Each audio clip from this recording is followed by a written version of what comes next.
tell you stories which are brighter than yesterday. The streets have never been so quiet. The squirrels found a new hideaway. Tomorrow will never be the same.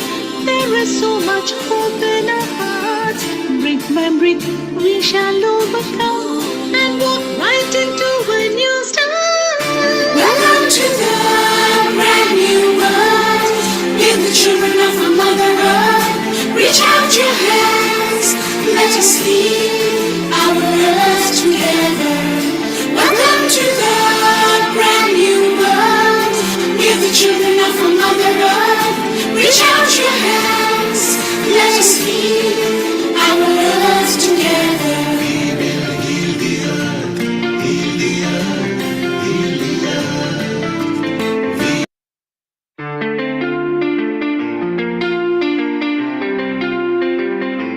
Namaste. This Sunday, some of the wonderful women on the earth will be sharing their thoughts and tips on a free global online episode on healingourearth.com. GLOWomen, Women in Unity.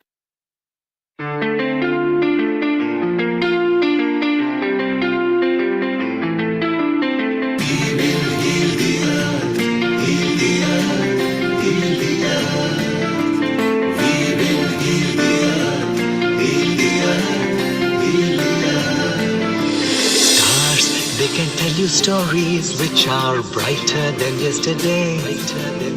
The streets have never been so quiet. The squirrels found a new hideaway. Tomorrow will never be the same. There is so much hope in our hearts. Brick by brick we shall overcome and walk right into a new start. Welcome to the brand new world. Give the children of our Mother Earth. Reach out your hands. Let us lead our earth together. Welcome to the brand new world. Give the children of our Mother Earth. Reach out your hands. Let us lead our earth together. We will heal the earth, heal the earth, heal the earth.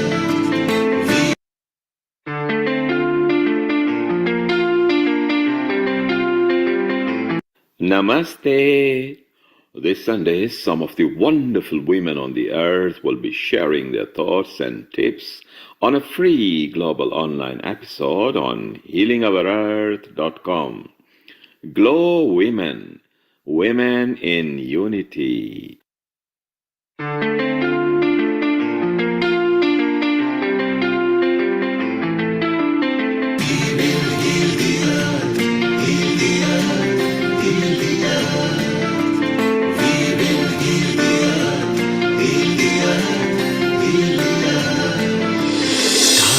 They can tell you stories which are brighter than yesterday. The streets have never been so quiet. The squirrels found a new hideaway. Tomorrow will never be the same. There is so much hope in our hearts. Brick by brick we shall overcome and walk right into a new start. Welcome to the brand new world. Give the children of our Mother Earth. Reach out your hands. Let us lead our earth together. Welcome to the brand new world. Give the children of our Mother Earth. Reach out your hands. Let us lead our earth together. We will heal the earth, heal the earth, heal the earth.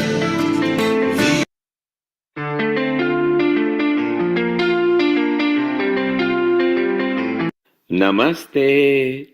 This Sunday, some of the wonderful women on the earth will be sharing their thoughts and tips on a free global online episode on healingourearth.com. GLOWomen, Women in Unity. We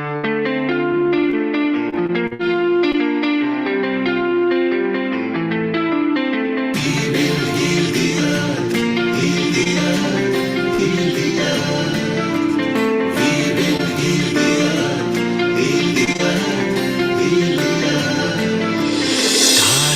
can tell you stories which are brighter than yesterday. The streets have never been so quiet. The squirrels found a new hideaway.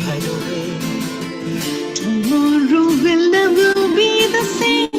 There is so much hope in our hearts. Brick by brick, we shall overcome and walk right into a new start. Welcome to the brand new world. Give the children of our Mother Earth. Reach out your hands. Let us lead our earth together. Welcome to the brand new world. Give the children of our Mother Earth. Reach out your hands. Let us lead our earth together. We will heal the earth, heal the earth, heal the earth.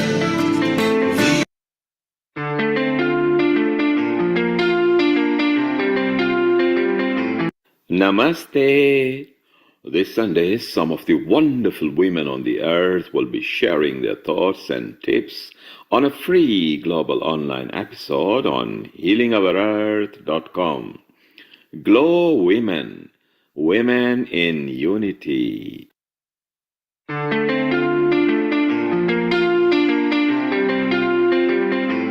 We will heal the earth, heal the earth, heal the earth.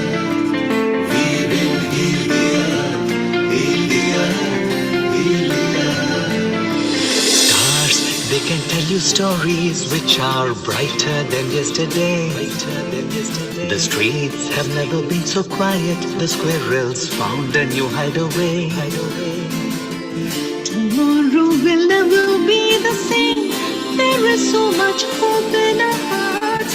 Brick by brick, we shall overcome and walk right into a new start. Welcome to the brand new world. Give the children of our Mother Earth. Reach out your hands. Let us lead our earth together. Welcome to the brand new world. Give the children of our Mother Earth. Reach out your hands.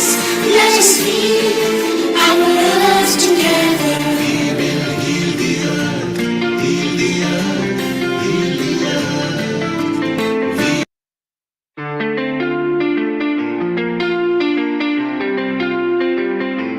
Namaste.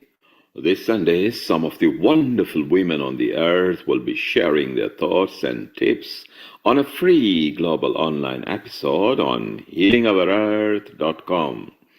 GLOWomen, Women in Unity.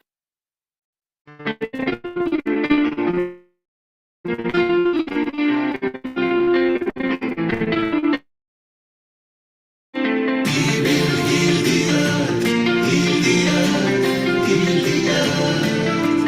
We will heal the earth, heal the earth, heal the earth. Stars, they can tell you stories which are brighter than yesterday. The streets have never been so quiet. The squirrels found a new hideaway. Tomorrow will never be the same. There is so much hope in our hearts. Brick by brick, we shall overcome and walk right into a new start. Welcome to the brand new world. Give the children of our Mother Earth. Reach out your hands. Let us lead our earth together.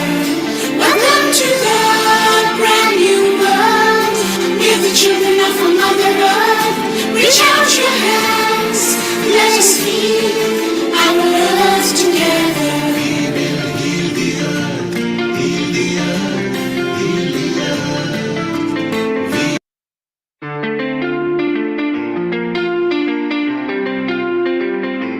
Namaste. This Sunday, some of the wonderful women on the earth will be sharing their thoughts and tips on a free global online episode on healingourearth.com. GLOWomen, Women in Unity. We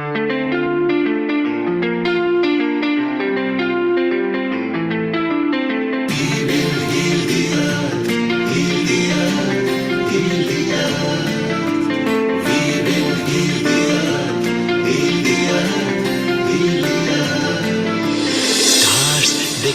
you stories which are brighter than yesterday. The streets have never been so quiet. The squirrels found a new hideaway. Tomorrow will never be the same. There is so much hope in our hearts.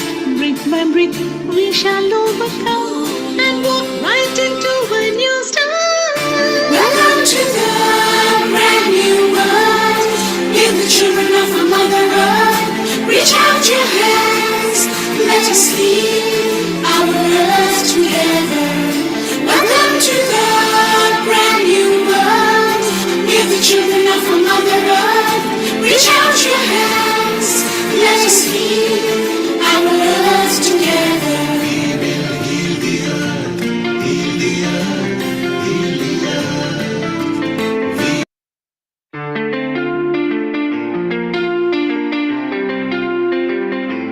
Namaste. This Sunday, some of the wonderful women on the earth will be sharing their thoughts and tips on a free global online episode on healingourearth.com.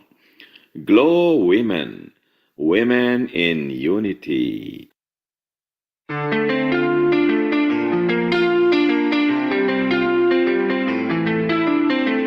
will heal the earth, heal the earth, heal the earth.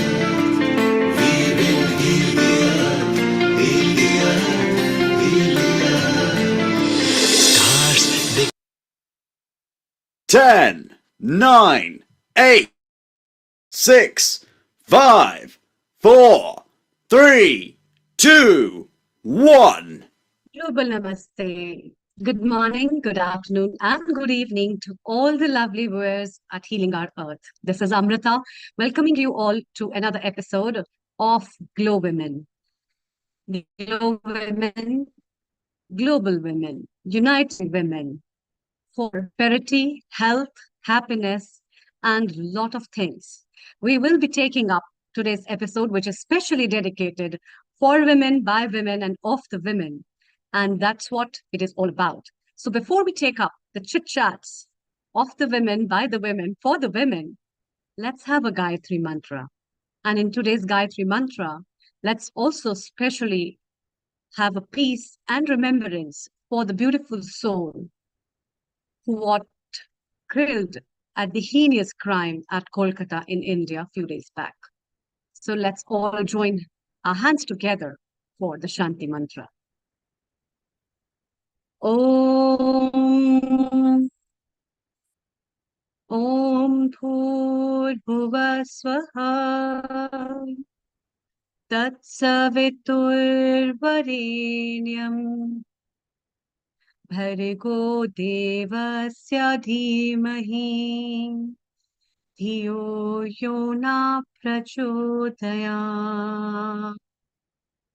Om Bhurбhuva Swaha Tatsaviturvarenyam Bhargo Devasya Dhimahi Dhiyo Yona Prachodaya Om Bhurбhuva Swaha Tatsaviturvarenyam Bhargo Devasya Dhimahi Dhiyo Yona Prachodaya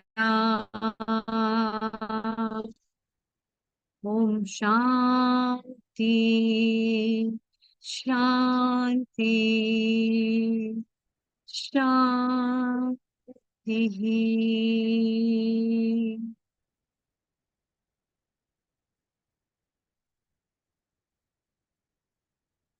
Welcome back. Today's episode is specially dedicated to uniting women in a spirit of solidarity, sharing up leadership, as well as a combined vision for a better future ahead. What we look into for a better future, how well we can make the life of women more better, our lives, their lives. Little girls who have been pondering here and there, playing on the streets with the stories and the dreams of becoming a mom, a wife, as well as a mother, in that way, to be a future as also a professional being, and therefore fostering a healthy society as well as the healthy world.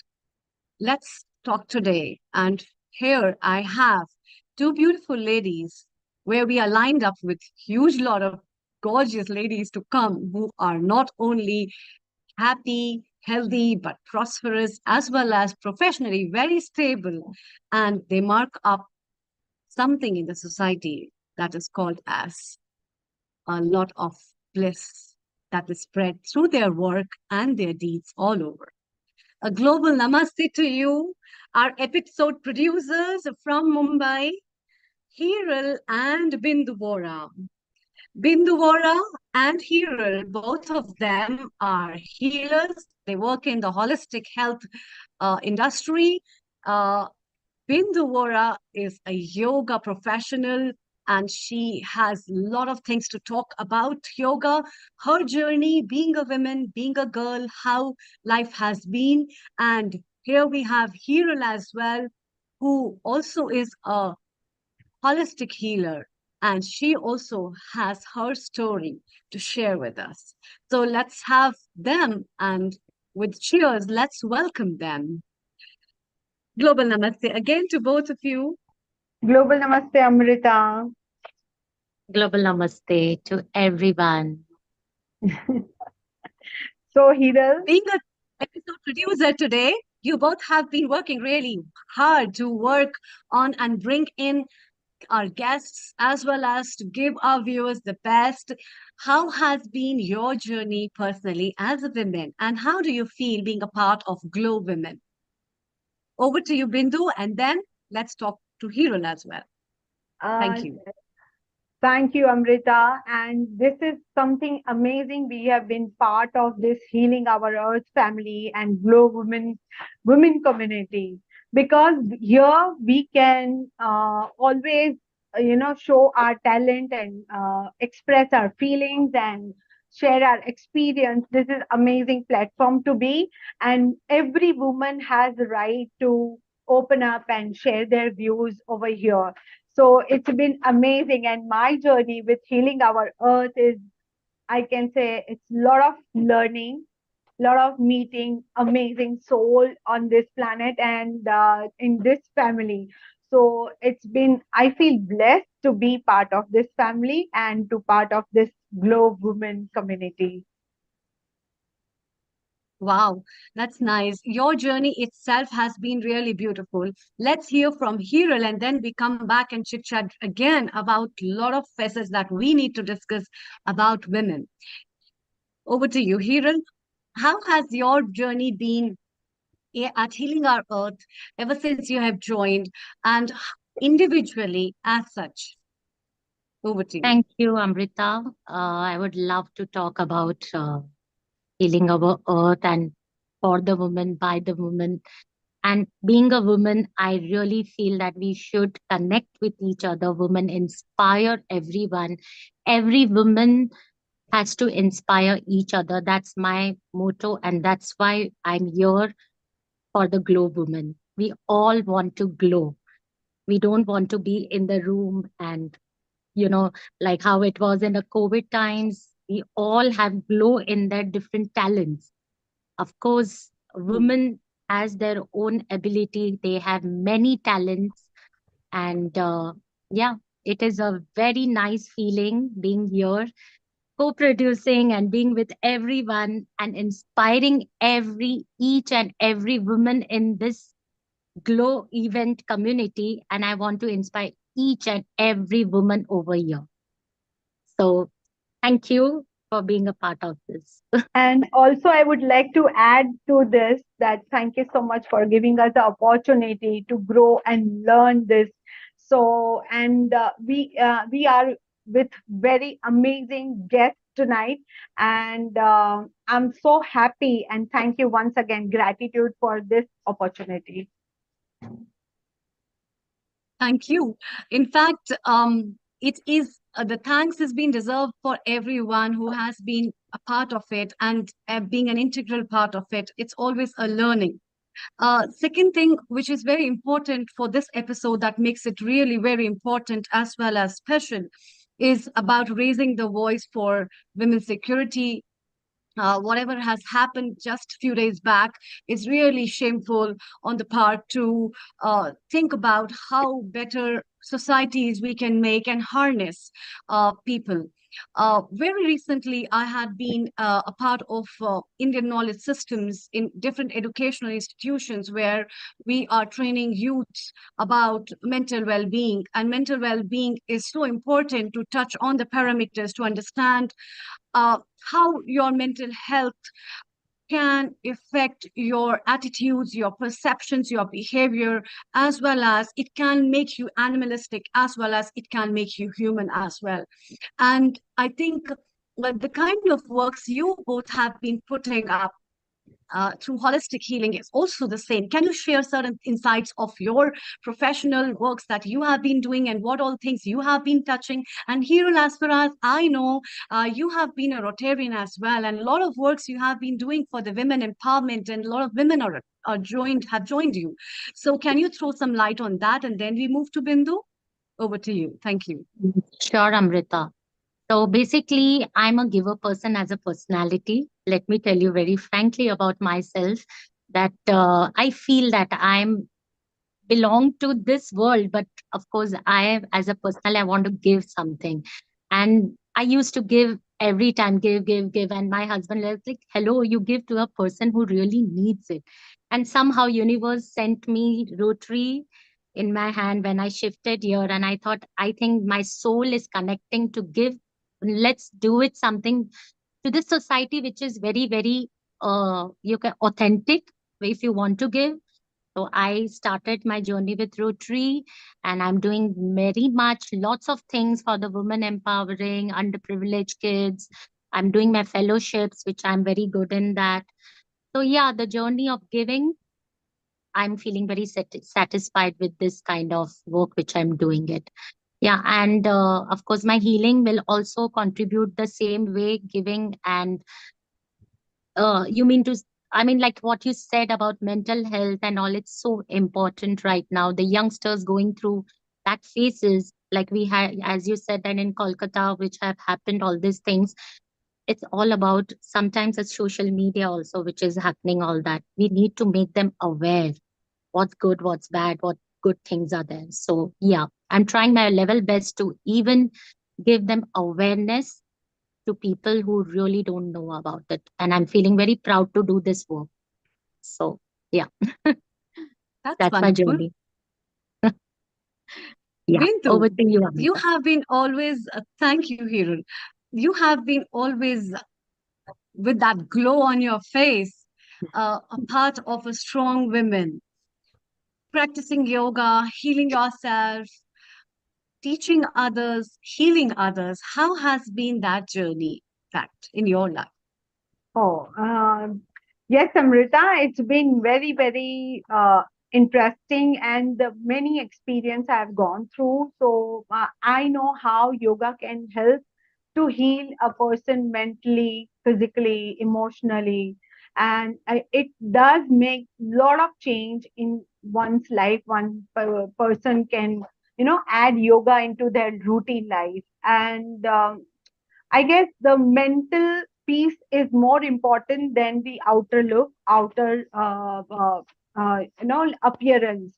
So yoga can help 100% to that, and I have overcome. This is my own experience, and I can guarantee that yoga can change your life 360-degree, and that's why I'm so happy. I'm a happy-go-lucky soul, and I love everything on this planet. There is nothing that I don't like this, I don't like this. If I am good, I see everybody is good. And I always take out the good things. I try to take out, because if you are good, people will see you in good thing only. So that's why I'm always happy. I'm always smiling. And I only love to spread love, and nothing else. Just I can, whatever I can contribute to the society with my own experience. And that is what I'm like a hero, like a giver. So always giving. Um, yeah, that's one beautiful part of it. In fact, that's why we always see you chubby and bubby, always smiling, spreading up. So uh, tell me one thing, Bindu, what else do you do in your life that makes you happy? And what do you think can other women learn from you that they can impart in their life in that way? I have one big thing to say, that I'm a hardcore animal lover. And when Okay, I that's be nice. with animals, I feel so much connected. I forget everything. You know, they gives you a lot of unconditional love, and they are just adorable. They just don't expect anything from you. Only they also give love, love, and only love. And I only request to the world, don't buy them. Please adopt. They need you. They only need you only for the food and the shelter. That's it. They are not harming you in any ways. If you give them a food, a little bit food, they will come running to you. So I request on this global platform that people please don't buy them. Please adopt the stray babies. You know, they are so adorable. So, and the secondly, I want to say everyone that when you start loving yourself and when you start believing in yourself that you can do it, and when you stop judging, stop comparing that I'm not to this level, I don't have this, I don't have that, just don't do that. You are blessed, you are grateful for whatever things you have in your life.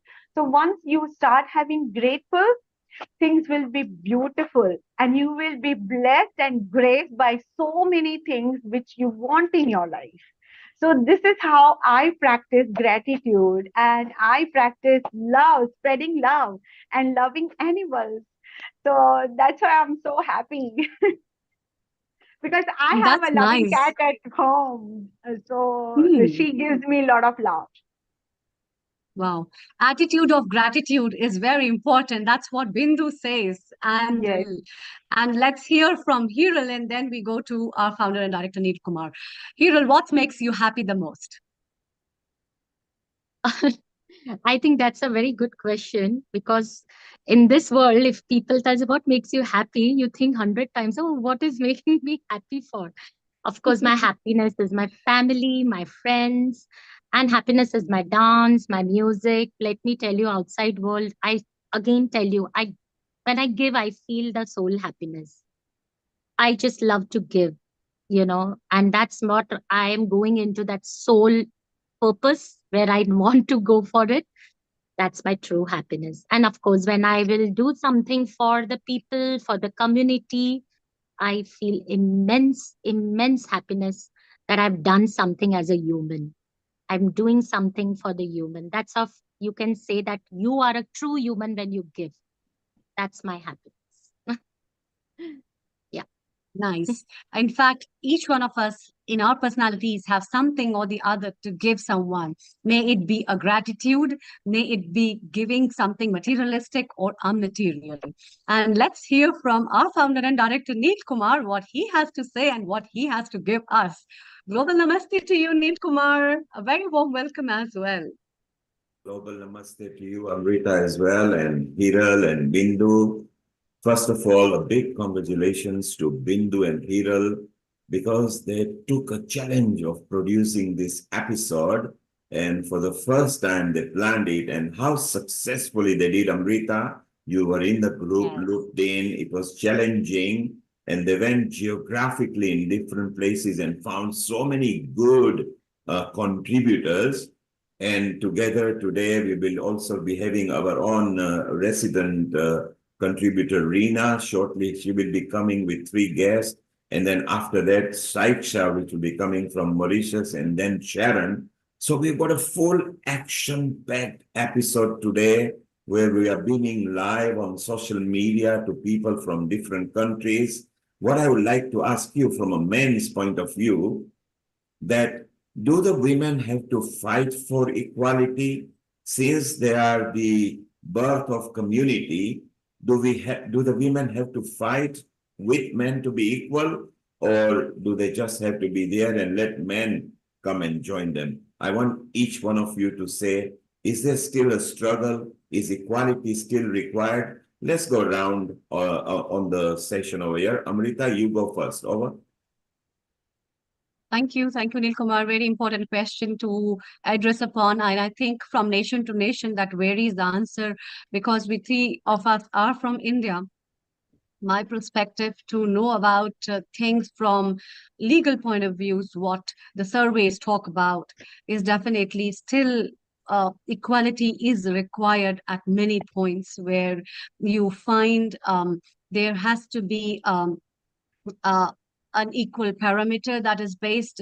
There are certain differences which are still being made in the society at many, many small levels. And I think more of the uh, uh, things have worked in the cities as well as some towns, but then at the village level and rural level, lack of education and lack of training and lack of facilities and understanding about this perspective of life and breaking down the traditions and the stereotypes that exist in the norms of the cultures, the castes, as well as the system, still prevail in depth in the Indian system of life. And that's what um, has to be still turned up to work, rather we say, even if we are equal, but still there are some disparities from my point of view that has to be addressed, for which we really need to take up an action on our representation at political level, or our representation at the parliament, to address a more stronger women to support us and represent us for addressing the voices. Wow, Amrita, yes, you've got made a very salient point over there. I've just observed something looking at the screen. All you three women are wearing pink or red, which is very feminine color. Was it deliberate and planned between three of you, or it's just coincident? Just a coincidence. Oh, this is a mere Yeah, coincidence. And you know, vibes are matching today. and the pink color is very feminine, and red is because the red lipstick was actually invented to attract people. So I think you female have got this plan of attracting the society, which is very good idea. Hiral, Yes. Hiral, you are in Mumbai, as is Bindu, and both of you are also very close friends. Do you find that equality is gaining, or do you still feel that men have still got this maybe ego or lack of education? Over to you, Hiral. That's a very nice question, Neil Kumar. But let me tell you, we have been come up a lot after COVID times, because I can see a lot of change after this COVID which have happened. Yes, there is a difference of uh, equality, which now in the city wise they have come up very good way. I have seen Paytms have come up, ATM. Now people know about the banking system, which has been done in India, which was not aware. Learning abilities have come up very good. But somehow, as I agree with Avrita saying that a certain percentage it's still not been gauged perfectly, as in women to the top level compared to the men.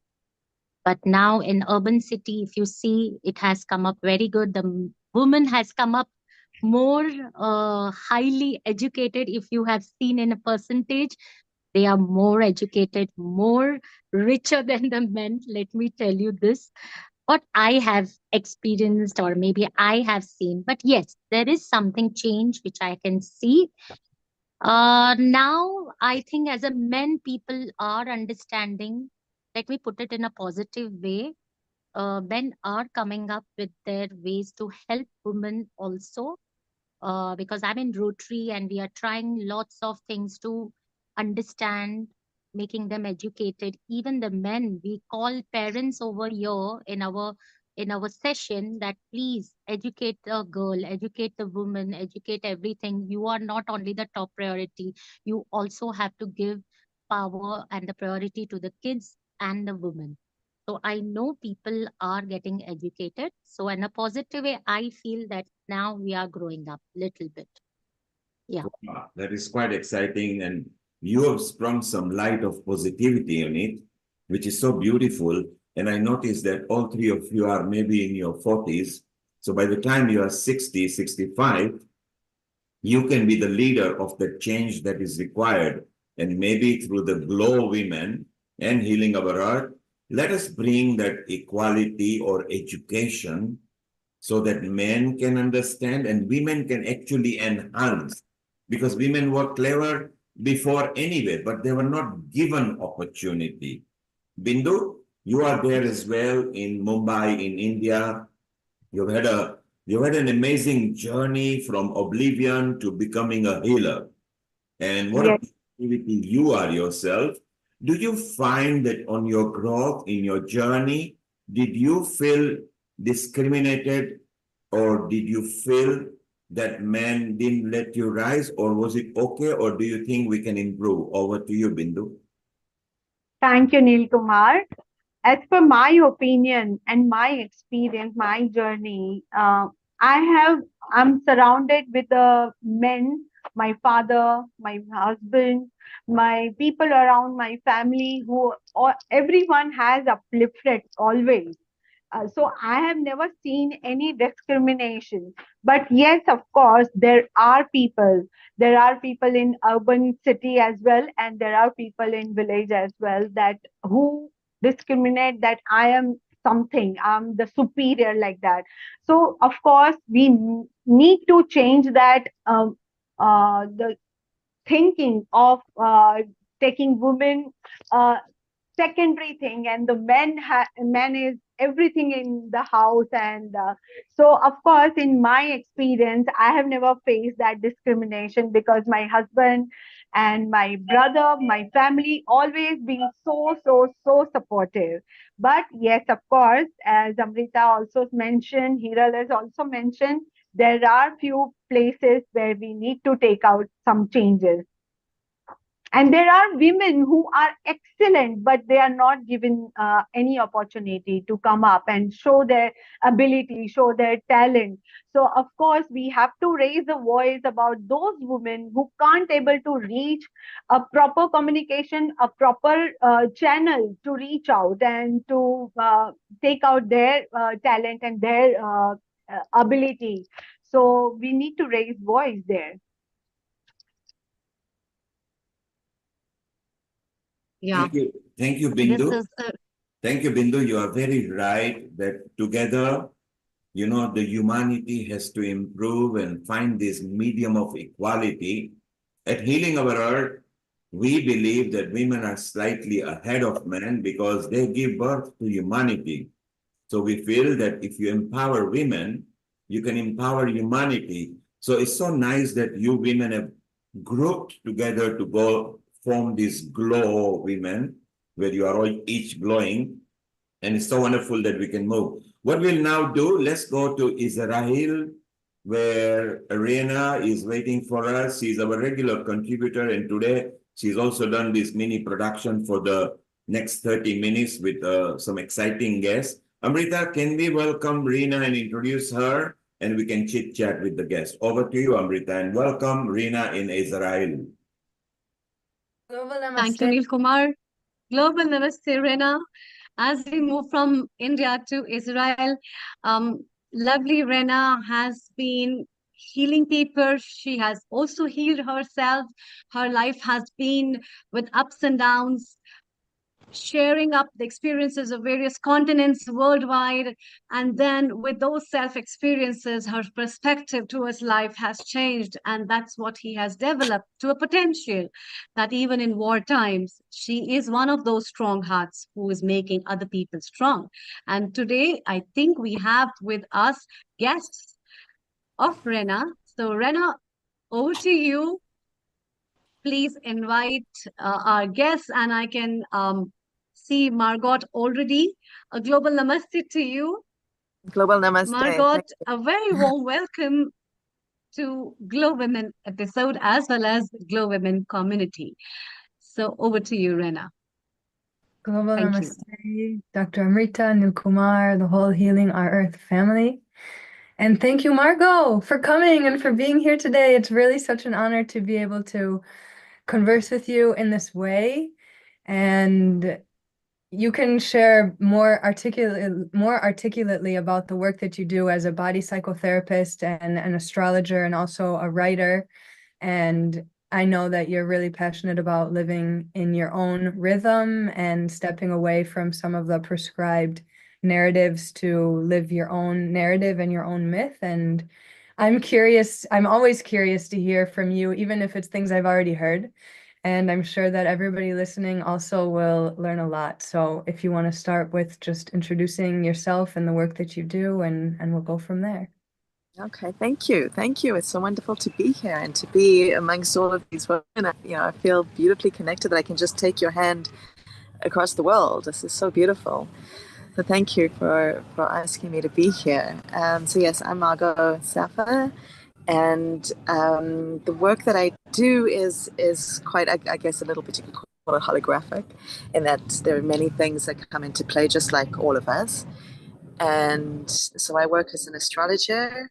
I work as what's called a body-oriented psychotherapist. So that is something where it's like a psychotherapist or a psychologist working, with mental health, but rather than just using talk as the therapy, the idea is to acknowledge that we have a whole body and we're part of communities, we're part of spiritual systems, and whatever that those beliefs are, and that so that there's an integration between the physical, the emotional, and the intellectual.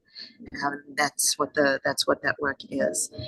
And bringing in the astrological side, I like to think of ourselves as as being part of really understanding that we're both part of this this earth, and that the earth is part of us, and that as well the earth is part of a solar system and a larger system, and that we're part of one big clock. And so I always encouraging people both to acknowledge their own body cycles, whether it's our moon cycle, whether it's our mood cycle, and to acknowledge the actual moon cycle.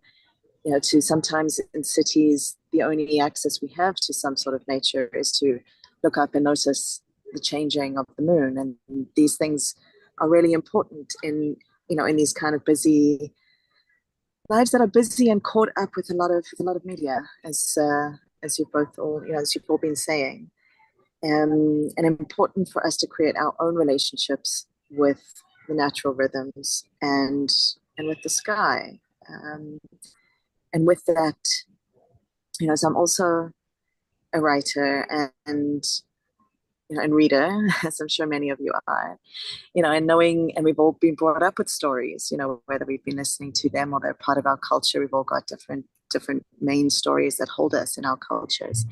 And, the more and more, we're talking about making shifts in global change, I think it's important for us to think about the story that we've been born into, that we are kind of expected to live out, and the stories that the cultural stories that we have, and what that says, if we're talking here about global women, what that says about our roles in feminine or masculine, or and how we can reconsider those where necessary in order for us to feel stronger in ourselves, for us to have a different outlook, to believe that we have other ways to live out our lives and other directions that we can go in and other strengths that we can rely on,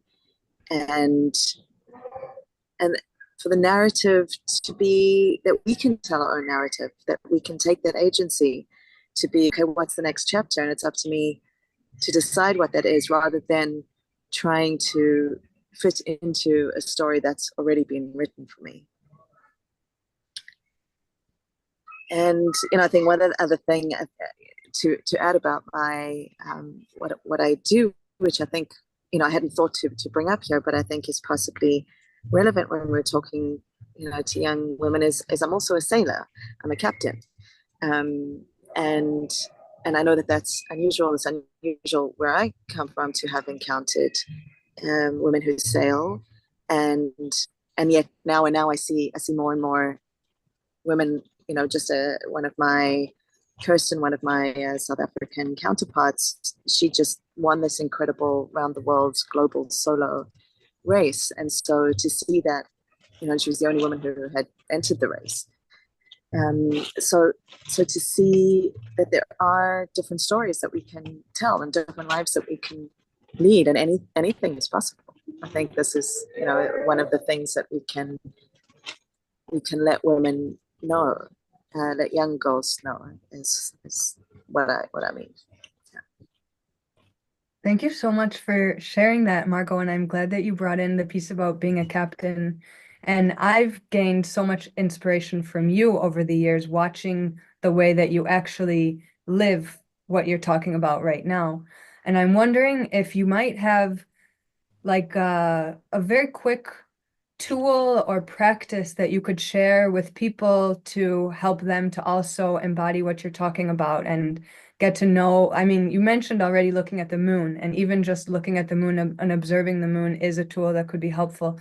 I'm wondering if maybe there's anything else that you want to add just to help people understand what does it actually look like to embody your own narrative. Was that accurate wording? Is that a clear question?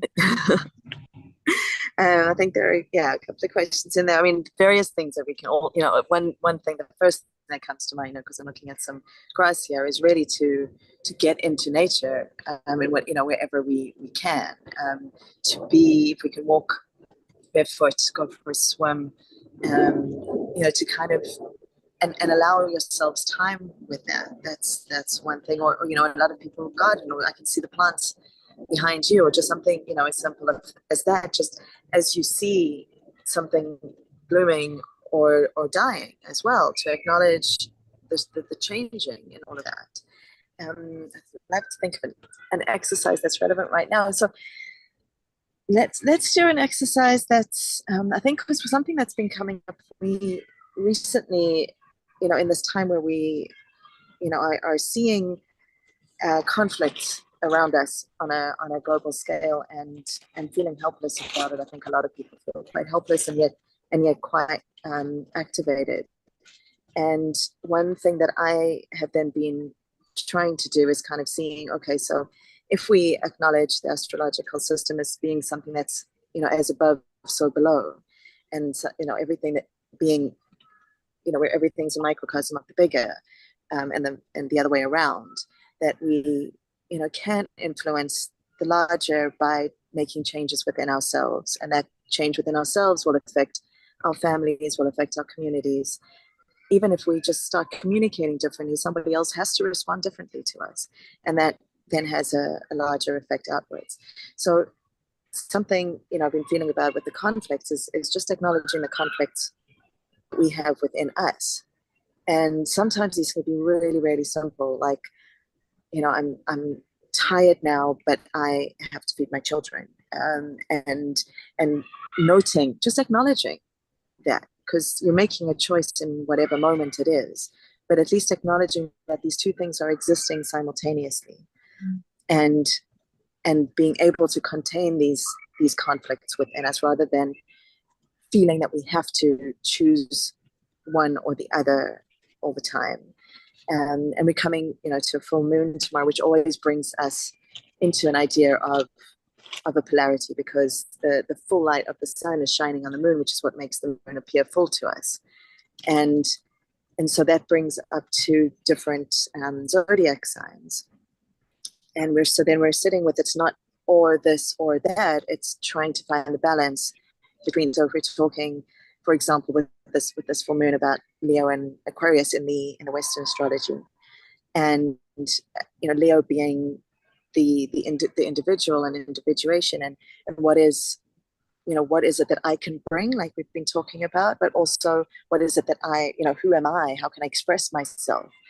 And the Aquarius being where we're now part of community, But the way that I'm seeing this more and more is it's not communities that have been created on, as I say, old narratives or stories that we now have to believe that story and then we belong to that community, but rather that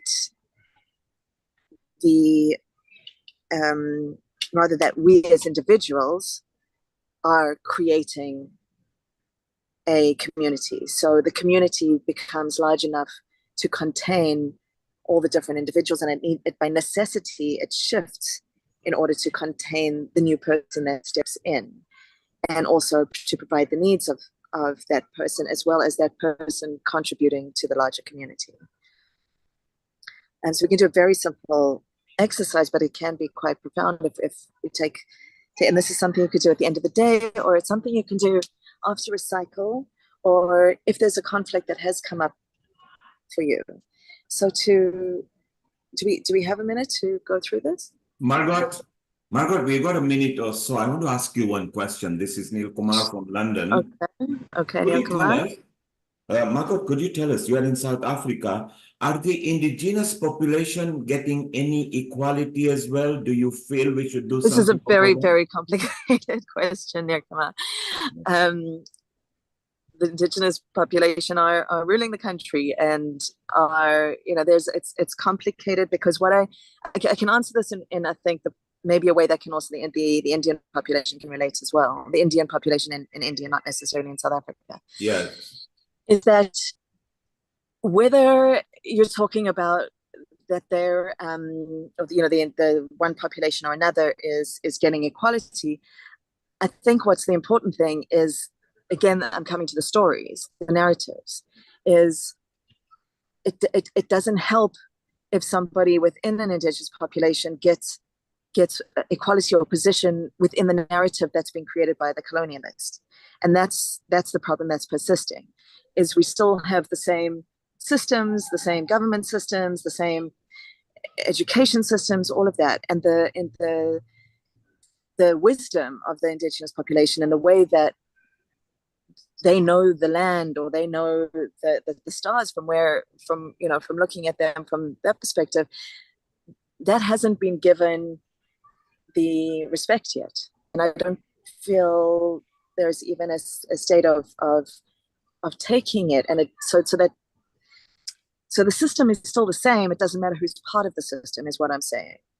And so that idea of equality, I think even the idea of equality and hierarchy and power, that's already a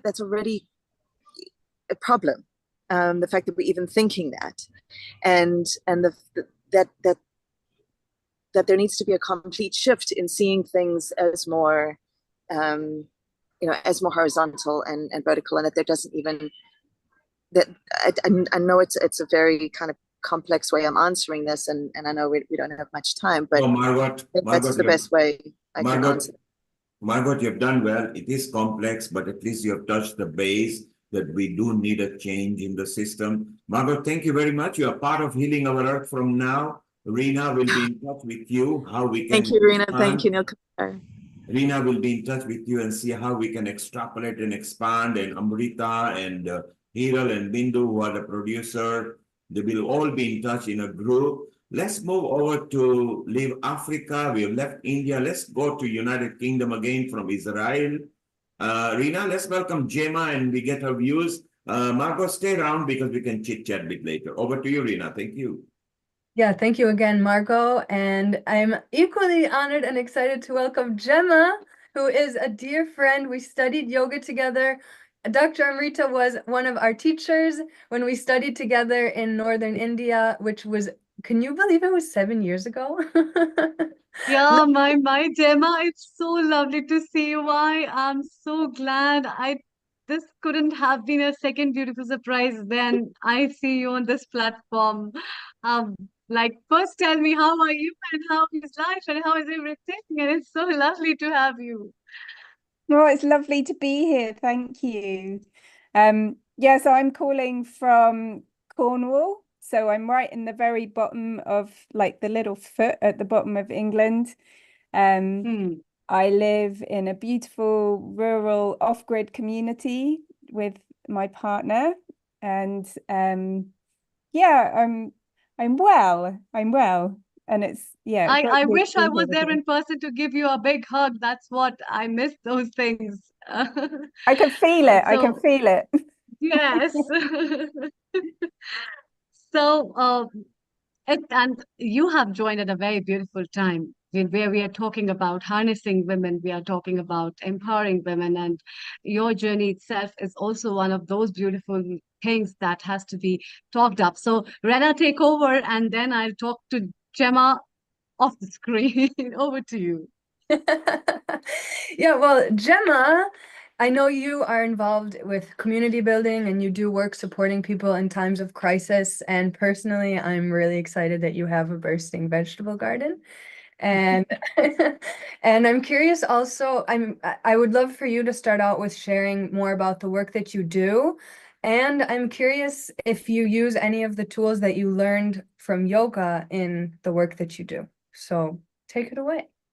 Yeah, so my background has been in working for environmental departments in New Zealand and also in the UK. And that has taken me down a kind of path into community ownership, I suppose, of uh, buildings and renewable energy and all sorts of different things. So it made me become quite a legal governance nerd when it comes to taking things into community ownership.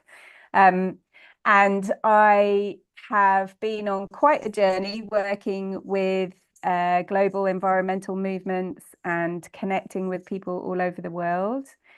And right now, the focus, so where I live, like I said, is off-grid, like a small community, a small family. We live on a plot of land where we live a very low impact life.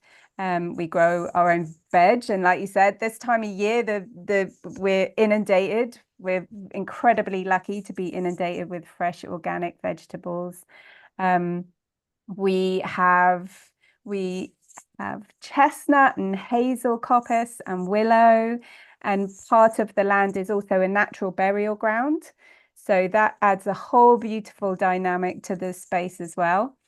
And a group of us are working to set up a community farm on the land next door. So that really is a place, I guess over the years, what I've become most passionate about is just reconnecting ourselves with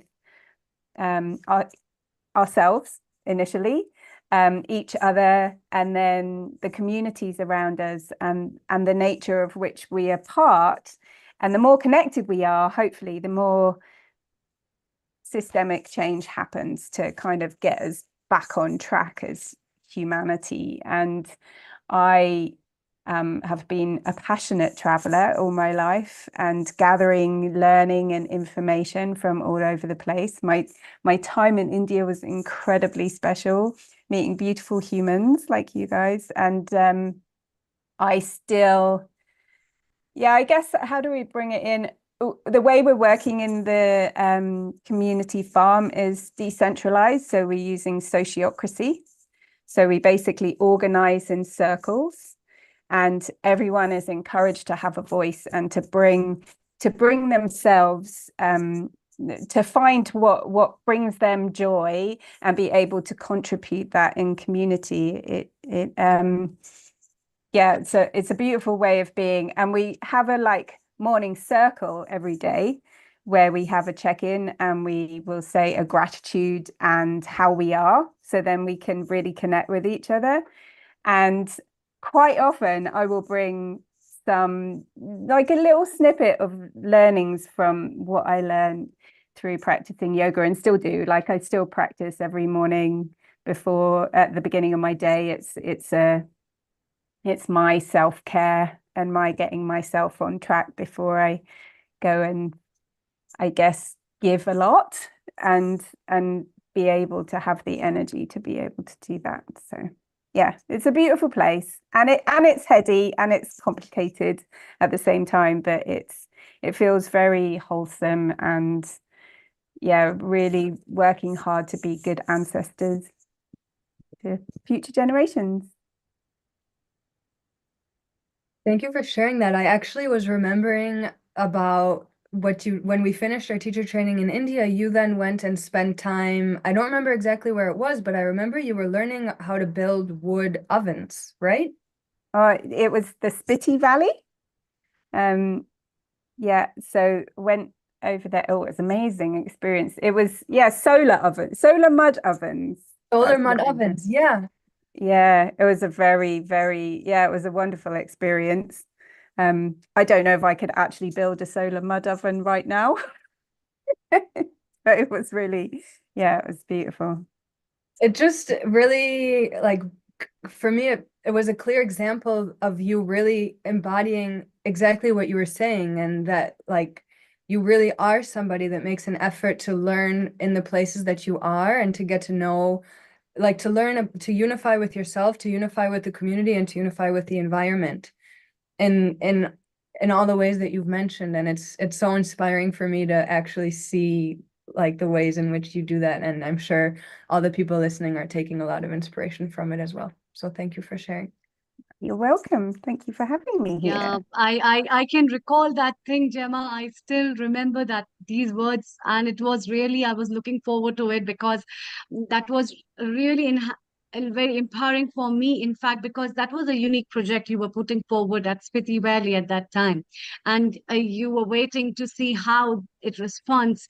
And if you see, in general, for a women to work up and taking up challenges and taking up with the things that that in fact makes you happy, doing certain things and using your proficiencies to put into something, doing up more better on it, makes you very happy on that, actually. And I personally also feel, because of uh, so as per my experience for yoga, if I have trained around 5,000 students, out of which around 4,500 must be just women, and that puts up a very big question: what do we get by practicing yoga? What do we get by practicing holistic things? What is the inner happiness? Where does it lie within us? And why do we want all those things, despite all the ends, to meet up the edges? And as Margot also talked about, being the engine in front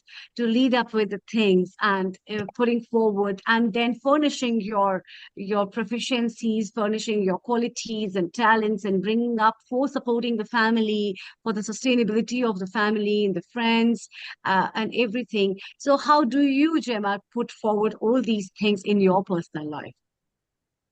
Oh, yeah, that's quite a big question, isn't it? I think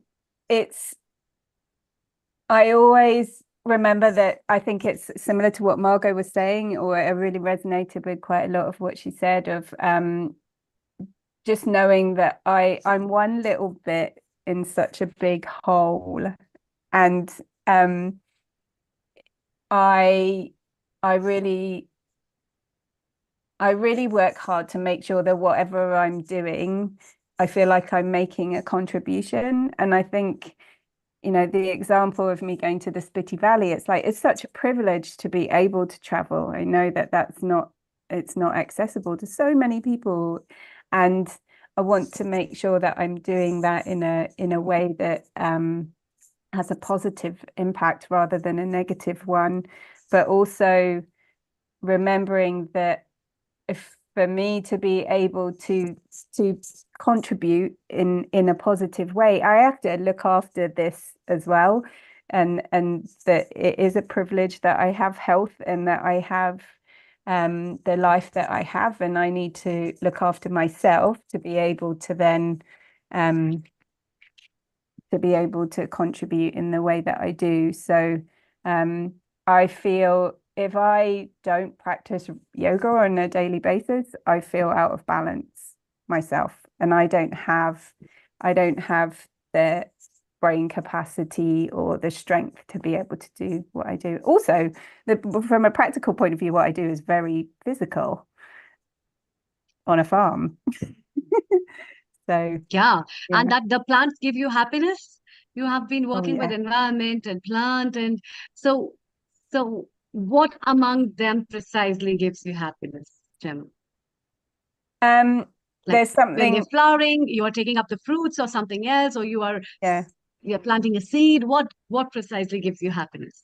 There's, I think, that deeper connection to what nourishes all of us, but to the land and the more than humans around us. That when I plant a small seed and then tending to it, watching it grow, and then the joy of sharing with other people this wholesome, beautiful, nutritious food, and then the remnants going in the compost heap, and then it all going back into the cycle, like the closed loop of the cycles are just amazing and fascinating. And living this way as well is so much more deeply connected to the seasons and to how things change in a way that I'd never been in the UK before. I think I traveled so much.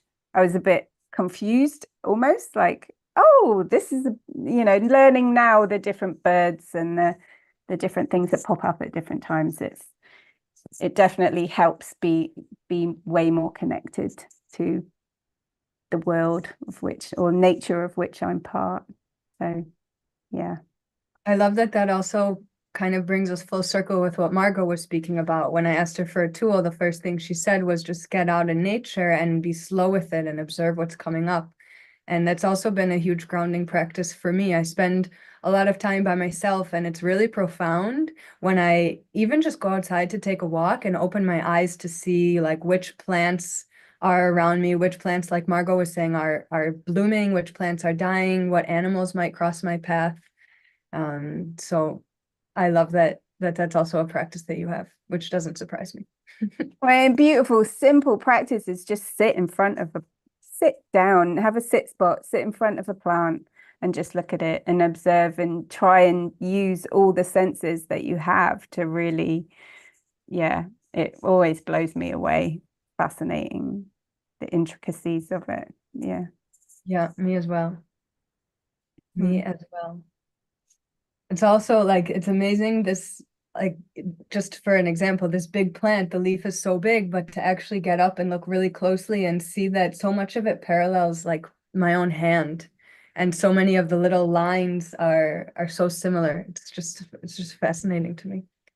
Yeah, I'm very lucky to also live with some of the women that live where I do are herbalists, and they've got that knowledge that I should have had inherently, and but don't. And learning about all of the different plants and the medicinal capacity of them just blows my mind. Yeah. Well, that's why it takes a village, right? That's why we need the community, because everybody has the innate wisdom that they have, and we need each other so that we can put all the puzzle pieces together. Definitely. Yeah, I haven't got enough time in my life to learn what they know, but equally we share our learnings with each other. I'm sure they also learn a lot from you. Wonderful. Is there anything else? Yes, Dr. Amrita. Yeah, in fact, what you both have been talking about, the creation of life and its own self, and how this creativity of life and being a woman, being a mother, being a creator. When we look at our mothers, she being a creator, a lot of things is in common in nature that puts up all together with those feelings of empathy and that feelings of joy within us that always we see in nature as well as surrounding for everyone. Hirul, what have you to say about all this for the discussion that Gemma and Rena has been doing, and also your love for the ecosystem for your plants? Do you also plant some plants, and do you have a hobby of gardening or something? Or please tell us. Oh, thank you, Amrita. I was looking forward that you will ask me this because I was very eager to tell. Last year we had gone to Spiti Valley. Okay. And we had an amazing time. We Bindu has also been to experienced the Spiti Valley, NGOs yeah. over there. Yeah, we have been to Spiti Valley. Let me tell you some experience about Spiti Valley. And we had gone to some cafe over there in Spiti Valley where a woman is running the cafe as an NGO. and I think he was from some Delhi, and he said, I just love Spiti. And I don't know, somehow everyone goes Spiti and they're stuck there. And it's a beautiful place. About plants, yes, I am very much into plants. I just got it yesterday, my favorite tulsi, which is there, the leaf, what is that called? Basil leaf. Basil. And Hmm. basil. Yeah. So basically, in my house, there's no sun. Okay, let me tell you this. And because basil leaves and basil plant needs sun, water, everything. As a holistic personality, and I learn it, as she said, I always give lots of energy to the plant. And it really, if you won't believe it, it really grows. I put crystals on the pot, the crystals, the mother earth, as you said, that when the crystals are there, the plant will grow in another level. They bloom because they are a part of mother earth as an ecosystem. Believe me, if there is no sun, but my plants are growing better. And that's how it works. Really, it works. Only with your love, your care, the plants really have that sense, the energy what we give, and they really bloom very well. Thank you, That's what I Hiral. wanted to say. Thank you, Hiral. That's fantastic. It's going so well with the women episode. All of you are glowing, and that's what we need. We need to bring education to the men. We need to tell them why equality is good for humanity as well. Margot, thank you very much. All the way in South Africa.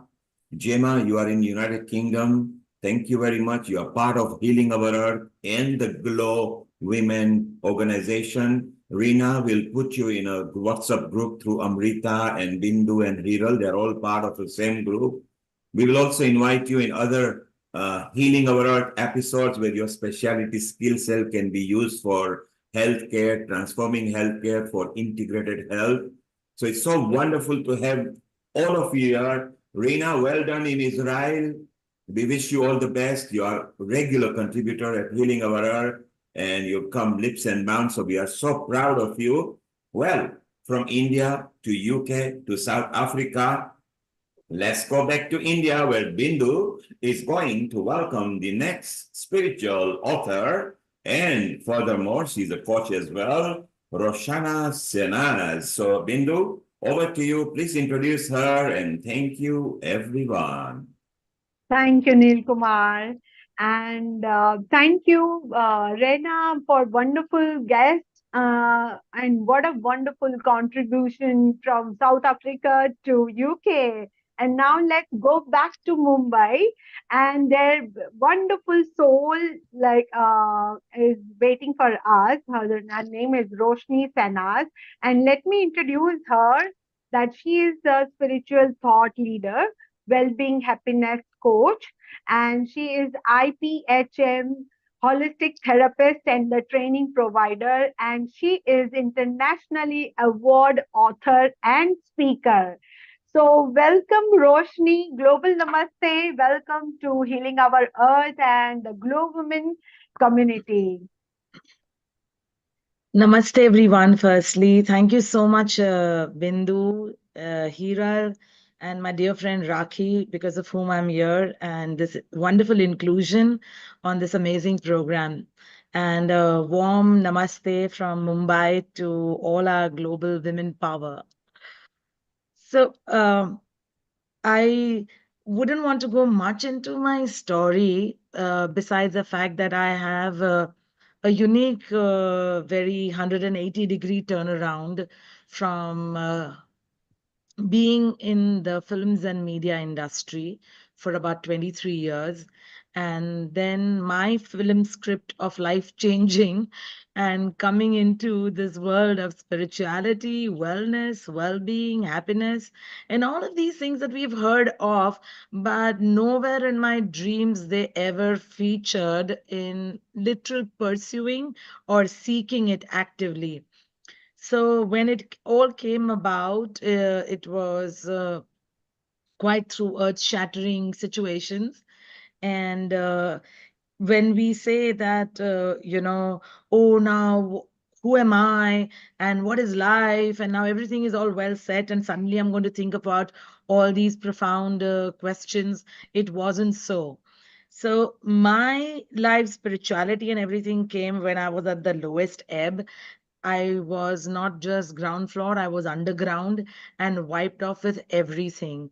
And I feel that in retrospect, when I see, it was like these redevelopment buildings that happen in Mumbai that we kind of hear of, whereby you need to break down the entire dilapidated structure. Then you need to dig another 100 feet, possibly down, to create a new foundation, remove all the debris of the old, and then stands the tower, which will see through another 100 years, maybe. So I feel my life relates to that analogy in a very, very big way. And today I would like to share a few thoughts and insights on resilience and uniqueness. Because when I see today all the influx of our social media and everything, there is a lot of fight through things on feminism to various different aspects. But I always, when I pray and I sit down, I only hear a very, very strong voice telling, we don't need to fight to be equal to men. Because we are not. We are not equal. We are unique. We are different. And in fact, in many, many ways, we are way beyond in certain factors that are Kudrat se naturally gifted to us, whether it's inner strength, resilience, compassion, intuition, creativity, multitasking, and so much more. And then it makes me look at this whole situation of this influx of feminism in a different way. That somewhere it's mistaken to be this fight of being equals, when actually I feel it should be a movement for equal opportunities, to present our full potential and uniqueness based on our merits, and not on some charity basis just because we are a women and people think that, oh, this is a weaker sector and this needs upliftment or this needs a little push. No, we are self-reliant. We are that powerhouse which is bringing up world leaders by being mothers and homemakers. How can we be the weaker ones? And thereby, always it comes to me that focusing on our uniqueness allows us women to harness that inner power of our individuality and sets us apart in this world where, often the conformity of it is encouraged. And when women embrace what makes them different, I feel that we will not only build confidence, but also unlock that full potential that we have within us, which in this entire gamut of doing things for family and doing things for this one and doing things for that one is all hogwashed. As our esteemed sister and friend was just saying, that she takes care of this self. I always say that as well, that we are the center point of that circle, and everybody is a spoke. It's Mr. This, Mr. Patel, Miss this one, and sister and brother and colleague and boss. If this center is taken away, all the spokes are individuals and they will break down. There is no circle. So if we truly want to serve and contribute to the world, then we need to take care of the center point of the circle. Otherwise, we are redundant. Otherwise, we are unable to give our true, authentic, and wholesome self to the world, to our people, to our friends, to our family. So when we say, I want to do things for the world, I always say, first do it for yourself. Because if you are there, then that world is there. You are the universe of your own world. And this self-acceptance leads to our greater authenticity in our personal and professional relationships. It then fosters like deeper connections, like how today, without even knowing each other, just a few days in the group, while reading so many things and 2 conversations with Bindu makes me feel a certain deeper connection. Hira wrote a beautiful message the moment I got onto the group, and I never knew that she had my book, and she shared some messages. But that gave that, a feeling of belonging, that we don't need to have that yardstick of only knowing people. Oh, 30 years I know this person. You can know in 3 hours and 30 minutes, and there is no yardstick to that, and thereby we will be able to create meaningful contributions. And I would also like to say this to our sisters, that stop this whole false chivalry thing of expecting a seat just because you are a woman. We want to show our own merits. We are talking out into the world. Then why do we expect these, trivial things? Unless someone is incapable in any way, unless somebody is hurt, there's a pregnant woman. Let us move away ourselves from these stereotypes of ladies first. We don't need that. If I'm fifth in the line, I'm fifth in the line. So be it.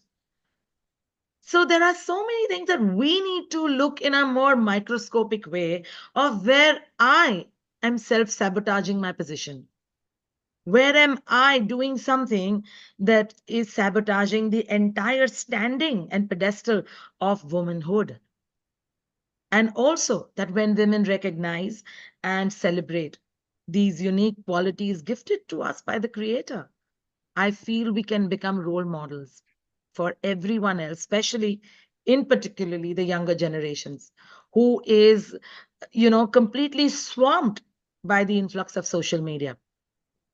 And always in my spiritual parenting workshops, also, I say, children do not listen, they don't hear. They are visionaries, they see. So they don't do what you say, they do what they see. And thereby, to walk the talk is very important. I have seen examples like, hey, don't talk to me like this, I'm your mother.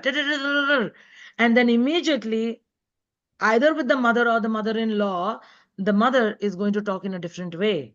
And then the child will wonder, oh, Dadi Nani is elder to mom, but mom is talking like this. Why am I not supposed to talk like that? So we have to see, where are we faltering? And when anyone brings their child for counseling and all, I first say, I think the parents need counseling. It is we who need to unlearn and then learn the best ways or the best practices, as we say in the corporate world. But we need to do that, where the uniqueness of our creativity, our innovation, our leadership are born. That's what a woman is all about. Roshani, Yes, sir. exactly. That's what the women is all about. And you hit the nail on the head. We don't have to, I'm just speaking on behalf of women, you don't have to strive for equality. You are touched better. Why? Because if any man has got an ego that they are president and prime minister and famous, just ask them who gave you the birth. It was a woman who gave them the birth. So full stop. Women are slightly ahead. Roshni, we want to chit chat with you. You saw, Sure. as soon as your book was mentioned in the group, the first smile came from Hiral. And she was so excited. And she said, I have got this book. My God, she's going to come on Healing Our Earth. So she and Bindu, who are very close, they chit chat. And then when Bindu and I were discussing about that Roshni is an author, what a nice session it would be if she can give the tips to the discerning authors who are waiting, who want to be an author, because the next guest, Neha, apart from being a beauty queen, she's also a writer. So Neha will be joining us shortly. So Roshni, tell us, what tips can you give? Because you've accumulated so much wisdom through your oblivion life to happiness life now. What tips can you give to women who are venturing into writing either their journey or books? So let's give some nice tips that they can take home. Over to you, Roshan. Thank you so much, Mr. Kumar, for stepping in with your loving support and insights. I think the biggest thing, more than just tips. Tips are available today from Chat GPT to everywhere. But what I would say personally turned around was the habit of writing every day. Even it is one line or two lines, unedited, unadulterated by anybody else's views about it, without self criticism, just put it down. Journaling and writing every day has been the biggest asset. And my book came about like that, because when I got into this and I was getting these messages every day, I didn't know what to do about them. And then I was pushed to start a Facebook page, and that every day I would be channeled a message for the energy of the universe for that day with a healing affirmation. And I would put it out every single day. After about 11 months of doing so, I was guided that one day these messages will become a book for perpetuity for humanity. And even besides those messages, whatever that was coming to me was being journaled, and I used to write down whatever dictation I got while my channeling and in my meditation. So everybody may not think of channeling part, but I feel that voice that is coming from your intuition is channeling. When you are writing that book and when that innovation is transferring itself through words, through your pen, through your thoughts, it is channeling it from some cosmic space within you. And then it is translating into those words that you're putting it forth. So, A, writing it every day. B, the habit of meditation is very, very, because see, we are all an amalgamation ultimately of it, as it says that everything works on some 72 ideas or something, some scientific thing once I breezed through reading about it.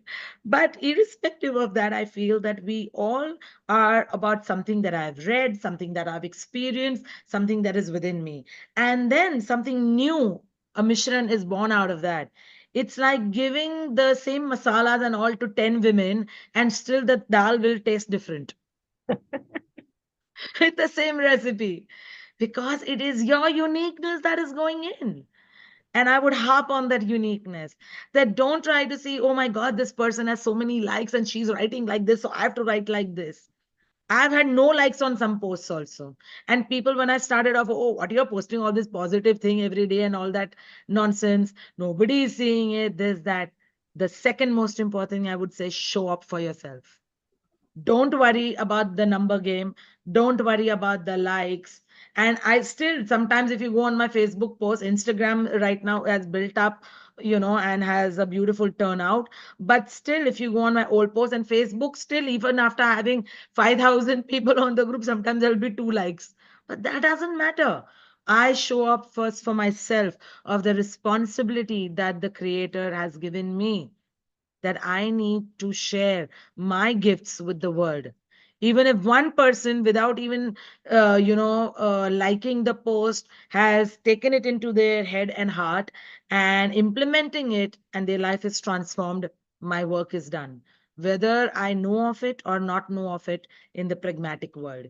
So, the second most important thing after journaling every day and writing every day, I would feel, leave aside the number game, leave aside the unnecessary flattery and wawa of people, and focus on what you need to do and what you need to put out. Thank you, I Roshan. think these two Roshan, big stay things. around. Stay around. Within an hour, we'll have an open session where we want some more tips from you. Roshani, you are very clear. Write every day. Anything that comes in your mind, write it. Don't think that I will remember it. Write it, because later, from a sentence, you will create a paragraph, you will create Exactly. a page, and that's how you create a book. Roshani, stay around. We love your journey. You are an awesome soul. You are now part of Healing Our Earth. You are part of the GLOWomen things as well. Here shortly, we welcome Neha. Bindu, your parting statement to Roshani and her wonderful contribution. Roshni, big heart to you, big heart. What a powerful contribution to all the women who is watching all this episode today. Thank you for all your contribution, and you are such a powerful soul. And what a wonderful thing you said, that be unique, like be authentic. And that's what even I believe myself, that I at times we take pressure of looking at the social media. Oh my god, this many followers, this many likings and all. But that's absolutely okay. You just be yourself, and that is what your message is. And big hug to you, and lots of power to you for about all your journey, what you have shared. And we would love to talk to you more, so stay Well tuned. said, And Bindu, well said. And Amrita, keep everybody in a loop. Bindu will loop you with Roshani Sanaz. I like saying that, the two-tone name, because it brings double smile on her face. And now let's go to another beauty smiling face who is not just won a lot of awards, but I believe she's involved in TV and she's a writer as well. Hiral, over to you. Yes, thank you, Neil Kumar. Is Neha there? I can. Yeah, Hi, She's here. She's Neha. smiling. Global Hi. Namaste. Thank you, Roshni, for giving us this insight. Let's travel from your spiritual to TV writer, our Neha Singh from Indore. And my favorite place, Indore, always. So, Neha, welcome. Let me introduce you to everyone. Our gorgeous, my favorite, Neha. She is a fabulous TV writer. She has written hit shows like Pavitra Rishta, Nagin 1, Nagin 2. My favorite, everyone's favorite, Bade Achhe Lagte Hain serial, which was one of the most hit in our TV serial. Jodha Akbar, Chandra Nandini, Gatbandhan, Suna Jiya, To Penmu, and so on. My God. And let me tell you all, she has banked many awards for this amazing. And we are here, proud to be here in GLOWomen, being here. And she will I mean, what I wanted her to come is just to inspire. Wanted to know, Neha, from you, that how did you get in this journey? How was the journey of yours? How did you start? And what you like to tell everyone? How environment you need to get into that picture mode, your visualization, and you banked many awards. I personally feel I have two questions: that how do you create your visualization? Give me something insight and to everyone. First of all, thanks for inviting me, giving me this opportunity to talk about my television journey. So, television journey, I mean, it's not, my journey has never been like straightforward or very predictable. So, let me tell you an incident from my childhood. So, like when I was very young, so I had this very deep inclination towards reading and writing. Okay, so I was not very studious kid in the school. Okay, I was a little bit of loner. I like to read a lot, like to watch a lot of foreign stuff. Okay, when people were reading basic authors like Chetan Bhagat and all those things, I had migrated to reading foreign authors. I had this inside me that I wanted to explore more and more and more. I wanted to get into writing. I wanted to be a novelist. I always thought I will get into something, I'll do something into writing. But television writing, as per se, I never thought about it. Okay. So when, as a child also, when those shows used to come, Kyunki Saas Bhi Kabhi Bahu Thi, Kahani Ghar Ghar Ki. Okay. So at that time when I was like, growing, I was in my school and my mother used to watch those shows. So I was like, this I don't want to do. Okay, television writing is something which I don't want to do because I considered it not very good. Like, it's not a very refined form of writing. And a lot of writers also think like that. If you'll talk about writing for novels or anything like that, they'll consider television writing, okay, you're writing masala, you're writing drama. What is there to, write about it? It's not a creative job as per se. But I also thought like that before getting into writing. So when I came to Mumbai, I got this opportunity to start my career with Balaji Telefilms, and I began my career with my very first show, Pavitra Rishta and Bade Achhe Lagte Hain. Okay, so when I joined Balaji, so that time I was like, completely surprised. I come from a very protected and a very, close knit family. And I stepped out of my house at the age of 22. Okay, before that, I was in a very protected environment. So, shifting my base from Indore to Mumbai also was a very, big shift for me in a way. Even though I have my extended family in Mumbai, but it was a big shift for me. So, culturally, also, it was a big shocker for me, the kind of working environment which was there. Okay, so normally when I joined Balaji, so I joined as an associate writer with Pavitra Rishta and Bade Achhe. Those two shows were allotted to me. So I'll tell you the process, how television writing works. So there is a channel, as we all know, ZTV, Star Plus, all those channels are there. Then there are producers. Okay, under the producers are the writers and the whole creative team which make the shows. Okay, so even in writer, there is a team of writers. Okay, there is not just a single writer. So there might be a person who might have developed the concept about the show, like the one line. Then there might be a writer who might have done the broad story. Then there might be a writer who might be doing daily episodic stories. Then there is a screenplay writer as well.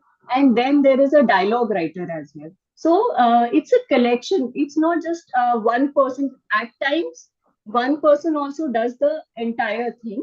But normally, if I talk about main GC, main your Hindi channels, okay, so they always have a group of writers, okay, and even like for a single screenplay also they might be having two writers, because the thing is that we have to deliver. The telecast is 5 days a week, okay, sometimes it's even 6 days a week.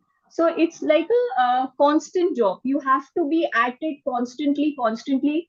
You have to keep creating something new. You have to keep studying the trends in the market, what is going on, and you have to change your stories accordingly. So it's a very, Yeah. a dynamic process. Okay. So So I like to know about how do you create the creativity? Like what you have an environment for that, you need a alone space. You tell your yes, husband, please yeah, go out for a while. I need to yeah. go to a nice At times, yes, retreat yes, way. yes, So yes. is That this happens. anything? Yeah. Oh, So okay. how basically I create, um, that is a very, it's a unique process to everyone. So basically initially I've been working since last 15 years now, so it's an automatic process for me. So even if like I'm in a party or I'm traveling or something, and I have to give my scenes or I have to give my episodes, I can do there also, okay. But yeah, when we are starting some show, like it's a crucial time, then yeah, it's a loner's job. You have to sit alone with your diary, with your pen, with your laptop. You have to again and again go through your thoughts. It's a like very loner's process. You have to spend some time with yourself. You have to conserve your energy as well. So at times I restrict myself from going into too many parties also, because Oh, inside my head also I need that space for creation. Okay, I am not a very social person, because interacting with everybody on day to day basis also takes up a lot of energy. So I need to conserve my energy also, so that I can create something better. Okay, so a lot of writers are working on multiple shows also. Okay, like currently also I'm working on 3 shows. So you have to accordingly divide time. And yes, discipline is also very important. Since my show, it's a telecast for 6 days a week, so there has to be a proper deadline. So there has to be a discipline. I get up in the morning, okay, and then at 9 o'clock I sit for my job. Okay. So it's like 9 o'clock to 12 o'clock. I will dedicate my time. I will, whatever I have to create, the episodes or the story or whatever. Then I will sit with my team. I have a team of writers. So we will brainstorm. Okay, let's do this. No, this is working. Okay. Then Right. we get research also from the channel. Okay. Okay, these topics might work. Okay, so we work on Right. that also. So that is a creative process. And as you get used to it, okay, since you've been working, so you get better and better and better at your job. Yeah. But Yeah. then, yes, I will also add that what has contributed to my journey, I have always, wanted to create. I had this urge inside me since childhood. Okay, so you need to Okay. have that. So, what is two inspiring things to our Glow women to tell about your work? How you can contribute in this? Because I Yeah. think there are many women who wants to write, who wants to do something creative writing. There are certain people who does not know English. There are Yes. certain people who are not, they are very talented in their visualization, but when it comes to writing or when it comes to talking, they are not able to do it. Any few, two, three, or two tips for us or for the woman who really needs your support or inspiring anyone? See, if anybody wants to get into television writing, what I will tell you my example also. I've studied from a convent, okay, and I come from Madhya Pradesh, okay. It's heavily a Hindi belt, okay. So when I was like selected, chosen at Balaji, the main criteria was that I come from a Hindi belt. They did not know that my Hindi is not very good, but they chose me for that specific purpose. So you need not be ashamed of this fact that you do not know English. Okay.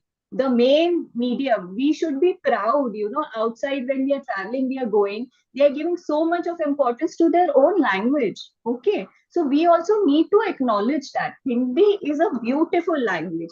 In my journey also, I have come to love my own language. Okay. So language is not a barrier at all. And second thing is, like I was talking about discipline. Discipline has to be there. And that creative urge has to be there. Yes, I want to write. And you have to write every day. And there are a lot of screenplays available of good movies, of shows online also. There are websites. Now everything is available everywhere. Anybody Right, who wants to get into television writing, they can study the format and everything also online. Okay. So a lot of right, things are there. So you have to be good in Hindi and you have to be right. dedicated. Okay, that's a very nice way to inspire everyone. When I met you first, I was also having so many questions, and I met you. I just thought about, wow, Bade Achhe Lagte was my one of my favorite. I'd still see the serial about it, Yeah. and I met you on this. So that was amazing. Very grateful, and thank you to come at this level, being a celebrity, and the Glow Women will always remember you, and you are a part of our community. Inspire more. We will talk to you. So many people want to know about you still, and definitely we will be connecting. Whoever wants to Hiral, connect you and they wanted to write down, we will Hiral, connect with you. Yeah, Hiral, we have yeah, since Nilkam. found out that Roshani Senaz was the head of Balaji from 2004 and 2006. Is that Oh, right, Roshni? Yes, I was heading the films department when the first Okay. Kya Cool Hai Hum got done Yeah. at that Okay. time. So I was the creative director and executive producer as well on the film. Okay. wow. All right. Yeah. Well That time done. Balaji was entirely different, Yeah. and somewhat it is still like that. But then, yeah, a lot has changed. I joined in 2010. So well done, Neha. We are so proud of you. You can see Thanks a that lot. people do remember, and some of these serials you mentioned are so popular that when the big boss comes, the Nagin seem to replace that. So you were a very, very good production house. So we are very proud of you. Hiral, thank you for Thanks. bringing Neha. Let's make Neha the part of Glow Women, also the steering team, and also on Healing Our Earth. Neha, our team will be in touch with you more. Stay in touch with Hiral. Stay around. We are still chit-chatting. We plan to go to our next guest, which is supposed to be Saima. I can't see her on the screen. So we will go to There's somebody raising hand, but she doesn't know her name. Can you change your name, please, if you are Saima? If the iPhone is you, if you put on a landscape, we don't recognize you without your name. So if you put your name, maybe she can't hear me. Let's see if we can communicate with her, okay? Unmute, unmute. She won't be able to unmute till she puts her landscape. Can you flip your phone, make your landscape? Let me change her name for her. Maybe she is struggling. Is that Saima? Is that Bindu? Yeah, Saima. Okay. Saima. I got that. I've changed her name for her. Saima, if you can hear us, landscape your video. That's more professional. Yes, flip your phone and it will be good. So, Hiral, while she's doing that, Bindu, while she's doing that, let's introduce her. Yes. Saima, if you can hear me or if you can see my action, we can't hear you. So She can unmute. hear you, she can unmute now. There she is, she can unmute. All right. Can you hear me now? Yes, dear. Yes. Welcome. Global Namaste, Saima. And let me introduce a wonderful person who is a celebrity makeup artist. She is herself very beautiful, but very beautiful by heart. She's a very amazing human being. And why I like her so much, because can you see behind her, there is a cat. And she is an animal lover like me. So whoever loves animals, for me, it's a big respect for them. So welcome, Saima, to Healing Our Earth Family GLOWomen community. And let me introduce a small introduction that Saima is honor of Sparkle by Saima, Makeup Studio and Academy. And she is a Guinness World Record holder, Best Icon Award. So that's so amazing, Saima. And I would love to, in fact, everyone would love to hear your journey, your experience. So over to you, Saima. And Saima, welcome to GLOWomen and Healing Our Earth. Can you flip your camera so you become landscape? So you look like how Bindu does. Thank you. First of all, thank you, everyone. Thank you, Hiral, and thank you, Bindu, for having me. Mr. Neil Kumar from London, I'm extremely sorry. I'm very bad at my settings. I am not able to flip my camera. It's showing me something else only. I hope that's fine. I just wanted to, just wanted to be with all of you, and I did not want to miss this session first. And yes, global namaste to all of you. And it's like, it's a pleasure to be here among all of you here. I'm really thankful to my darling friend Hiral and dearest Bindu with my love, Shiro behind me. Thank you so much, guys, for having me. It's such a pleasure.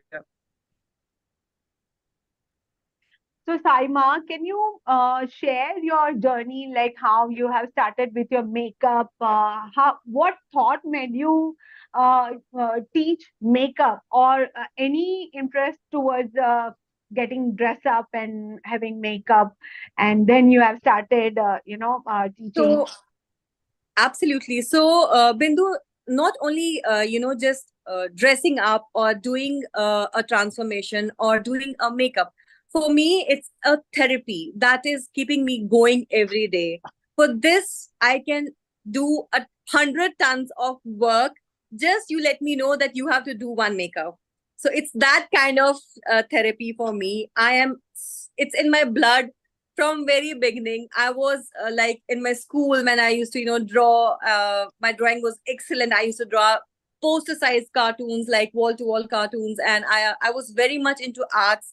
And this always used to give me such happiness. And then I started the moment I finished my 10th. I was in my 11th and 12th classes. As you know, I'm from Kashmir, and I've been born and brought up there only. And then I used to come to Delhi with my grandfather, and I used to see some beautiful girls with lots of makeup. And I was in Kashmir, and people over there are so pretty, like they hardly need any makeup. So I used to see this, what they are doing, what they're applying. So for my own thing, I was just joining little courses.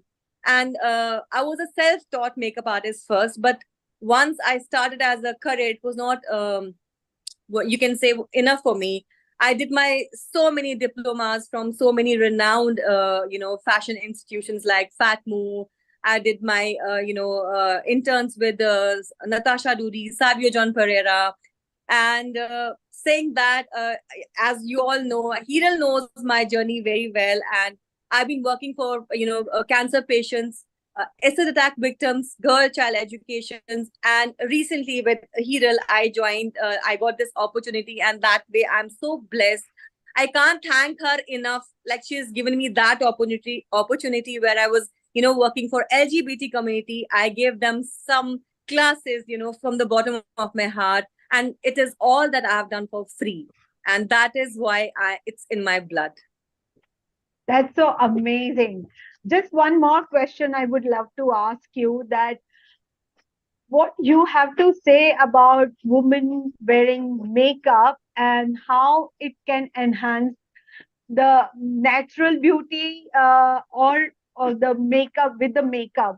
Like, what have you want to say about this? So for me, makeup is not something that can make you look plastic.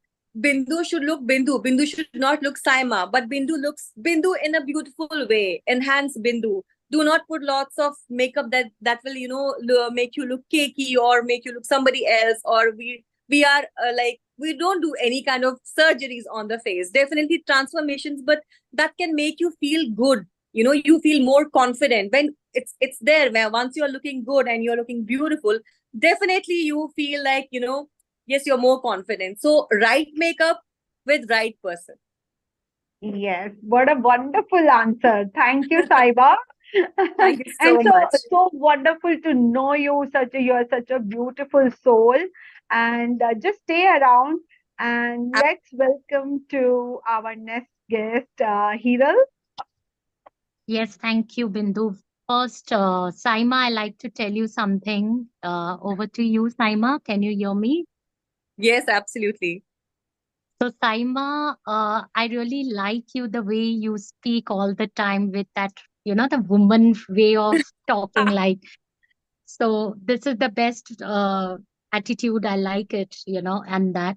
And one more thing, I just wanted to tell you and to everyone in this episode, Saima has really been very inspired me also in certain ways, where she had told me, "Hello, Hiral, don't do any free things, okay? Just do it the way you value yourself. First, value yourself. Free things will Absolutely. come when you wanted to do it by your choice, but don't say no to people. You should say no. Have that courage Learn to to say say no. no." So I like to even give this to everyone. Learn to say no. It's not always giving, but sometimes you need to value yourself. So that's an amazing thing. Thank you, Saima, for being a part of this. Be in Thank this you so global woman. You are the right person, and I'm sure everyone is it, because that's what we all are here. But we all want more power like you. You have Absolutely. been done so many cancer patients, privileged people, free of cost. Can you believe it? Free. At those times, they have really done something to Saima, and Saima has not even said no to them, only because she was a giver, a nice Hiral, giver. And Hiral, today she is here. Hiral, I noticed when Saima was talking and as she started talking about cancer and other outreaches that she's doing, one of the reason why I wanted her video in a landscape, you can see the cat behind is so peacefully sleeping. And that is Yes. because I believe, Saima, you are also a spiritual person. You seem Mhm. to spread the spiritual energy. Your cat is your proof because he or she has not been disturbed at all and seem to have taken everything you are saying peacefully. I want to ask you one question, Saima. That means so much. Yes, sir, please. Yes. So what I find, Saima, that you also run an academy. Does it mean you teach makeup as well? Yes, I do. That's my forte. I teach makeup. Okay, so Bindu, Hiral, I want you to connect her with Vaishali, our Vaishali, yeah. beauty Yeah. expert who is from Hollywood and Bollywood. I think she and Saima should plan something out and maybe even go to prosthetics, which may not be Saima's subject, but it will be so good that they can extrapolate more and grow the women, because makeup is very essential for women, not to look pretty, but to gain confidence, personality, and to be able to stand out in the crowd, not so that they are recognized just as a pretty object, but as personality. And Saima mentioned that we don't have to strive for that. Saima, I want to ask you something, because makeup is quite essential. Do you do skin allergy tests, and do you get involved in that before you apply makeup to your clients? So, the thing is, like, we start with the skin preparation. So skin preparation is like we are prepping the skin. We are making the skin prepare for the makeup. So once we are doing that, we do a process that is called a CTMP. That's a cleansing, toning, and moisturizing, and a priming and a serum process. So within that process only, it takes us at least 15 minutes to do this process. In case we find there's some skin irritation, allergies, and by the time we are talking to the clients and we ask the client if anything is bothering them, if they are highly allergic, if there's any particular product that they are not used to. So this is all our duty that we ask them. Absolutely, yes. And Saima, one last question, because we'll move next to Kalindi, who is waiting here as well. Yes, Just sir. before we move over, earlier, about 4 months back, we did a red lipstick episode. What are your thoughts on red lipstick from psychological point of view, from aesthetics point of view, and from confidence point of view? So red lips is a statement lips. So I feel if anybody is happy or it's making them happy to wear a red lipstick, why not go for it? Well, there you I'm are. wearing a red lipstick today. There you are. You heard it from the Guinness Book of Record holder. If you want to don a red lipstick, don't wait for anybody. Just go and do it and feel good. Saima, stay around. We are very proud of you. Thank you so much, sir. We will chit chat further with you. Bindu and Surely. Hiral, thank you for bringing Saima. Thank you. Thank you. Thank you. Thank you for Saima. having me, Bindu and Hilo. Stay Thank you so tuned. much, guys. Stay tuned. We'll chit chat later on. Yeah? Surely. Yeah. Okay. Okay, And what so we will now do, and Hiral, what we will do, let's welcome the smiling Kalindi.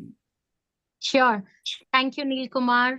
So we have amazing lady, a therapist with us with something unique and many modalities where she is doing it. And let me introduce our gorgeous Kalindi Joshi. Kalindi, global namaste. Welcome to our GLOWomen. Thank you for coming here. So let me just introduce her. So by profession, she is a nutritionist. She is doing some cupping therapy, which I really like it, and an acupressure therapist. She inspires people to adapt to a lifestyle change with holistic approach to heal all the lifestyle related ailments so that you can eat, cheat, but balance it in time. Kalindi, tell me something about cupping, and now it will help what ways for this cupping, and what exactly you can give and inspire. What are the benefits about the cupping? I have not heard much about the cupping, but things are nowadays in social media, it keeps coming about the cupping therapy. What is it about? Let we all know about cupping. Can you hear me? Oh, yes, Kalindi. Looking Audible? beautiful, Okay, and so I can see the 24. Thank you. this is my working table and it's always here. Oh, lovely. So tell me So something about cupping. before I start, a global namaste to everyone present. Thank you, Hiral, and thank you, Bindu, for having me over and showing that trust in me. I am seeing many amazing people here, I think. I was just reading, so very interesting episode. Nice to connect. It's the first time, and I'm looking forward. I think I'll stick around even after my session. So, as she's already introduced you about me, I am a nutritionist and a cupping therapist. Now, what is cupping? Basically, everybody's these days are very intrigued to know. It's an 5,000-year-old Chinese therapy. There is difference between cupping and hijuma. Hijuma is that blood secreting wet therapy that is done in the Middle East. The science behind both of the therapy are same, but the cupping is done without slitting or blood. It is stimulating pressure points.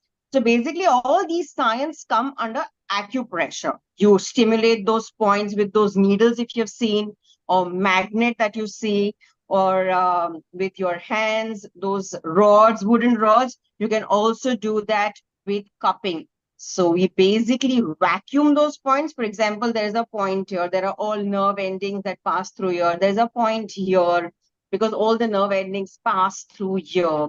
We just vacuum them against the gravity. We increase the blood circulation there. They are helpful to detox your body with all your lipid-soluble toxins. And they help in a long run if you follow the diet, the nutrition angle, the lifestyle change. I've helped people heal diabetes, thyroid, sleep apnea, obesity, pressure, cholesterol. It's all, put together that that's how I work and I inspire people. For that is the reason I call it a lifestyle change.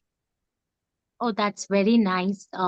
Good way of really giving us this knowledge about it. What do you think about that? I have heard a lot about pregnancy on that, how you can give a knowledge So on this basically, if huh, somebody wants we- to be pregnant so and like basically they this are, all works. So this all works in tandem. There are points that we stimulate. These are all related to reproductive points, basically. Along with that, whatever the angle that we have to follow, like the lifestyle change, the nutrition angle, all put together, I've helped two of them conceive who had had wow, 3 miscarriages, and there were issues related to that. After the whole program, in first try, both of them conceived because the wow, body that they were into, their body wasn't ready. The reason is there were a lot many other negativity, there was a lot many ailments, there were a lot other physical, mental, and of course the outer situations. But when you put your lifestyle, when you align your lifestyle, when you stimulate, when your hormones within change, when your body heals, when you heal, you're always ready for everything because such a natural thing to conceive. So that is how I correct. help them. That's very great. And I would love to share a video if you have. We will just see if we can, if you have shared with us, we will shortly make everyone show what is Okay. exactly cupping. So I think this is, you can just tell them while seeing the So these pictures. are where they're stimulating those pressure points. It is very famous in Hollywood. I've written Kim Kardashian, the most talked about model and the guest of our country. Michael Phelps was the first one, the greatest swimmer, if you know, the Olympic swimmer. If you see him whenever he's swimming, he always has these marks. These marks are not dangerous. They are the sign that the therapy has gone well, because whatever you see, those bruises, black, blue marks, are all the toxins that surface. And when your blood circulation happens in the body, these toxins, they get dissolved in the blood and they are ejaculated from your body. So that's the one way of pressure, that they're stimulating pressure points. What's my aim that I generally help client with. Okay, that's great. That's great. Amazing, amazing. This is something very different, and I hope everyone will love to come to you and, you know, And here, And I would like to add, Hiral, if you remember in olden days, we used to detox our feet with that kasa vessel, vati, whatever that yeah, is yeah, called. you still be, Yeah. yeah, Yeah. So and I do Kalindi, that too in the feet because I am also foot reflexology specialist. And and trust wow, me, with Kal- stimulating those pressure points, we detox the entire body only by stimulating your feet. It's so relaxing. It's and just in half an Kalindi, hour process. Kalindi, Hello, right perfect. hello. now we Huh. are showing your video. And we Okay. have stopped at the benefits of cupping. So if you look at the main screen, describe the Yeah. benefits that are over here. There are quite a few benefits here. So basically, see, there are a lot to read, which I'll circulate. Basically, it helps you heal overall. Cupping will only stimulate rest of the work your body does. Because the point that we stimulate, depending on the kind of ailments we're suffering from, the kind of parameters we need to keep a check on, there are each and everything that we are suffering, and especially the lifestyle related disorders that these days we are suffering, they all have these pressure points. When you stimulate, your body activates and your body does the work. We only are here to guide the body. The body is such a beautiful science that we don't need to do anything. All we got to do is align it well. So there are a lot of hormones that get changed, that are all, or the balance, that it strikes a balance. It strikes a balance. The body starts striking the balance from within. And Kalindi, is this you? Yeah, that's me. That's me. So the before was still smiling, but the after one is showing off. Is it that, look, this is what I can do? So that's an example that Kalindi doesn't just believe in what she's talking. She has used the method herself and benefited over here. And she is not shy. She has actually shown, although she looks pretty at both the stage. So Kalindi, well done. Let's move on to the next slide and see what we can share with people. And here we come onto the next slide, which you are showing even better before 10 years and present. So you've gone even further, Kalindi, is that right? Sorry?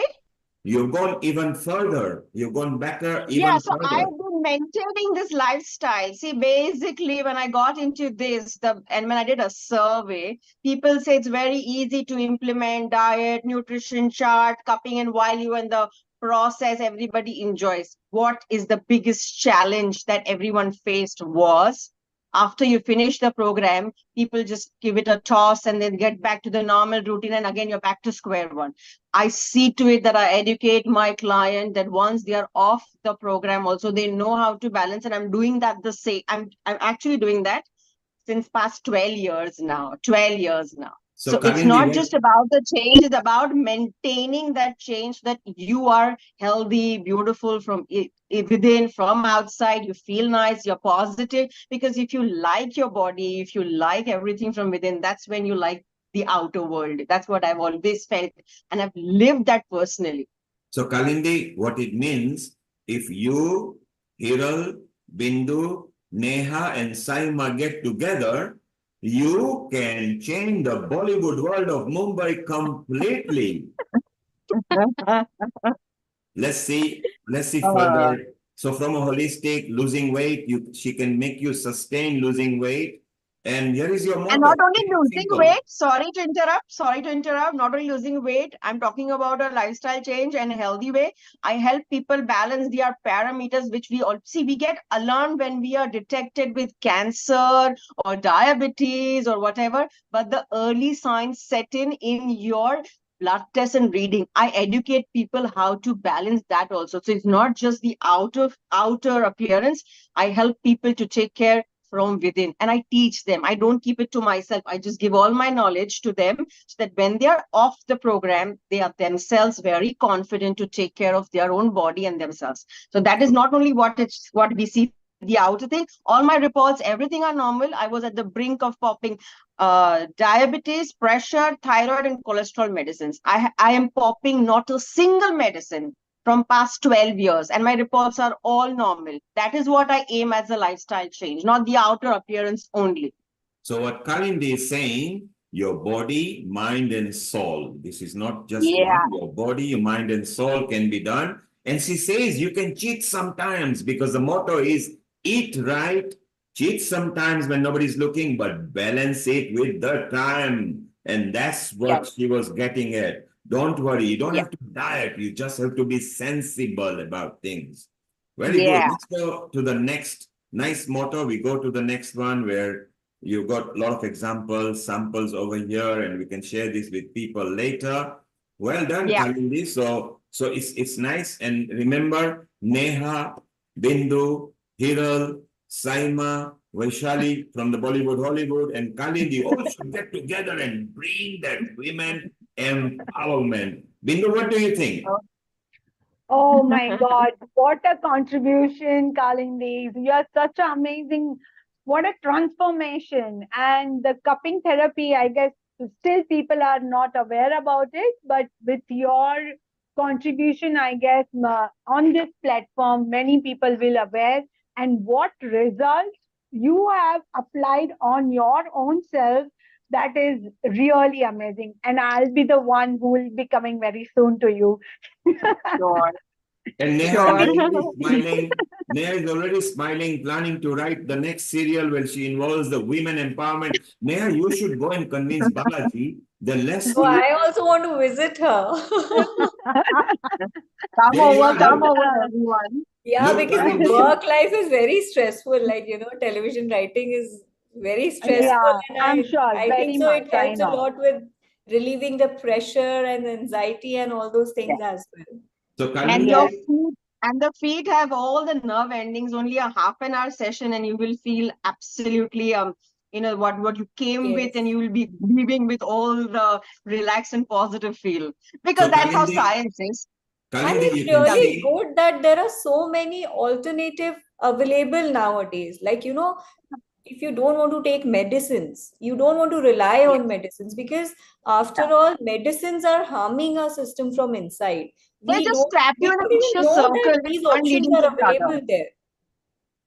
So Yeah, Kalindi, Neha, you need to start writing a new serial, Women Empowerment, and we'll bring so many women because Healing of Earth is connected in 186 countries. Kalindi, you're Yes. already getting popular because people on the social media, this is a private group here on social media where we are on YouTube, website, and Facebook. People are loving it. In fact, they're loving Bindu, Hiral, you, Neha, everybody. And the next person, Kalindi, we need to teach and cheat is Rupal Doshi, because she is the owner at Divine Foods. So if we can get the food involved and how to cheat, isn't it going to be wonderful? So stay around and Bindu, yeah.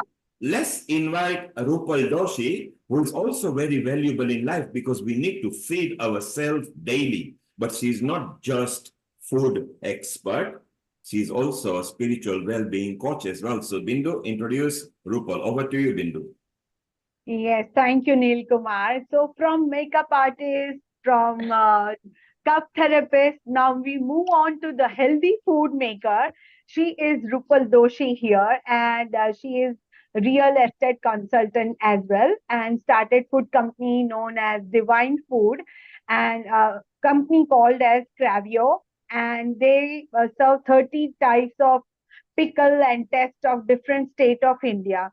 So they are connected with the Farmers Association and help them to sell millets. Sounds very healthy. So they have a raw, ready to cook and ready to eat different millets, sweet and savory product. Sounds really yummy. So now they are starting with the chocolates and where the beans are sourced from the Indian farmers. So welcome Rupal, Global Namaste. And Thank how you. wonderful your startup is very, like it's yummy, tasty, and healthy. So, what you have to say about this, your product, your healthy product? Over to you, Rupal. Hello, everyone. Thank you, Bindu, for a wonderful, elaborated, even I don't know what introduction you were supposed to give, but thanks so much. And also lots of gratitude to the voice, Mr. Neil Kumar, as the first voice what we had learned. Hello, everyone, global warm, healing our earth, and to the face what I'm hearing it today. So I would start my journey as I started my journey with my son is a Jain monk, and there was a vacuum in my life. So, and that's when we were finding our house, and that's when I came to know that a woman is can make a house, and that's how I started my journey of my real estate. And slowly and steadily, I used to help women find their houses. And slowly and steadily, since I was into food, a lot of my friends motivated me to start my own food business as well. So it started with friends and family. Slowly and steadily, I started with pickles. And when 2020, it was the time where the whole world was at vacuum. That's how I started with my pickles. And now from 1 to 10, 10 to 20, and now to 30 different kinds of pickles from all over India, different tastes of India. So that's how I started connecting with the farmers, and the farmers' wives, we started connecting with them and made them independent. I joined them in my team to make pickles with them. Slowly, and I moved on to other. With them only, I found out that millet is also one thing where people have forgotten. And as my other fellow friend said, that food is also a part with healing and a lot of other therapy. Food is also, I would say, a part of your day-to-day journey. Having good food, healthy food, and a clean food is more necessary. So that's how we connected with farmers and we introduced millets in everyone's life. So though millets was there years behind in our life, but it was lost and forgotten with these fancy foods. So a lot of we have now 9 millets in our on our platter, and we have now made from raw millet to ready to cook, ready to eat, and different healthy versions of those where people can on the move munch on it. And now I've just finished my say certification of gold of a government certified gold medalist of chocolate, and now I'm starting with healthy chocolates. So let me just say healthy chocolates, it's pure chocolate with no chemicals, no preservatives, and direct sourced from the farmers. So now I'm getting into the therapist chocolates as well, say for sleep therapy, PCODs, and a lot of other remedies through where a chocolate is given for from a 4-year child to a 90-year-old man, a person also is fond of chocolates. So I thought of introducing chocolate, healthy version through chocolates in people's life. And as my other fellow friends said, that the plant-based or a vegan therapy is also, so we are coming up with a lot of vegan chocolates as well as plant-based products as well. So, and that's how I encourage more and more women in our team, and that's I promote women empowerment through our company. So basically my company name is only Cravio, where you crave and indulge into a lot of cravings of your life.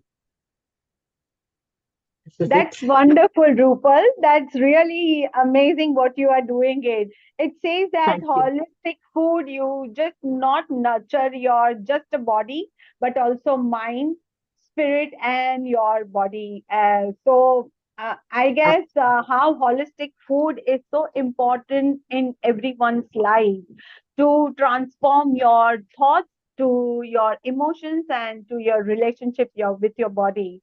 Yes. So it's amazing to know this. And stay Bindu, tuned. I would We'll be back. wait. I like to Okay. even add on Yes, Hiral. about Rupal that if you have known that now this year our Prime Minister Narendra Modi has given Yes. millet year in Yeah. India. Yes. So basically giving them that no fast food. We should go and eat millets to make be healthy because our PM Narendra Modi also encourages the healthy food, holistic food, and also he's also a yoga person. So he Yes. wanted Yes. all the things which was there, which is there in our culture in India, has to come here. So basically, Rupal, you are doing fantastic. I think it is very good to know about the chocolates. I think even my son wanted to eat. Now the chocolates are being so bad among Yeah, all the youngsters because they are very hyper anxiety. They wanted to eat chocolates to get their anxiety level, into that level, but they don't know right. what are the harmful things. So even I was thinking to get something like, the protein bars and protein chocolates and all. So I'm really very happy and very nice Thank way you so to, much. get into all these things and make the awareness, make everyone aware about that what we can eat in a nice and a holistic way. So great Thank you job. so much. Last thing before going towards another guest, Rupal, what message you would like to give on this platform to about the empowering women in any words? Mm, I would definitely say that yes, women and all the women on over here are doing fabulous. But yes, with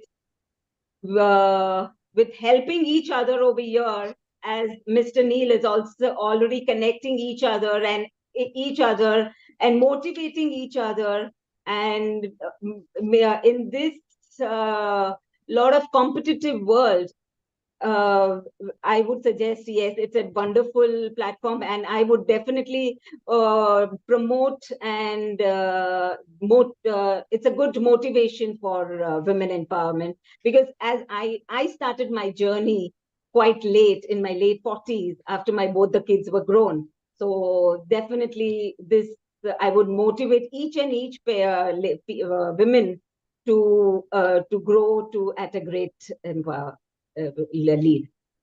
So you are now part of our Healing Our Earth and Glow Women community. So welcome and thank you so much for your Thank you so much. contribution. Rupal, I'm Thank going you. to connect with you soon. Rupal, I'm going to connect with you soon. Most, thank you so much. Thank you.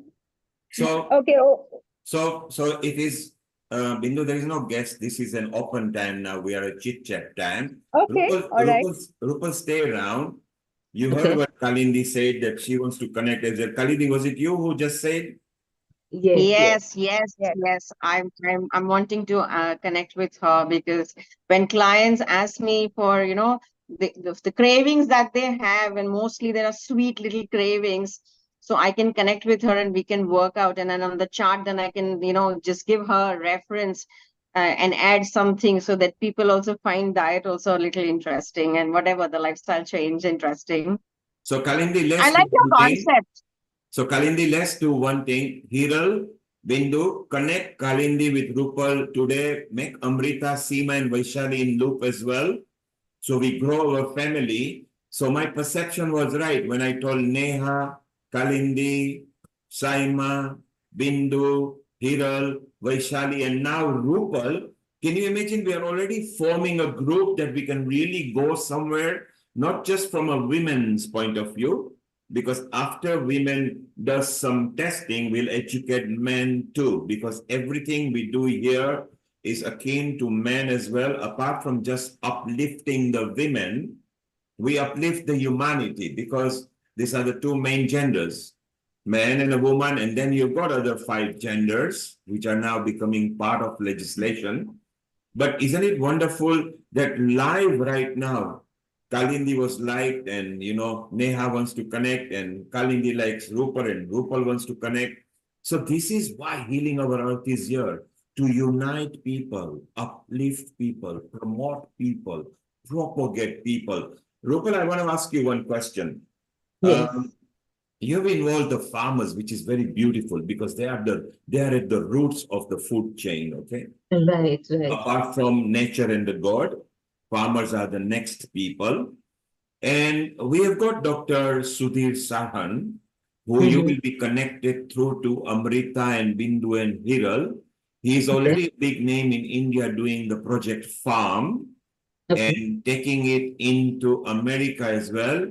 I'm very keen, Rupal, you merge your ideas with him.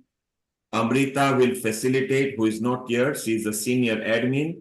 Bindu and Hiral are also part of a senior GLOW team, but they're also part of healing team. So let us build our network and let us bring out some sort of dietary session that we can, like Kalindi said, it is okay to cheat, but you do it at the right time and do it correctly. So Kalindi, do you agree that one doesn't have to be crazy about diet? One can be sensible about diet and not starve from any food. Yes. Which are your favorite craving, Kalindi? Sorry? Which are your favorite naughty cravings of food? Cravings. I love savory items. So I'm a biggest Pani Puri fan. But I see to it that I at least have once or twice in a week, I do have my Pani Puri. So I don't, my diet chart or my maintenance and my cupping and my detoxing all involved in such a way that I don't let people curb their cravings, because when you curb the cravings, they explode. And then instead of, when you feel satiated with 6 puris of pani puri, you will need 15. So that's how I see to it that we incorporate everything. And yeah, pani puri, anything that's savory, anything that's chatpata, they're my very, very naughty cravings. So what Kalindi is saying, you can eat pani puri, just be sensible. Don't eat very late at night or you will get acid refluxes. You can't digest. Eat earlier and eat sensible portion, because if your stomach says you are full, after when you are full, there is no benefit of consuming food. So she's saying you can eat pani puri, be sensible about it. Don't crave, because later you will binge on it. So this is wonderful. We are bringing tips over here. Smiling Neha. I mean, Neha, remember you are going to start ideas about how to produce women empowerment episode. It doesn't just have to be in Hindi. We can do it in a fusion, because although the We have a Indian global audience. Yes, although the Indian serials have now taken worldwide audiences, Yes. they are so famous. I know because I'm involved in promotion of things and it is very famous. But how about us going into English that can be translated into other language? So people who are the audience in Thailand, Philippines, they can do that. So Neha, later when you feel like, let us explore idea, involve Kalindi, involve Rupal, because she has started with nice, what's supposed to be healthy chocolate. Chocolate is good for body if consumed correctly, but preferably darker chocolate. But she might have found a solution. So, Ferrero Rocher is so good to give at the start of an event for those who are not nut allergic.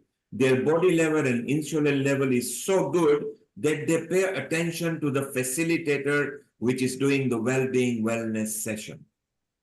So together, if you women unite, it's a very good idea. So Rupal, tell us, do you find, I mean, you are a female, you are in charge of the divine foods and everything.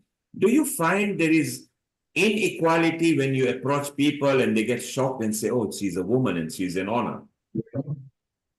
Many a times, yes, I would say that even on the lower level, yes, they have ignored us a lot. Even at the farmers level, when not me, but even their wives or the family members, they've really ignored women, where I actually educate them that I would like to educate your women and ask them to be a part of my team, where it would be real encouragement for their family and family income, in fact. But at the first instance, they were little reluctant. Maybe later, when they started getting income in their family, they were then they join hands. But still, it is, say, 60-40. Still, it is there with the farmers. At that level, it is there. Rupal, when you were very young, I'm talking about your 14s to 18s, were you struggling and striving to be somebody at that time, and then suddenly you found your journey and you are now a leader? Yes, yes, yes. Okay, thank you. I'm just reading. Sorry to interrupt. I got married at the age of 18. And I started this journey after my 2 boys. In fact, I said my elder one is a Jain monk. And when he left the house, I started my journey. Till that, I was a homemaker and totally for my kids. Yes. And that's Okay. how after that I started my journey. I was just reading your body language and then predicted that. So there is something extra, I know. Maybe later we'll tell you more about that. So, you have done a super journey from something where struggling financially independence, where you wanted to buy your own things, to now that you can buy your own things and at the head of the things. You have done fantastic. You've done very well. So stay around. Let's go to Neha. Neha, did you find that as a writer, and now you are a senior writer at young age, because look at the serials that you are involved with. I mean, they're all popular. Even sitting out in here in London, I'm aware what you are doing down there. So isn't it wonderful? Did you find you had to struggle in the men's world, or is it because female are good at scripting anyway, because most of them have got female touch, the serial? How did you find and how did you cope with it? So basically, when I started, I started my career with Balaji Telefilms. So the owner itself, the producer, Ekta ma'am, Ekta Kapoor ma'am. So she is a very strong personality. Okay. So, and we had a very protected environment as well, because I remember at night also, at 3 a.m. also, we used to have meetings. But she used to make sure that we'll get a drop. Okay, at 3 a.m., there will be a car which will safely drop us to our place. Okay, and she was also very much aware about the fact she will personally ask each one of us, is anybody harassing you? Are you having any problems? So she was the one who was taking care of the staff as well. Okay, she had that instinct in her as well. So I've always, worked with women who are very strong headed. Okay, and even in television industry, it's heavily women driven. Okay, be it creative producers, be it head of channels or other producers. I've mainly worked with women. Moreover, women are there because they are more creative. But yes, I've also seen that there are a couple of male writers or there are a couple of male producers. They are paid better as compared to women, which I feel is there. A little bit of that is there. So that's wonderful that and who better than Ekta? I mean, she's almost like a man, she doesn't care. Yeah. She is today one of the biggest production houses. And of course, look, who is she? She's daughter of Jitendra. And who is Jitendra? An everlasting actor who was always there, and her mother.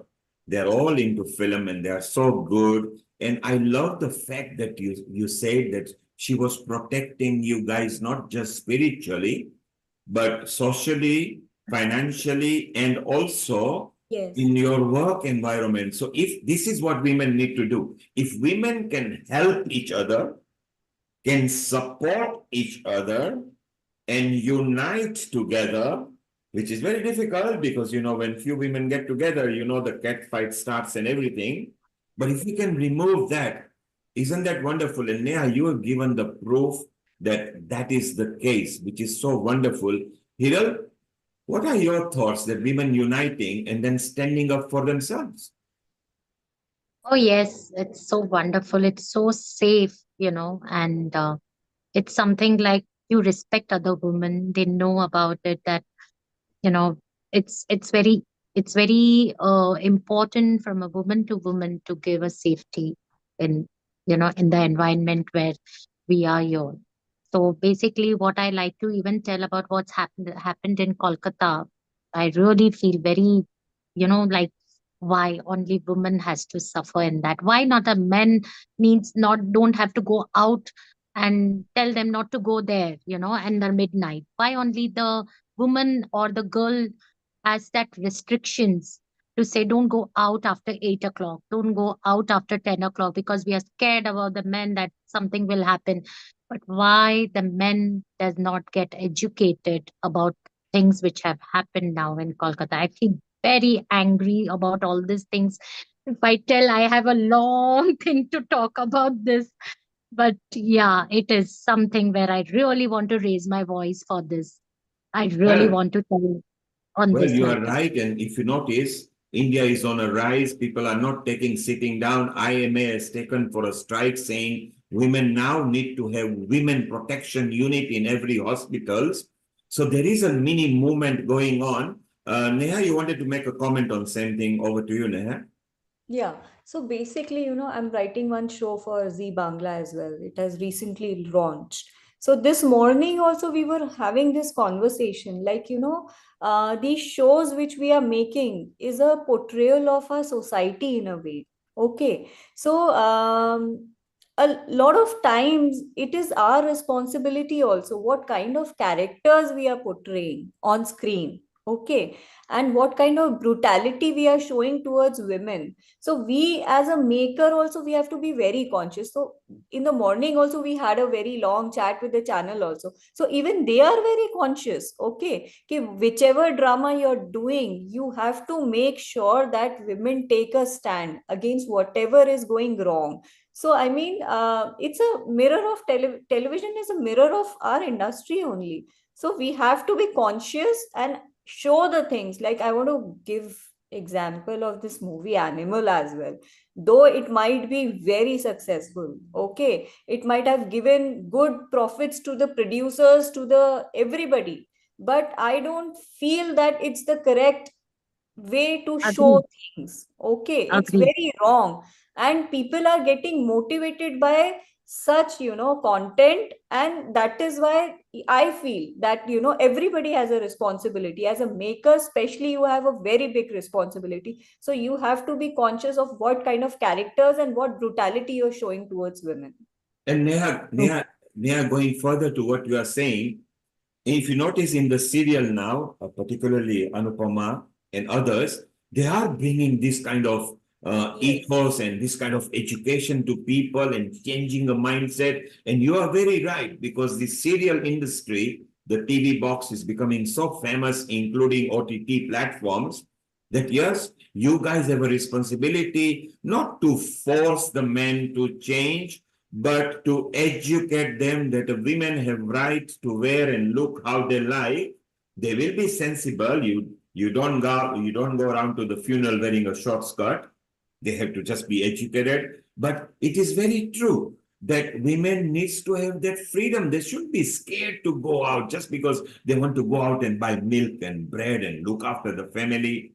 So I think India is on the rise, and I feel the Indian scenario in India is slightly different than the global scenario. And Neha, someone like you in 10 years could become such a good influence. So don't give up and make sure you include this kind of situations what Hiral has brought out. Bindu, what do you think of it? Do you feel safe in Mumbai?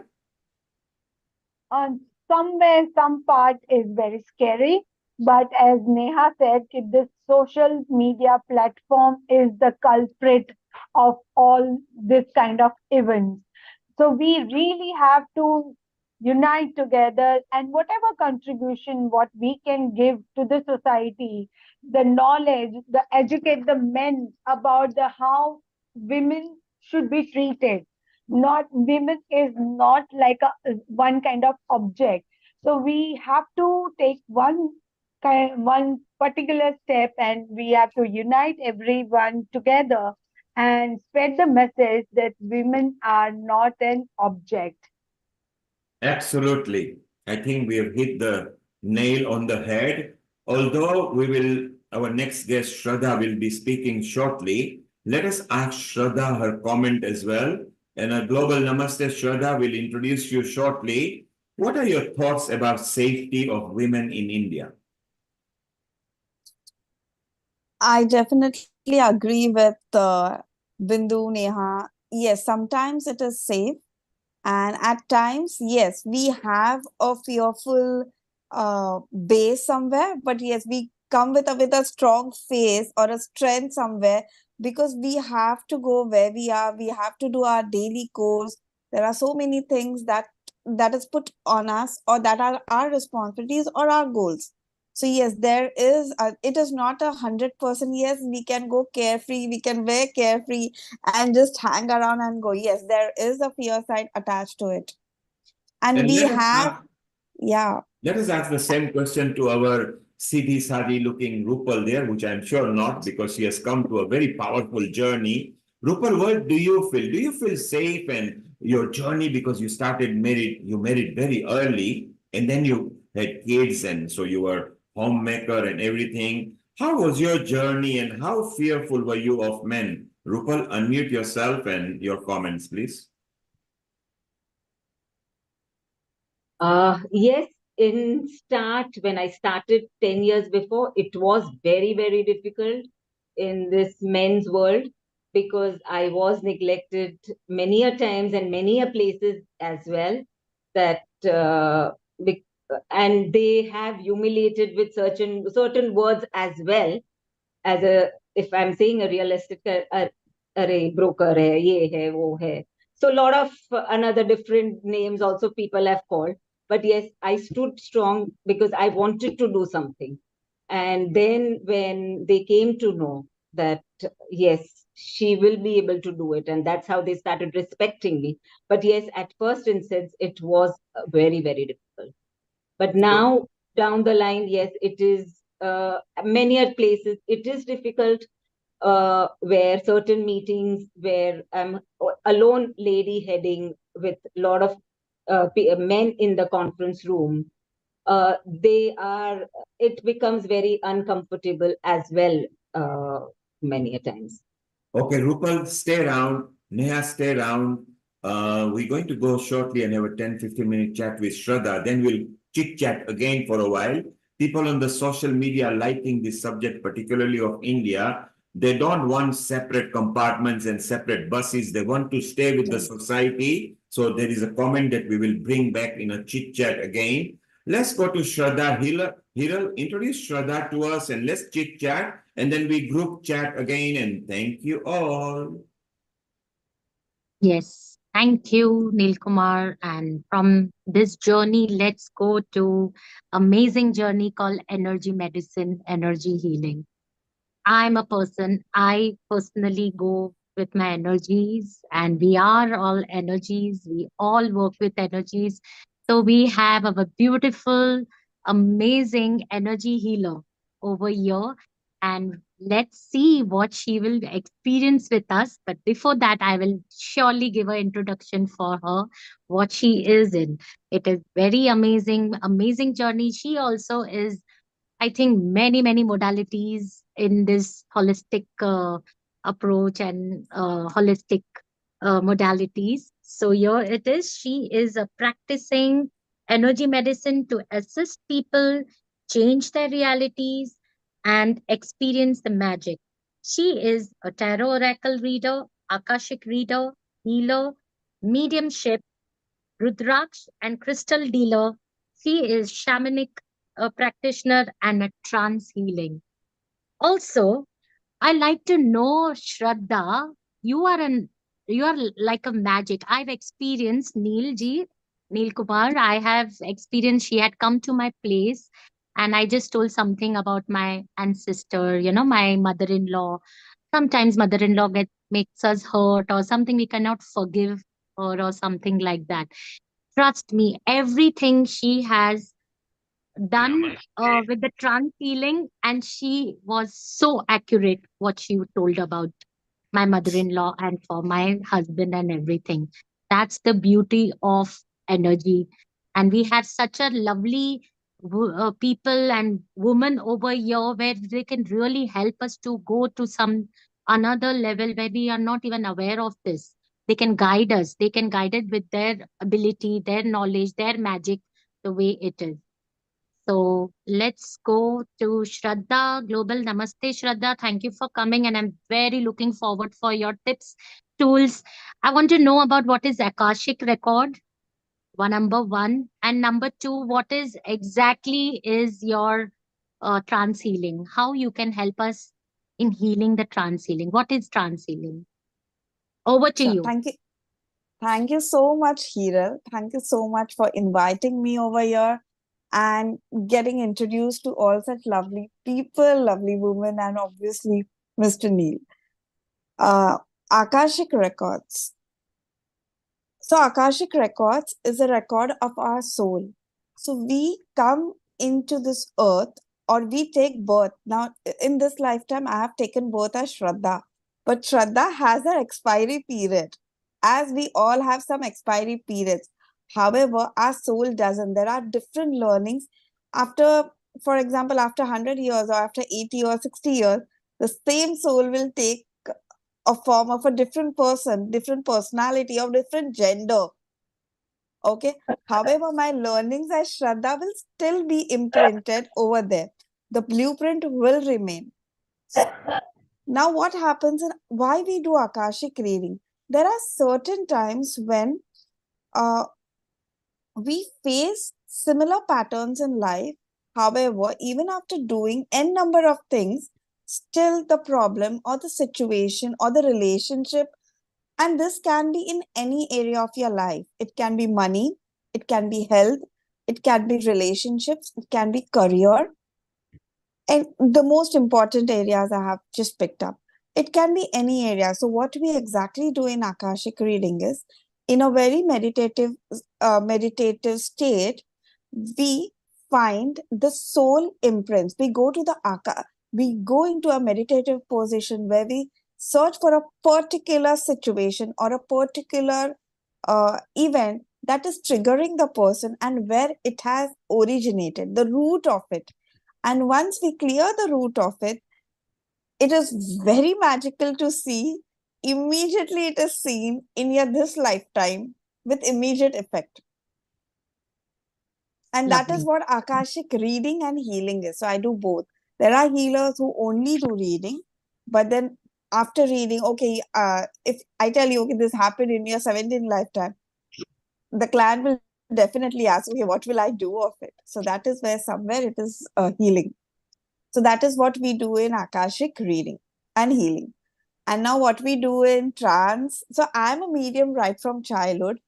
However, over years and then learning through a particular, from a teacher, from a right source. So I am a medium where I get attuned, or I get attuned to the divine energies. And even as you said, as Hiral gave an experience, there are many people where they want to have a closure with their loved ones. It becomes very overwhelming for some people where, the best example is COVID, where people have just passed on so quickly that nobody even had a time to think or even to accept and acknowledge that okay, the person has gone. Even after a year, like it has been 2 3 years, even after that people are like, they cannot still digest the thing that okay, one of my loved one has gone, and the why thing literally makes their life panic to another level. There comes all the anxiety, the depression, and the guilt, sometimes the guilt, the anger. So when I connect, so I that is a medium. I'm a medium who I connect to the divine beings or the past loved ones to give a message and get a closure to them. Okay, that is one thing. And now, what exactly is trance healing? As I said, I'm a medium. Okay, so the same thing is done in trance healing. It can be done in person or in distance. So what I do is, I sit in a meditative state and I get connected to the divine beings of light to make you understand in your language. It can be any god or universe you connect to. Okay. Because I'm just making it so that a normal person can really connect to it. So it can be any god for that. It is not a religion based that, okay, it has to be Ganpati or it has to be Allah. So it can be any god. It is just the divine energy, what we believe, the universal energy force. I connect to that, and then the healing happens. I'm just a medium. And when this healing happens, you see magical results in our life. How? Even I don't know, but yes, results wise, I can say yes, it happens. Okay, That is so how trance Shraddha, healing works. would you like Yeah, to do some meditation for us? Can we be in a trance healing? Can I you lead us can. right now in 5 minutes? So, okay, I can definitely get you, Hiral, into a trance state if you Oh, all are willing to. However, it won't be like a personal thing because it differs, and the situation matters and everything matters. Okay, so it can be just to get you a overall experience how it can be, and maybe some of you or every one of you can get a message for yourself on so let's whatever do. situation you are facing. You so you can just intentionally think in your mind. So I'll So make will you we go do? through. Oh, Yeah. lovely. That's nice. Let's do, everyone. See the magic of Shraddha and let's experience what she wants to do for us for 5 minutes. Yeah, we are ready. Yeah. So everyone, close your eyes. Taking a deep breath in and a breathe out. Breathe in and breathe out from your mouth. Breathe in and breathe out. As we breathe in, we are clearing all the anxiety, tensions, worries that we have for the entire day. And we are just sinking in the relaxation mode. As we relax further, we imagine the roots of the earth entering our legs. As they penetrate from our legs, they start growing in our entire body, forming branches and grounding us with them and becoming higher and higher, higher and higher.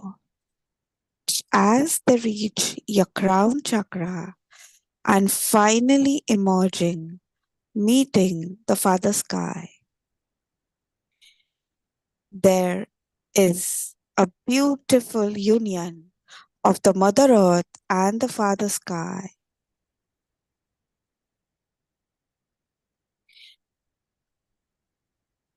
You can also imagine the brown and the blue color merging within each other, forming a greater union. And as they merge within you, they are merging within themselves. Now it's one. It's you and them. Putting all your barriers down of your own self, what you are, the President of India or the director or a vice president. Keeping all those barriers down, down. We surrender to a mighty energy force. This force of energy we call God.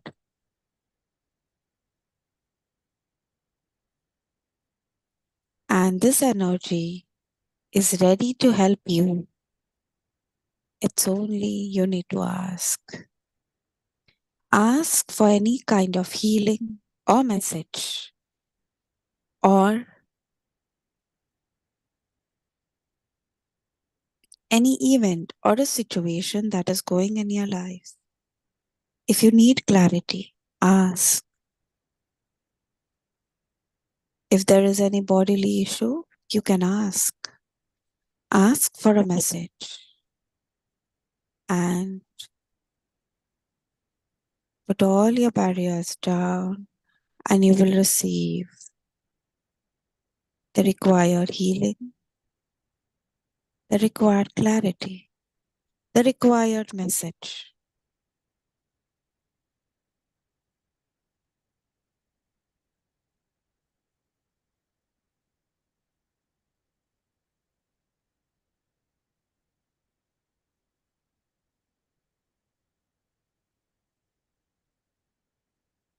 As we sink in the silence of the universe and the universal energy,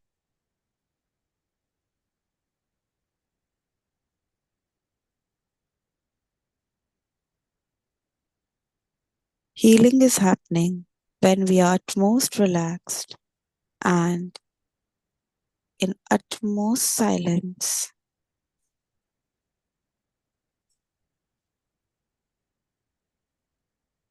And as we sink into more of the silence,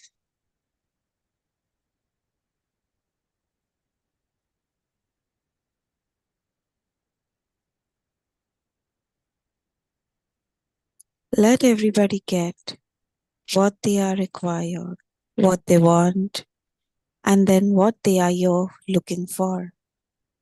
More than what they are looking for, a total magical experience. The answers you never received. Let there be peace and harmony in everybody's life. And as we receive the messages, the healing, we ask the Almighty, we thank them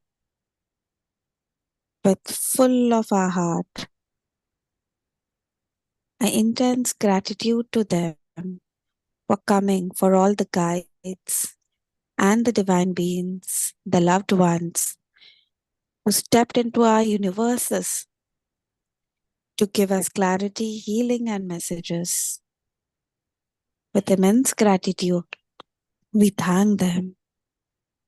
We thank them and ask them to be with us every time when you feel to call this energy. Ask them to come every time you close your eyes and you feel the same vibrations, the same frequency. And whenever you feel to come back to the present, you can open your eyes.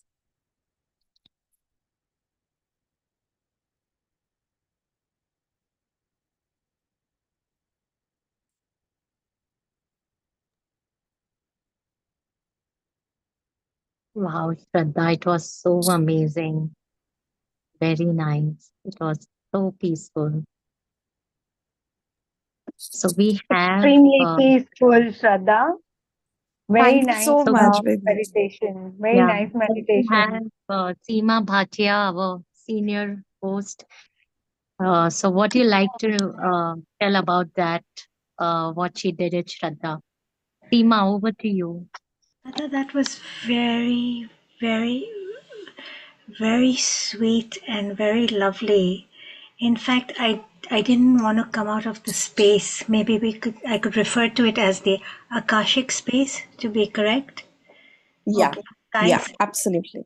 I had my records opened many years ago by Ernesto Ortiz in Hong Kong, and but your way is different. Yeah. Your way is very different, and your way is very fast. Yeah. Yeah. So I actually would love to book a read with you shortly. I'll take your Thank you so contact from Hira or my very close sister from back home in Kenya, Bindu, as well. much. Sure. It was very, very enjoyable, I must say. You sense a presence. You sense the presence of would it be precise to say the masters? Absolutely. The ascended masters, is that correct? Yeah, it is. So everybody would have experienced different things. Obviously, for you, it would be ascended masters or even an entire team. Somebody would have experienced their loved ones. So it was like whatever is required, as we are doing a group. Okay. So how are we shielded? How are we shielded when we practice, when our records are opened, for example? We So do yes. go into another space. So how are we shielded? So that is the reason I connected Mother Facilitator. Earth and Father Sky within you to yourself. That's how you are shielded. So for example, I have a friend of mine who's suffering from a lot of back pain right now, and she's practicing different modalities of healing. Had she had her records open and gone into the space of Akasha, as you so beautifully transported all of us into, could she heal in one session from that excruciating pain, or would she need a couple of sessions? How does that work, for example? So I cannot give you 100% guarantee that in one session or a couple of sessions. Yes, for that we need to first I need to go and meditate what exactly that thing is. But yes, there are people who have recovered in one sessions. There are people who require more than one sessions. Right. So let's say someone's carrying a very heavy karmic burden, you know, a disease or a family issue or something or the other. Are you saying that the Akashic records, once open, can actually wipe the slate clean? Is that how it works? Yes, absolutely. So how it works is any kind of theory, past life regression, okay, Akashic record or any. So what happens? We do things unknowingly, unintentionally, as in this lifetime, or we have done in our past lifetimes. However, the effects we are bearing it now. So karmic. consciously, it is our choice. Yeah, it's karmic. So consciously, it is our choice. Now I need to change. Okay, I have done it. I'm aware of it. I am acknowledging and accept. Now, how can I change it? So when you do any of the Akashic record, you have the choice to change it, to ask forgiveness. So there are a couple of things. Like there are certain modalities, like one of the best is, which I love, is Ho'oponopono. Okay. Ho'oponopono. I am sorry. Yeah. Please forgive me. I love you. Thank you. The Hawaiian. Yeah. It's fantastic. It's fantastic. It's so beyond the level. powerful. It's beyond words, really. Yeah. I've tried Yeah. It's Ho'oponopono. beyond words. It Yeah, is. I've been doing this for the last so many years. It And I've change. seen, yeah. It changes. It takes time. It takes time, Yeah. but it changes a lot of things. No, Hira? Yeah. Yes, I have. Even I practice Ho'oponopono exercise, and it creates wonders in our lives. I agree. Yeah. I have one absolutely. question for you, Shraddha, before Sure. I give it this over to Hira. You expressed that you're a psychic medium. Yeah. So you converse with those who have passed over? Yeah. So their presence comes to you. So you can actually Yeah. get answers for a person's future, or Yeah. what the ancestors want for them, or what they should do. Are you able to read into a person's future? Okay. So let me see. I know I can read into a person's future, but however, there are certain things which is a choice. Right. Right? So it is upon a person, even a living or a passed over, okay? That is a choice of that person, what exactly they have to do. Simple. But yes, I can help them to find them a way or a direction. Sometimes it really becomes for people living on earth and also those who have passed over, uh, because the passed over wants to move further to light for their further progression. Okay. But because of the attachment they have with the people on earth, they want to give unable to do certain so. messages. Yeah. They want to give some message. They want to.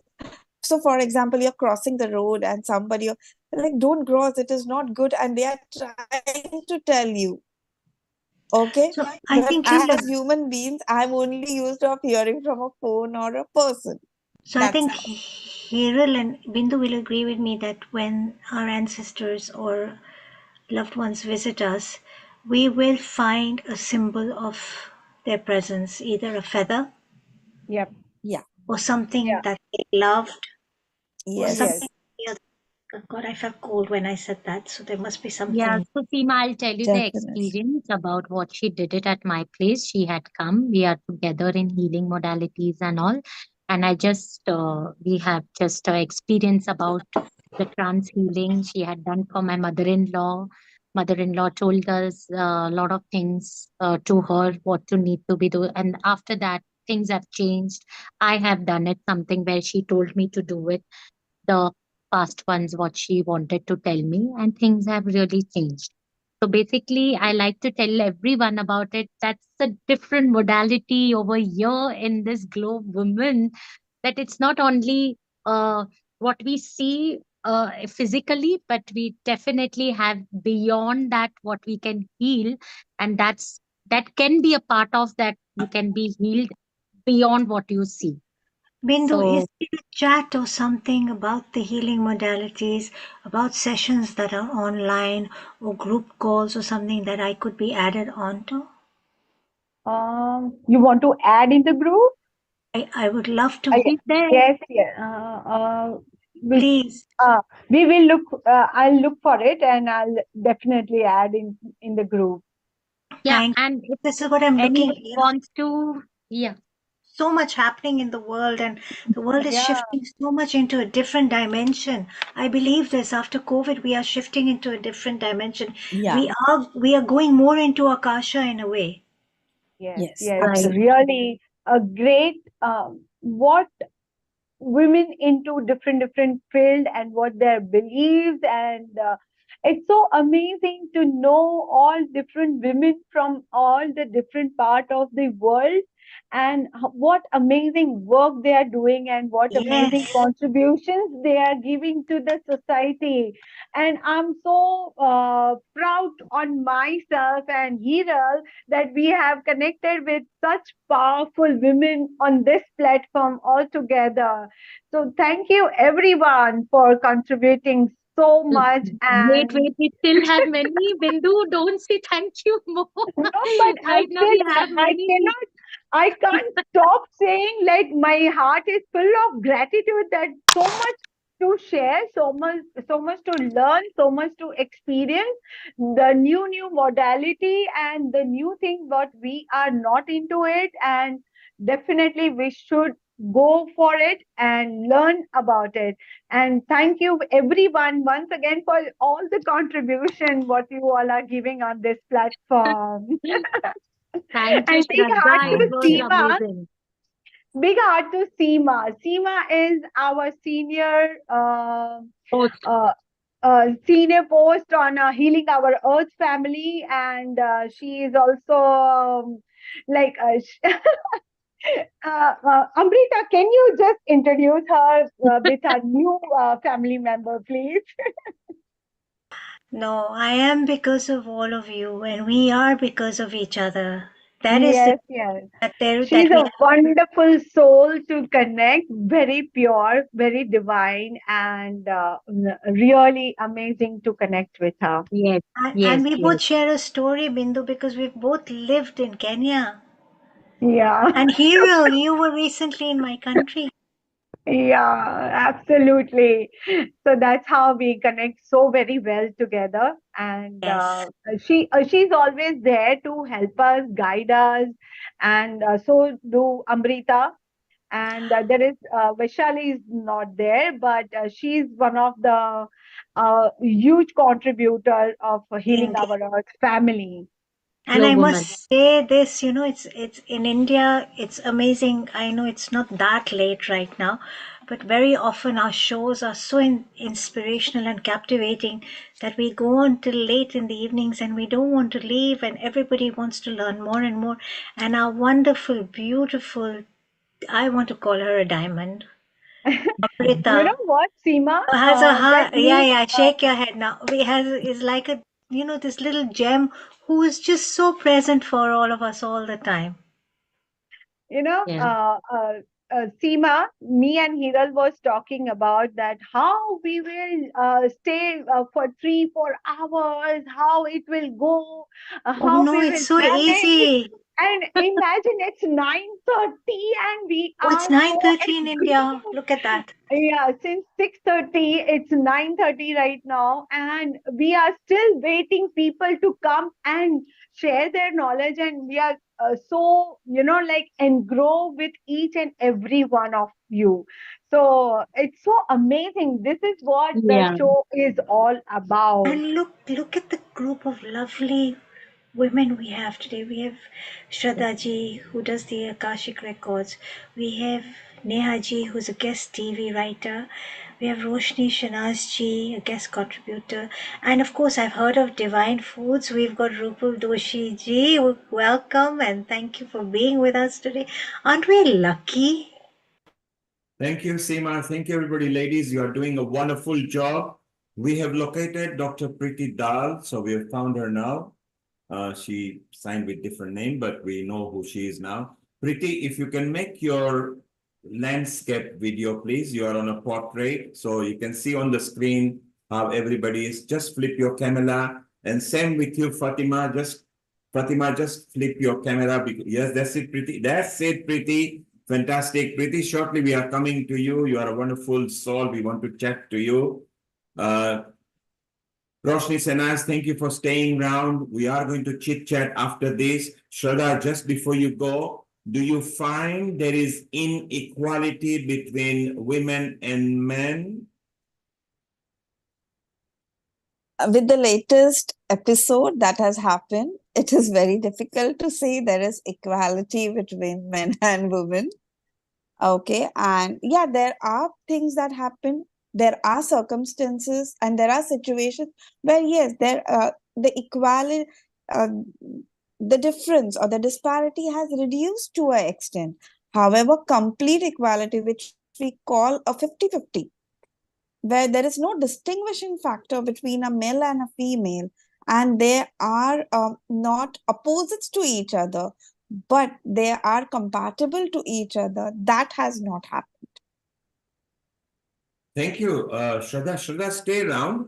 We need to move to the next guest, Dr. Preeti Dal, with Sure. so much important facets she is going to share.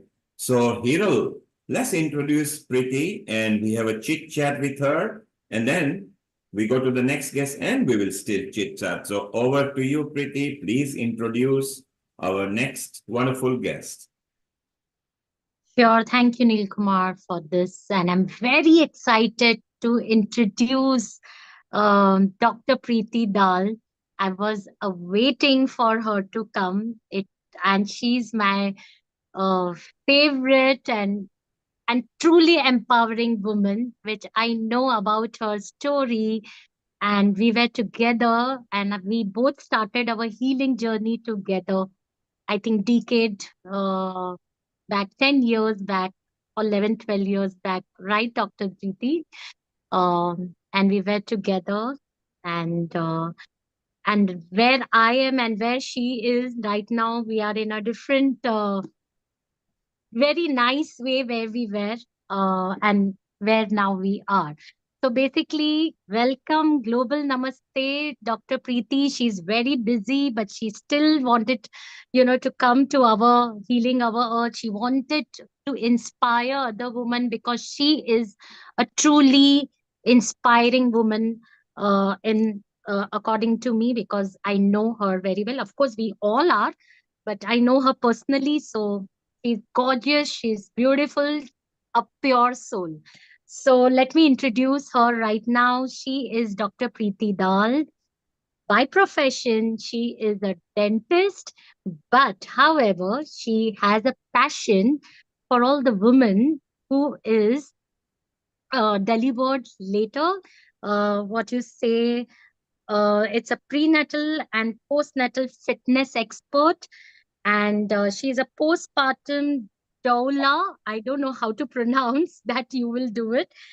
And the main important where people are excited to know about what is vaginal steaming practitioner.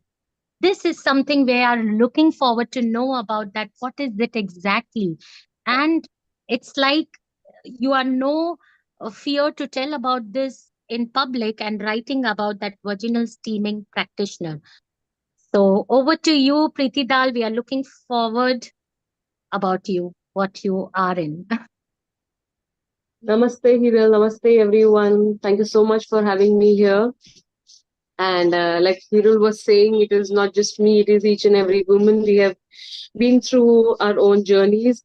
And while others inspire us, now maybe we inspire other women around us. So I think it's just like a cycle. We get inspiration from somebody else, and then it is also our role to inspire somebody else in return. So, like my introduction goes, I'm a dentist by profession, but a non-practicing dentist now. And I have been into yoga past 10 years. I'm a prenatal, postnatal fitness expert. I'm also postpartum doula. I don't know if many of you know about the word doula. So earlier days, there were women who would be there around expecting moms, around their labor, around birth. And in India, the word was dayas. So doula is kind of maybe a sophisticated word for dayas. And while there are doulas who help women around labor and birth, my role starts after the birth of the baby is done, because there are so many people or so many women talking about pregnancy, so many books on pregnancy, but hardly any books or knowledge about postpartum. And there is this also one book on, what to expect while you're expecting, but what to really expect after you're done expecting. That is something that nobody really talks about. So I wanted to focus on that. And that is how my journey with postpartum started around 2020 during the pandemic.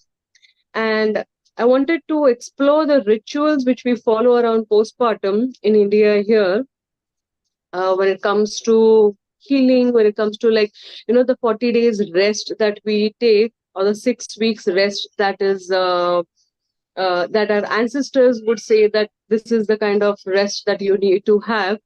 And while I was trying to explore the rituals, one of the ritual was vaginal steaming.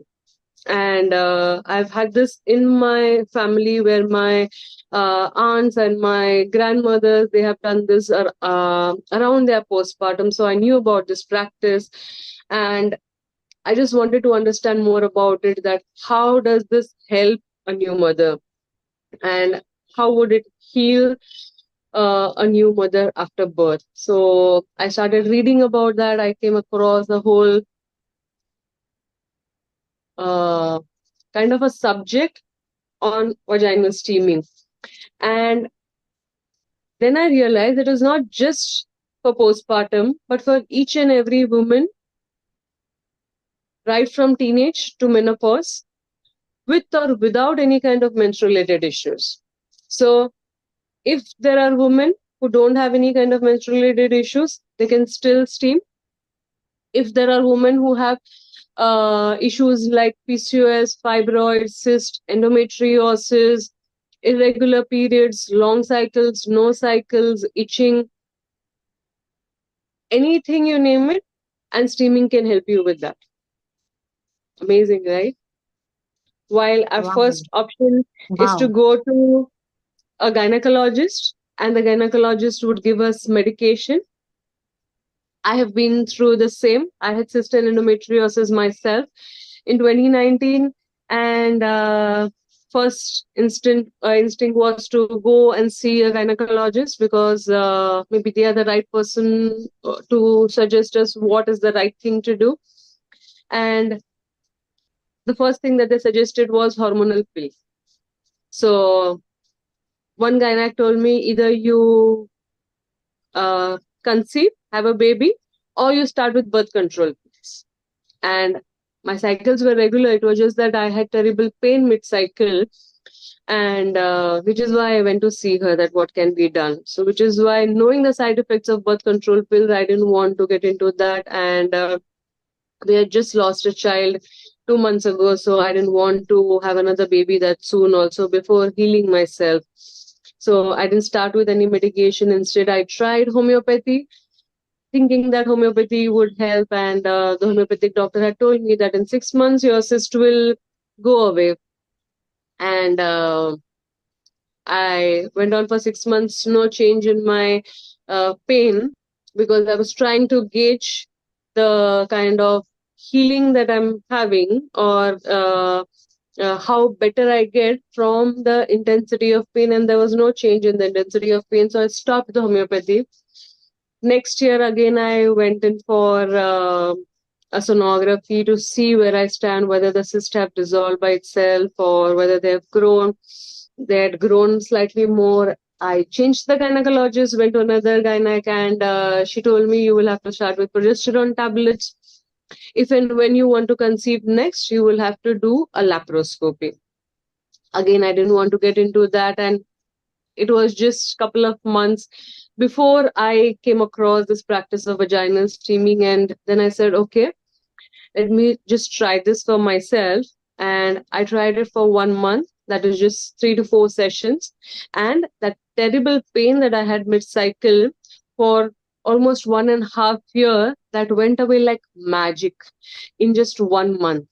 And that just gave me that confidence that if it can help me, I will be able to help so many other women, because there are almost 90 to 92% of women who go through some or the other kind of menstrual related issues in their whole life of menstruation. There are hardly any women who say, oh, I never had any pain, I never had any issues. Like, I can just count on fingers of how many women have told me so far that really I've never had any kind of pain or discomfort around my menses. So, and I conceived naturally, while I was told that I will have to undergo a laparoscopy, and only then I will be able to conceive. So I think the doctors themselves, they kind of feed our mind that only if you do this, things will work. And for me, I didn't want to believe that. And I want other women also to not blindly believe. I tell them medicine is there, laparoscopy or surgeries are there, but let that be there as the last resort. Try other things naturally first and try to heal yourself. And all these issues that you see around your menses, that would just magically go. Preeti, And for, yeah. Preeti, just before you continue, first of all, I love your genuineness. You are very genuine. You are sharing your own experience, and it's a taboo subject that people don't talk over public domain, because we are actually broadcasting on so many partner channels on YouTube, Facebook. So people are loving what you are sharing. And I think I want to introduce two people over here. You already know Hiral, you already know Bindu. I want to introduce you to Dr. Amrita Sharma. She is the senior admin and a senior anchor at Healing Our Earth. And Seema Bhatia, who is from London, Hong Kong, Kenya, and India.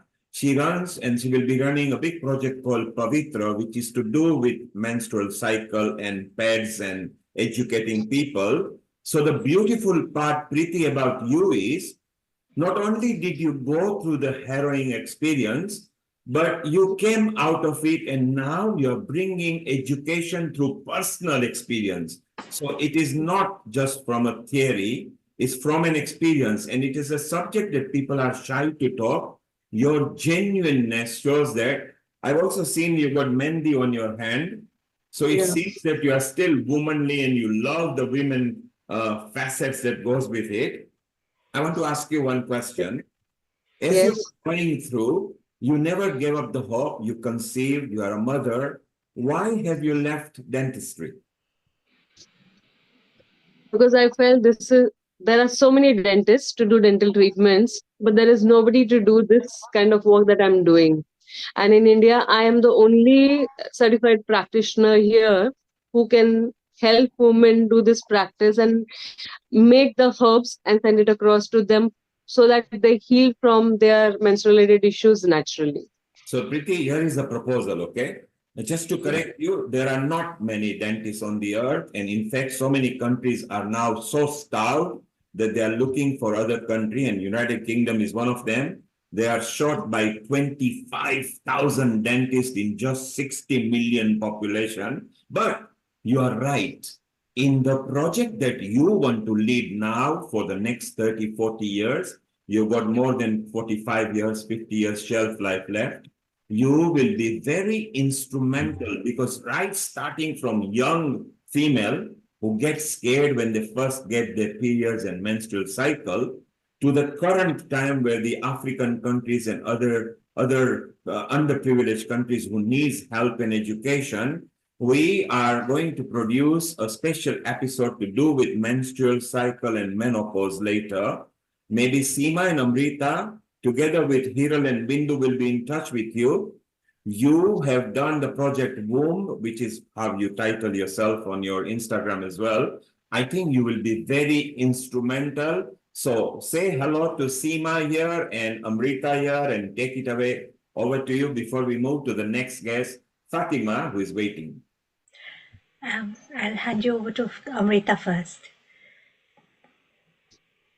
Go ahead, Seema, you go ahead. Amrita will come in a moment. Okay, so Preeti ji, I'm truly very inspired by what you're doing. You know, with creating a lot of awareness and healing for menstrual health.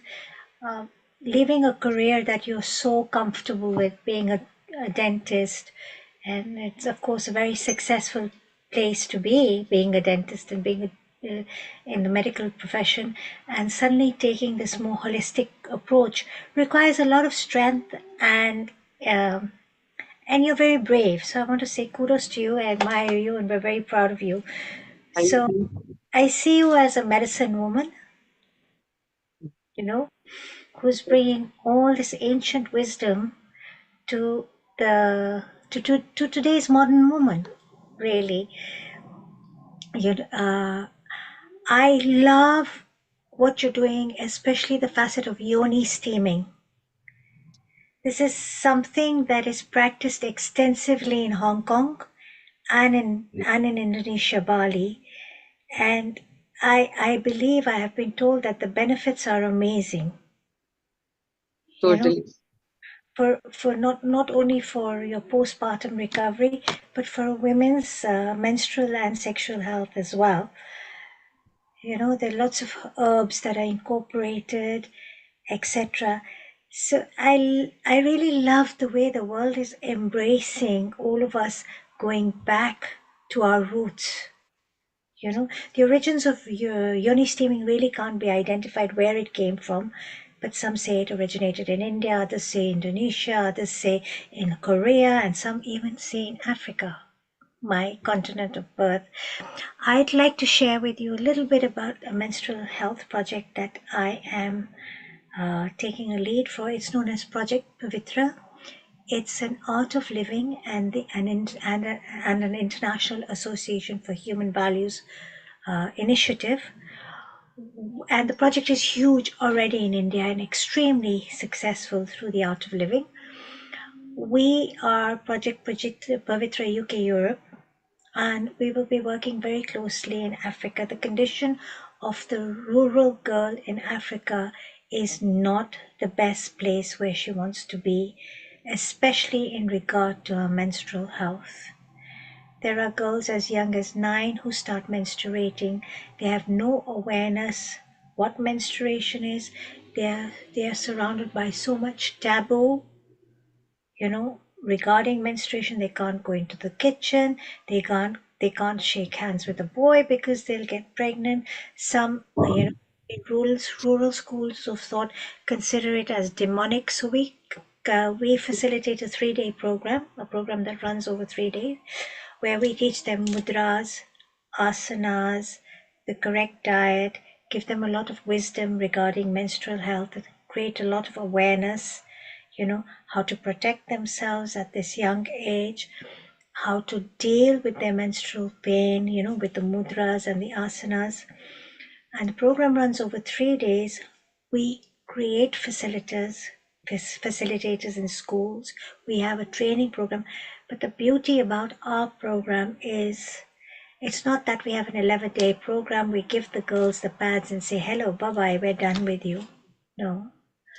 We have an 11-month follow-up with them. And that is what I call commitment and dedication. This is an Art of Living initiative. Please do Google it in. We would love to invite you at some point as a speaker as well. And it's been such a great joy and pleasure to get to know you and see what you're doing for all these lovely young girls and women. Wonderful. Thank Especially you. postpartum health is so important. Uh, I have a friend of mine who was told a couple of years ago. I'm going to say this in Punjabi, okay? Because it was said to her in Punjabi as well, and she's a very educated girl. And a member of the family came to her and said, "हाँ, बच्चा ही पैदा हुआ है, तां की होया? हाँ, हुन बच्चा हो गया है. You just had a child, so what? Now, now it's time for you to get back to work and get back to your course and all." And I thought to myself, I said, your body created a human being over a period of 9 months. It's not a small thing. I'm a mother. 2 times over, I know. You need care. You need nourishment. You need the correct diet. You need compassion. Why does a mother go to her daughter when her daughter has a delivery to take care of her, right? Seema, Seema, you're very right. Not just when the child is born, they need care. Preeti very clearly said, what about afterwards? So connect to her offline. We need to move to the next guest, and then we'll go to Mauritius. Preeti, stay around. Everybody stay around. We are going to go to Mauritius in a short while after visiting Fatima. Fatima, can you turn your video in a landscape mode, please?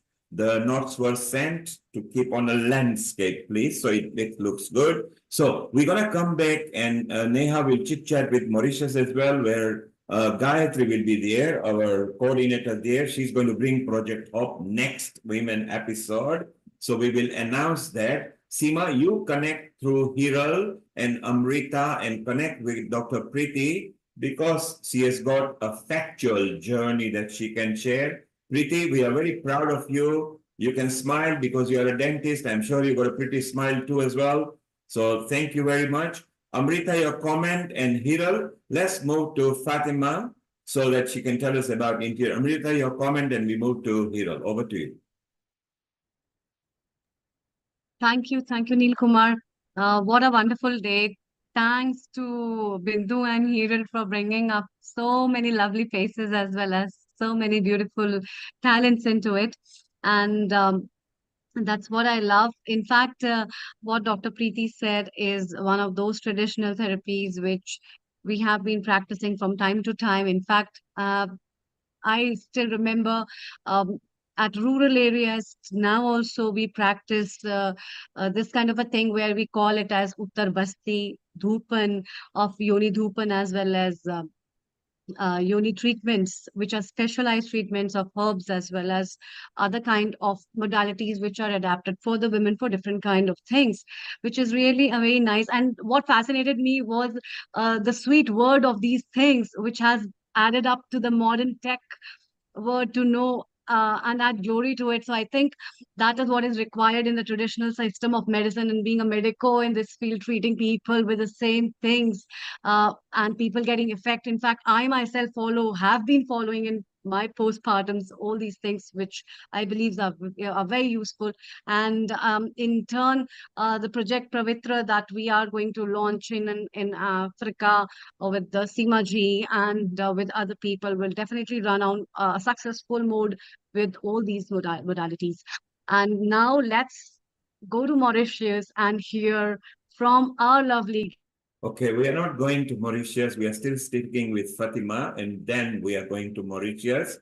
Hiral, let's bring Fatima. She's struggling to go landscape. It's fine if she is portrait. Please welcome her. Over to you. Yeah, thank you, Neil Kumar. First of all, thank you again, Preeti. It was amazing. Stay tuned. We want you still. And if you have time, please be with us. We want so many people to chit chat with you in the last. So if you can, please go be with us.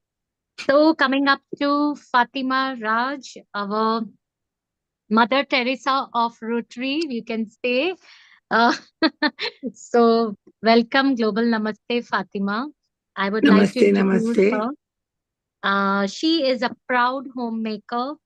However, she is passionate in interior decorating her home, other people's home, interacting and working with underprivileged children bring her great fulfillment.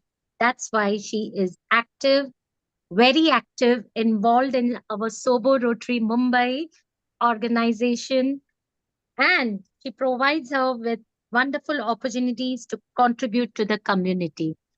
So over to you, Fatima. And before that, let me tell Neil Kumar also that she is really active in our Rotary program. She is definitely for our Mother Teresa. She doesn't know how to say no. She always say yes, yes, yes. If you want anything, she's always ready to help us. So over to you, Fatima. Tell me something about your journey and tell something about the Rotary, what you do, and what make you feel good when you go for your Rotary programs. Hello, everyone. Very nice to be on this group. Thank you, Hiral. Thank you, Hiral, for giving me this opportunity. Hiral is very sweet, very supportive, and a very, very loving person. I'm so glad I got to know her through Rotary. And yes, I'll begin about my journey. My brother's associated with this Rotary since last 13 years, and he was always encouraging me to join and do good work. But I was a homemaker. My children came first. So when they are grown up, they are working and busy in their lives, I've got ample time to do and give back to society. That's the Correct. main reason I've joined Rotary, and my passion is interiors. So me, along with two friends, we take up homes, within our circle, within our own network, and we do it complementary, kind of design it, I supervise it, coordinate it, and according to our friends, our clients, we go ahead and do our projects. Yeah, that's me in a nutshell. Oh, that's not a nutshell for you. Tell me something about what uh, project you are doing currently for the underprivileged or old age. We want to Uh, know about. I'm associated with a shelter. It's a Aruna shelter in South Mumbai, and they have rescued girls from the red light area and have harbored them there. They are studying there, and they are away from that violent and abusive environment. So these little girls are not allowed to go anywhere. They study in a nearby school associated with this NGO and are taken care by the Salvation Army. Also, there is an old age home run by the same NGO and a counseling center. So I am regularly visiting these children because they are very low in self confidence in terms of exposure. And I go there to teach them. I go there to, even our Rotary basically is doing a lot for them in terms of sponsoring birthdays, field trips, and whatever we can. I'm also associated with a lot of other NGOs like St. Jude's and the Deaf and Dumb School, which is not listed on the Rotary. So I'm Okay. doing this NGO work round the clock. I go to these places. There is this cancer home called Apna Ghar. They provide shelter to these cancer patients who have nobody in Mumbai. And we are Sobo Rotary plus the another NGO that I'm connected to. We visit them. We have music therapy sessions there. We give breakfast to them. We are doing a need assessment with all these NGOs, and then accordingly we take a call what we should do and provide for them. That's great. So according to me and according to you, what Seema ji and everyone, how can we help each other in the Rotary? Or they have also said that they want something with the menstrual pavitra, whatever things, what we can connect. We can How can we we can call connect? them for a talk show so that they can throw light on this, or they can visit these NGOs where there are these underprivileged girls. There is a shelter called Urja in Mumbai. It's rescuing these girls who have run away from all over India. See, Mumbai is a very attractive city for everyone. So then they want to run away and they want to make their dreams come true, or run away to Mumbai if they're abused at home or forced into something that they don't want to do, like a marriage, or you know whatever they are going to domestic issues there. they flee from their city and they're rescued here by cops and they're put into these shelters. So we are connected to the shelter also. We go, we talk to these women, we give them, workshops, counseling sessions. We have a big team in Sobo, right, Hiral? So all of Yeah, us are doing this good work. Yeah, yeah, on different days, different timings. But for me, at this point of time, it's payback time to society. So I have really immersed myself in this social work. that's great. So, what me and Neil Kumar and our team was thinking about, and I have put it in the group saying that why can't Yes. we have a Rotary woman team with us? And Yeah. I'm sure you will do the best for us. And I'm sure now you must have seen our community. So why not to go Amazing with it? group, amazing group. So proud of all the women here. And I think we should Mm. empower women. We should really Yeah. meet up also if we can, Hiral. Organize a meetup. Yeah, yeah. I don't mind hosting. Okay. Let's meet. I Yeah. told you no, she will never say no. She's always ready for everything to help us. Great So Hiral, idea. Thank you. So Yeah. Hiral, from what she's suggesting, we can organize a Zoom because you can't meet in person as people are in different country. They're in Thailand, Philippines, Kenya, Uganda, Africa, India, America, shortly Mauritius. You will see them, Gayatri and Saiksha. But we can connect via Zoom or as a group, and then later when we do retreats in India or Kenya, we can also meet up in person. And Fatima, as you say, it's a payback time. It's a Yes. time to share the wisdom with other people in the society. So Amrita Yes. and Seema and Bindu and Hiral, who are also part of the steering group of the GLOWomen team, they will keep in Right. touch with you. You are very much linked with Hiral, who talks highly of you, not just in Rotary, because he's also your friend. Say hello to Seema, who will be in Kenya in a moment, in a week or two. Say hello to Amrita in Jalandhar in Punjab. Hello, hello, everyone. Seema, say hello to Fatima, who will be involved. You need to unmute, Seema. It will help if you unmute, then you can chat to her. Thank you. Yes, I. Hi, Seema. Hi, Global Namaste. It's wonderful to have you on board with us. Thank you. Same here. I'm very inspired with all your interior decorating work, and your words are so powerful that I just want to give back to society now. So Seema, while you were off the line, Hiral also suggested that we want to extrapolate the menstrual cycle program where Fatima will also help there. So stay around, we'll be chatting to you again. I just want to introduce you to Gayatri Ramcharan Sambhu, who is there in Mauritius, and our Saiksha, who is the host today. They are actually Saisha, Global Namaste. Gayatri, I think she's in Australia at the moment. Global Namaste to both of you. Welcome. If you could unmute yourself, and then we can chit chat to you, and I can introduce people. Global Namaste, Gayatri. Global Namaste, Neil Kumarji. Namaste, And everyone, namaste. the glowing woman. Are you in Australia at the moment? Yes, I am in Perth at this moment, yes. And to tell you, the time has gone well past midnight. It's early hours in the morning over there where she is. Exactly. It's a Yeah, different it's day. We are on 12:30. Sunday. She's on a Monday, but that is her dedication. She's our coordinator from Mauritius. And here is a smiling Saiksha, who is our host from Mauritius as well. A global namaste to you, Saiksha. Bonsoir. Comment ça va? Bonsoir, Global Namaste, Neil Kumarji. I'm fine, thank you. How are you all doing? Thank you.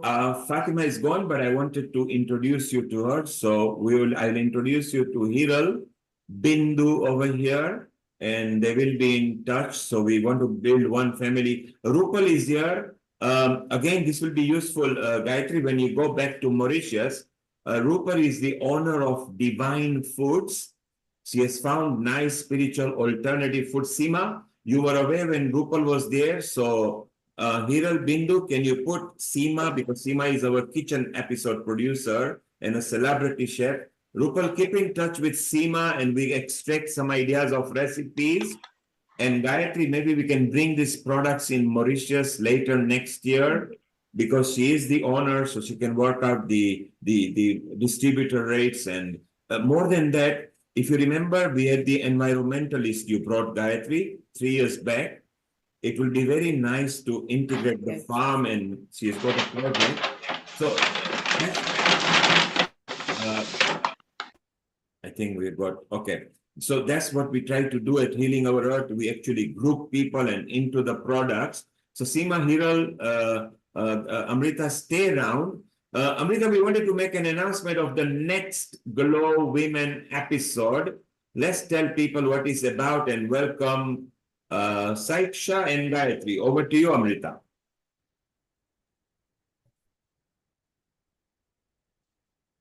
Okay, she needs to unmute. So what we want to like to say is that the next Glow Women episode will be produced by Gayatri Sambhu and our Saiksha.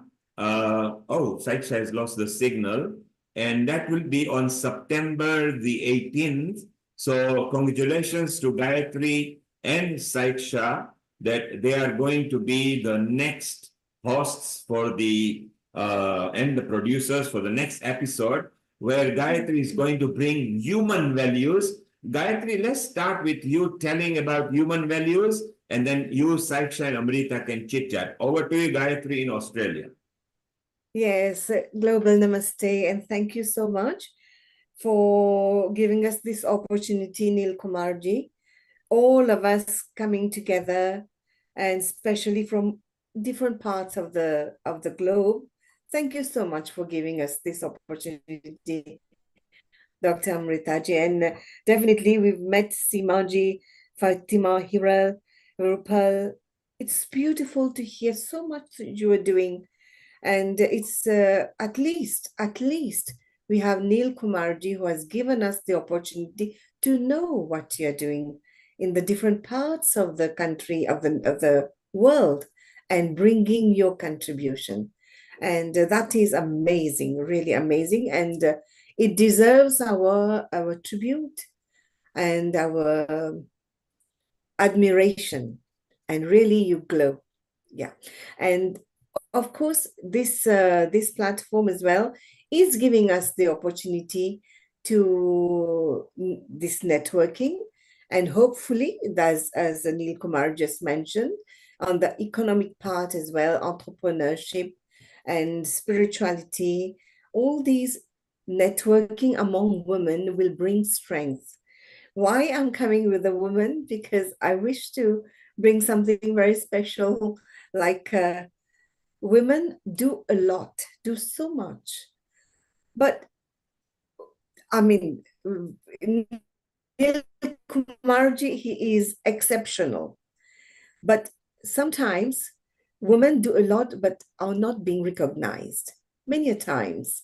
They do so much, but hardly people know about it. Hardly people will promote. Hardly people will encourage. So at least in 2024, and Neil Kumarji has been doing so much for all of us. Thank you so much. And then we'll try our best to make it happen and bring this unity among women. Yes. Okay. And I think Saiksha apologizes. In fact, she has lost her voice, but in fact, she's trying to connect, but she's having some problem from Mauritius just now. Yes, yeah. back. We've lost, but I think she's coming back again. She's She's back. here.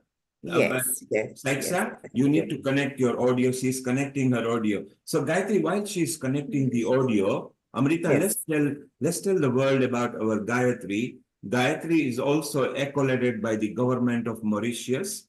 She has got what we have in United Kingdom or in India, it's like Padma Shri. In UK, it's like MB and OBE. She has got the local recognition over there. She's a lead for the project Hope, which brings human values.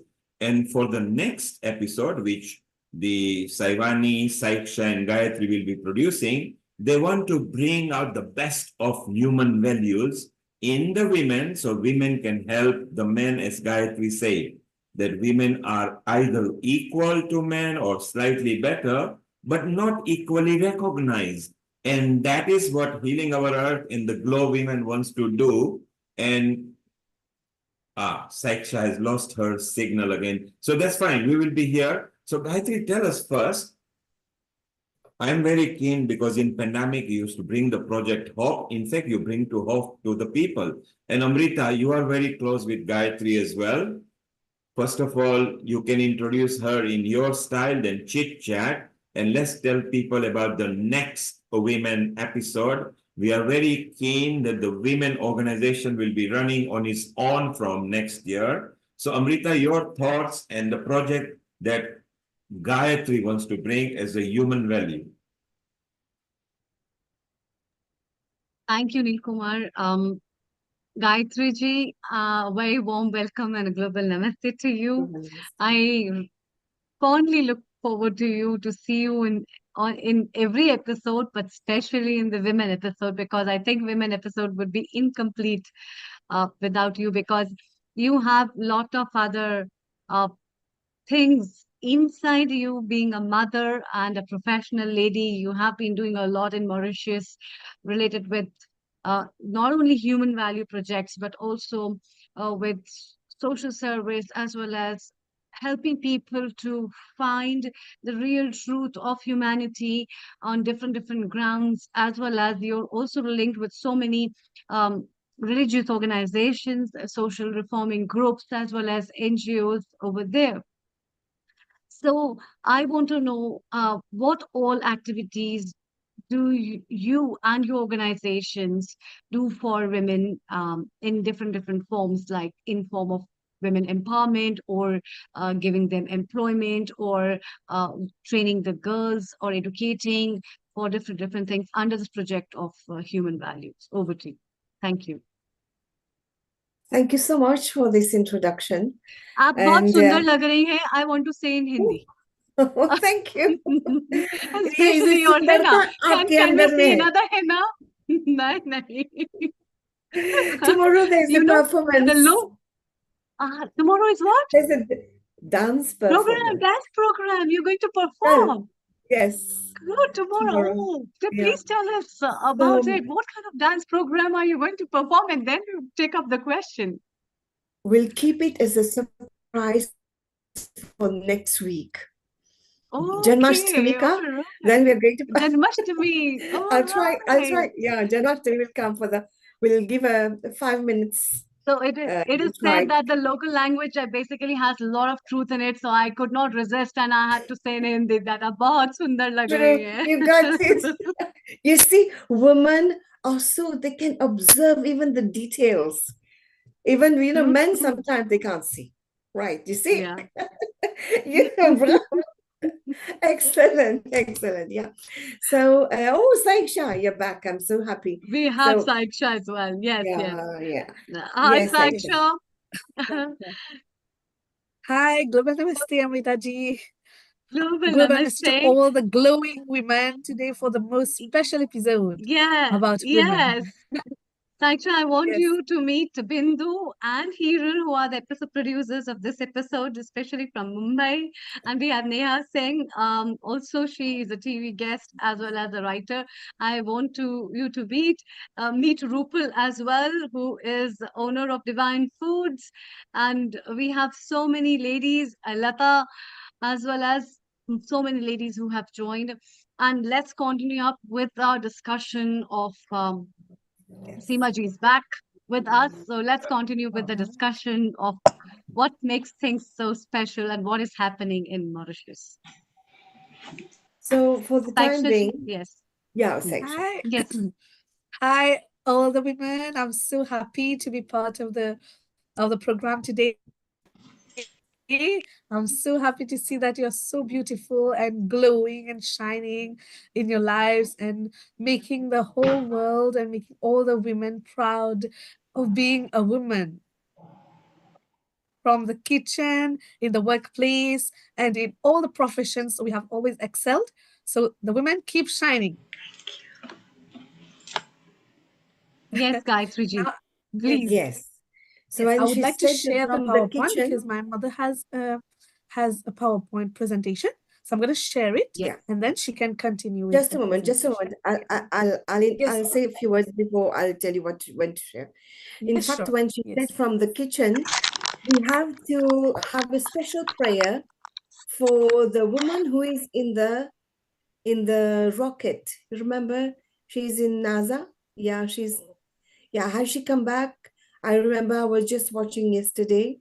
Not yet, so we have to think about her and all those who are doing so much for us, but sometimes they are बोलते हैं हिंदी में वो इतिहास के पन्नों में वो गुम हो जाते हैं या वो we forget them. Yeah.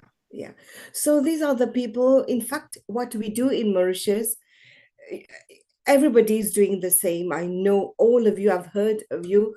We are all trying our best at the level of the children, training of the children to get them the parenting with the mothers, with the women, and with the counseling, and then with the old age people. Nowadays, we are also focusing on the the senior citizens.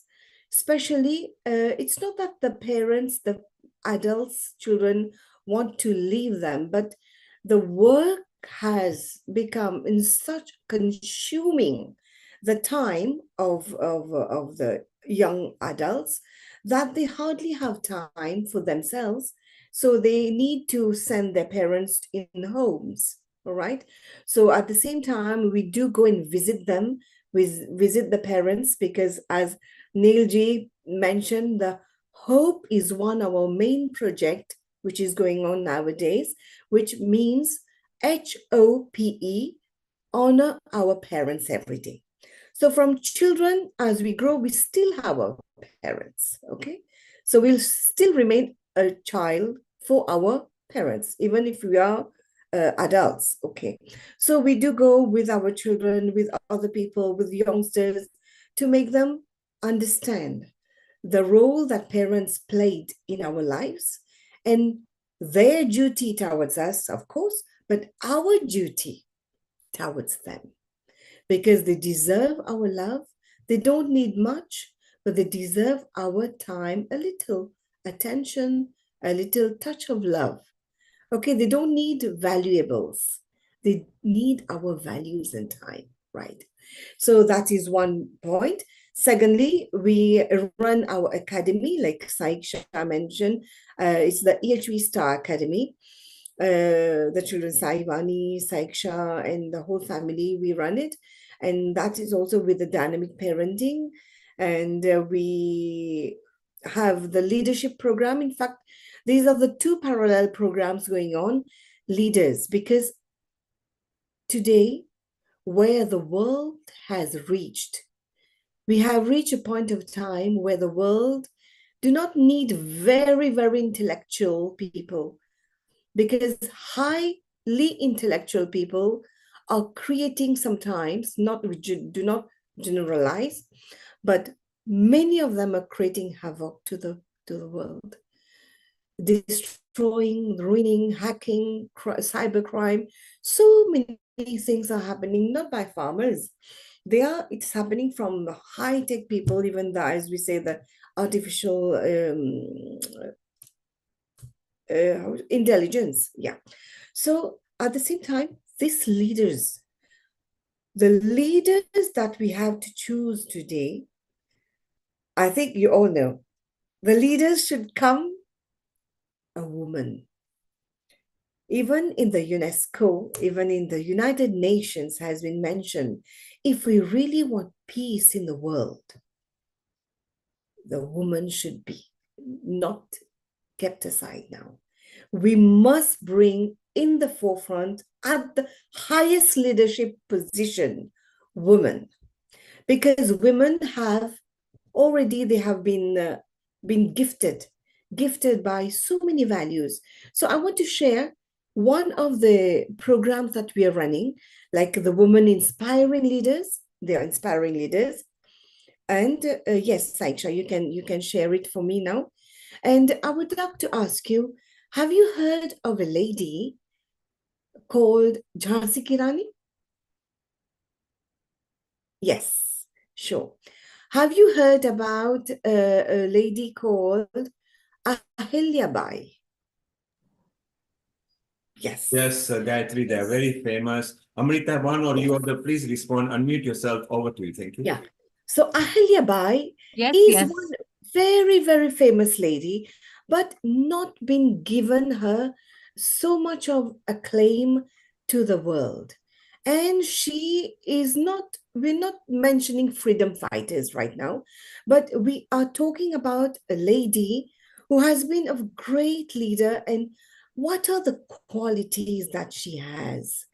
And how she exhibited, or she worked on that, and she brought, Hinduism would have not survived through the millennium without this lady, Ahilya Bai.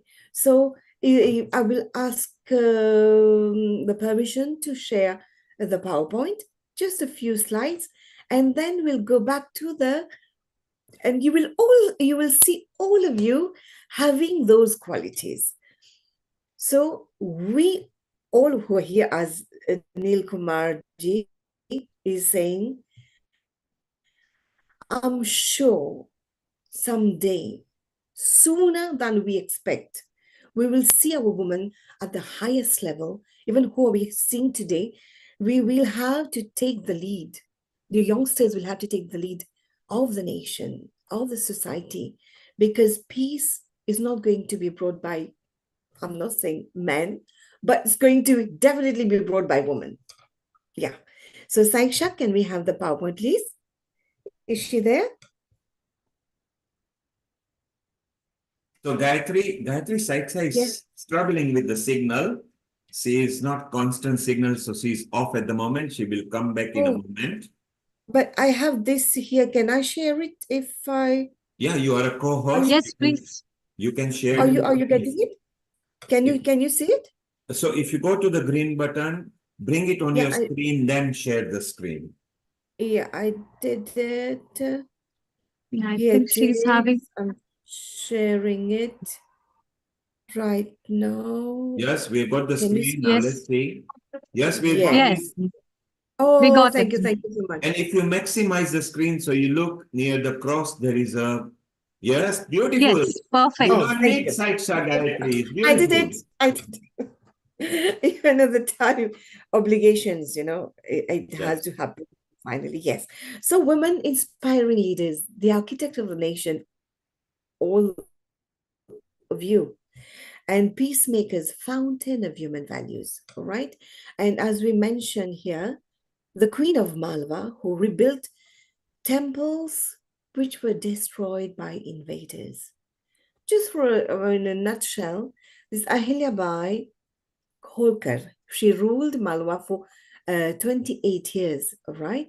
During the 18th century. Can we see, as you can see on the PowerPoint, she built many temple, ghats, dharamshalas across India, including from the north to the south, and Hinduism survived through millennia because of heroes like her.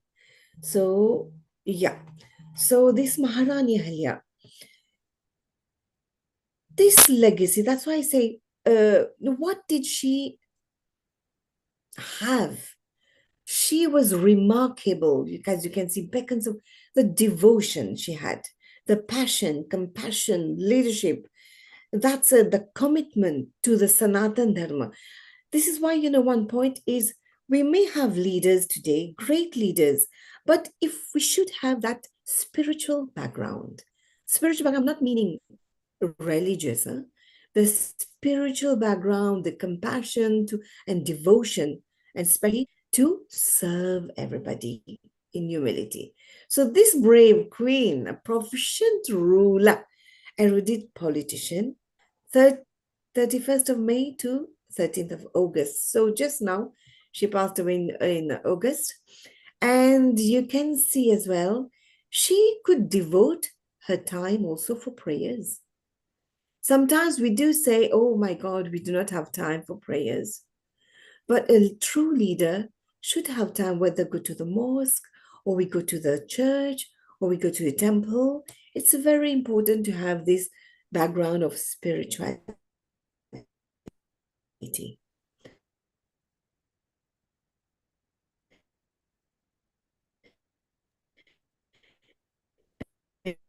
Because from our sacred scriptures, we will definitely be Shivalingam. Why Shivalingam today? I wanted to put this because we're also in Shravan Mas, in that beautiful month of Shravan. And as you can see, she constructed, and there was an inspiring renaissance of temple construction restoration. Can you believe a lady of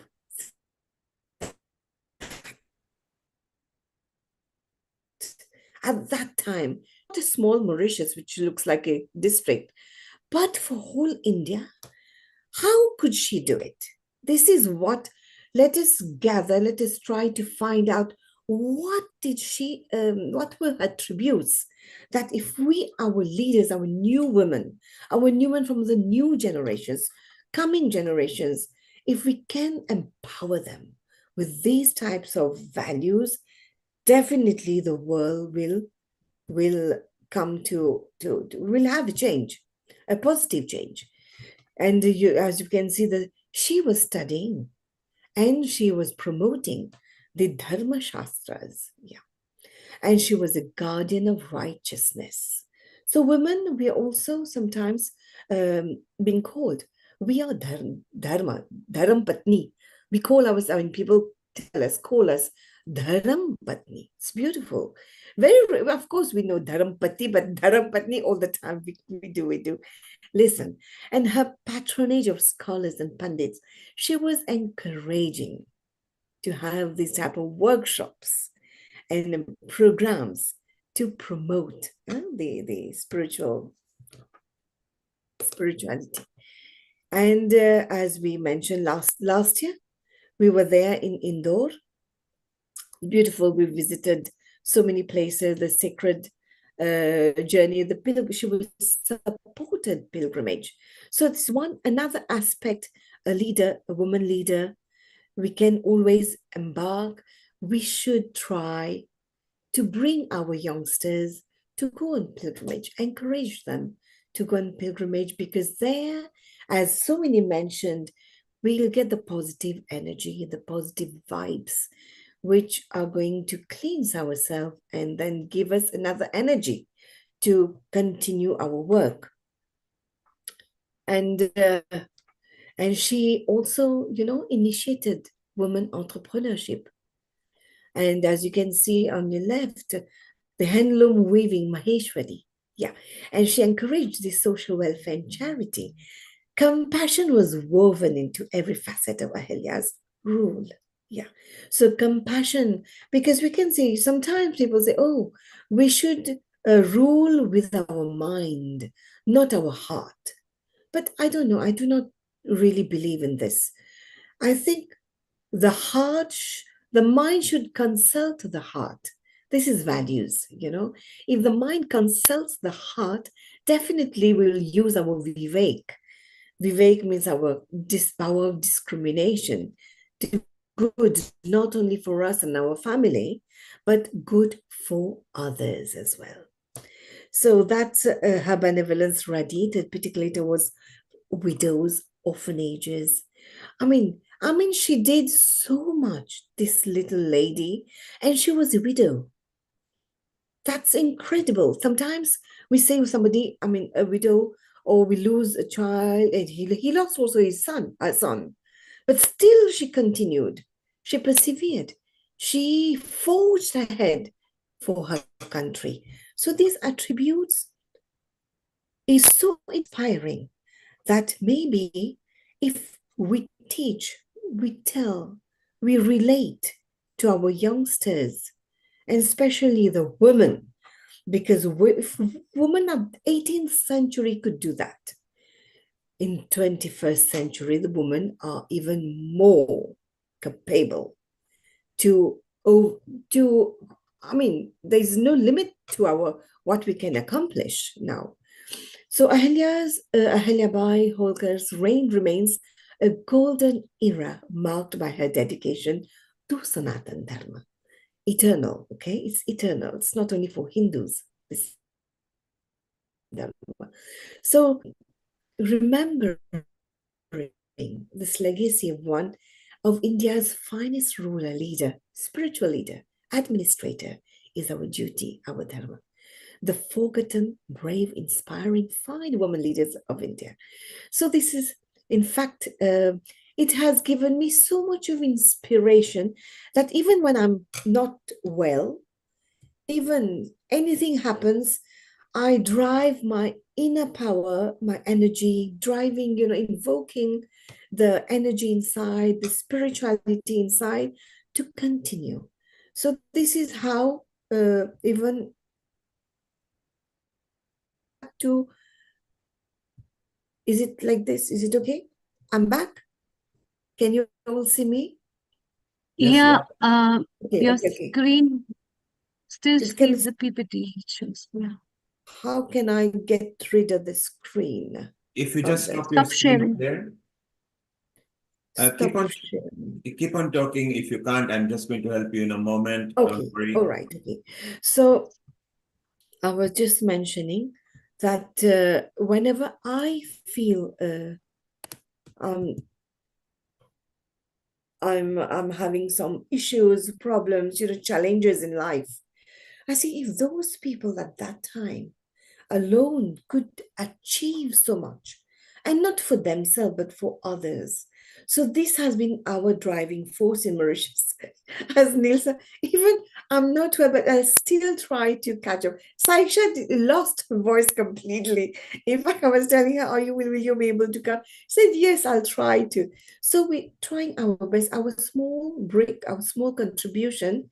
So in our small country, and now, of course, with the countries that we go, we try our best to share through workshops, through training, and not only to promote or make or train people to become a good mother. Of course, we have to be, because the first teacher is the mother, but at the same time, the mother can become a leader.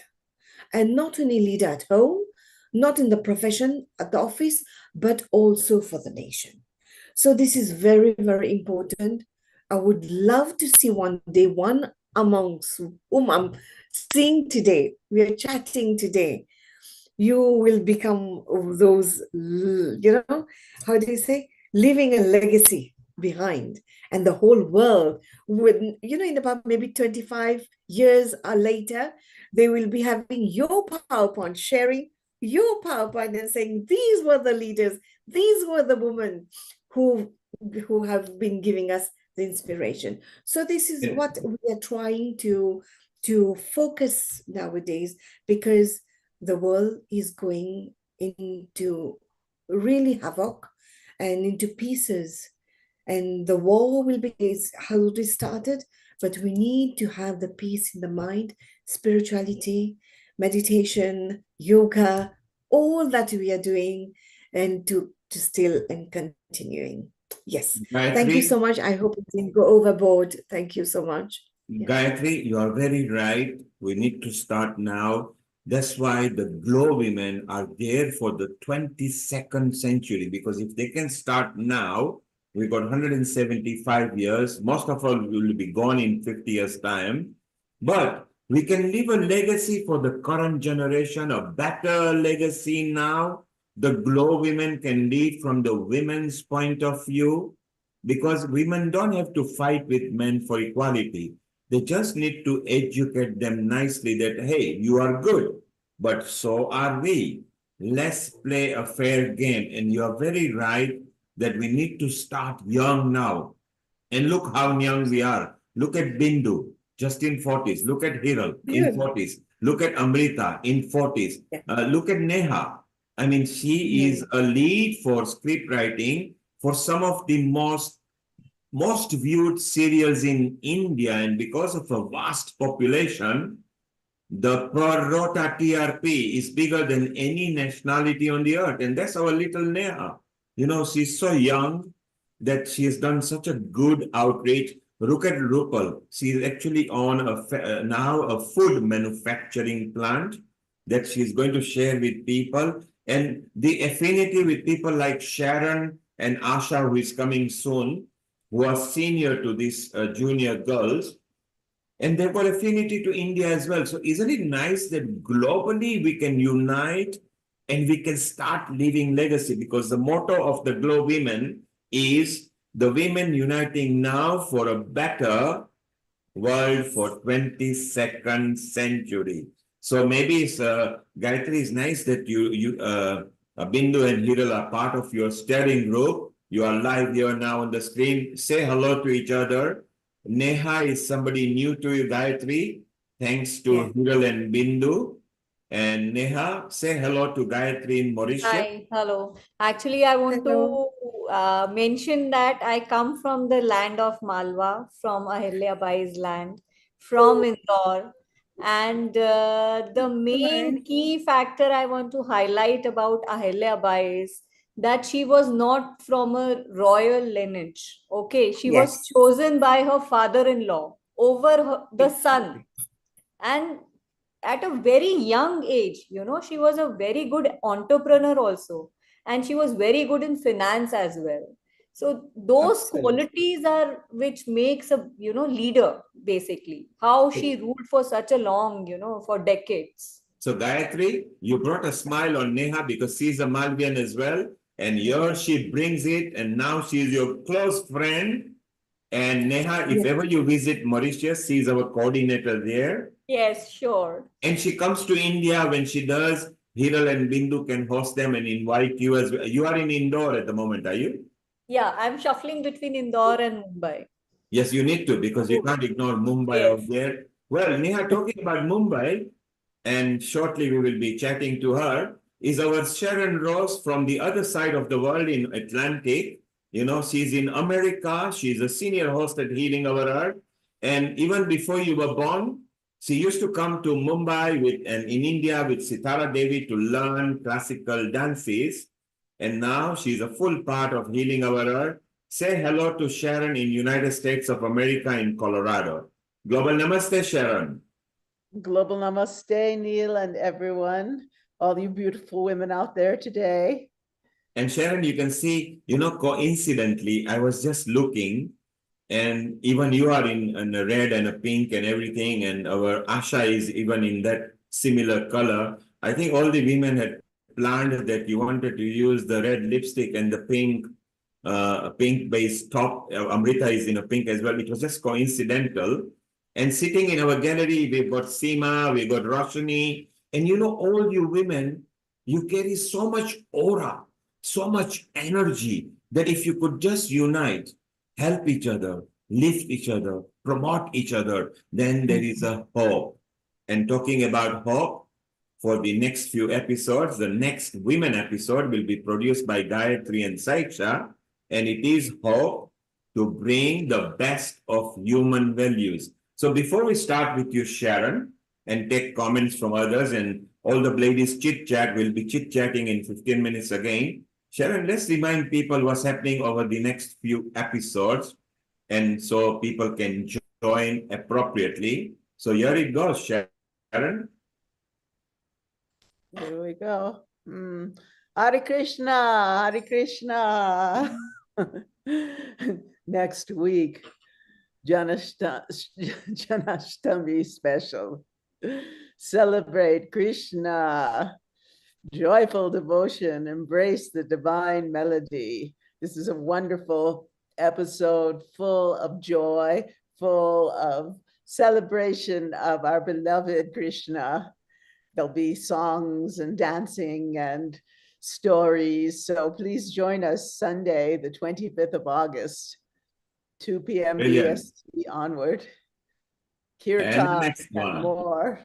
Then one of my favorite episodes, Integrated Health on Sunday, 1st September, Transforming Healthcare, free global online session. We're going to go all the way from every kind of allopathic and alternative healing modalities, bringing in Qigong and yoga and so much more. So please join us for this wonderful session. And the next two sessions, Amrita will tell us more about it. Amrita, tell us. Yeah, on 8th of September, we have body and joint aches episode, which is specially dedicated on issues related with joint pains, arthritis, musculoskeletal issues. So we have uh, our well-known chiropractor as well as our host, Dr. Lalit Soda with us, who will be producing this episode exclusively for body pain and joint aches at 2 p.m. British Summer Time. Followed by 15th of September, which we are looking forward, produced by Gayatri Ji and Saiksha Ji from Mauritius, the GLOWomen episode dedicated on human values, the Hope Project, which will be again broadcasted to various partner channels at 2 p.m. British Summer Time. Thank you, Sharon. Thank you, Amrita. So it would be nice to include other women. And today we made so many nice contributors who have agreed to do various Project Farm. Rupal is going to. So Amrita, you were away. You need to introduce Rupal to Dr. Sudhir Sharan with the Project Farm, because Rupal is involved with Farm as well. So Dr. Sudhir Sharan, Amrita, you need to introduce to Rupal, so we can take the Project Farm further, and then keep Gayatri in a loop, because we can bring it to Mauritius and other farms as well. Sharon, you will be also looped, because you are going to be in touch with Dr. Sudhir Sharan when he comes to America. Rupal is in Mumbai here. She is the owner of Divine Foods.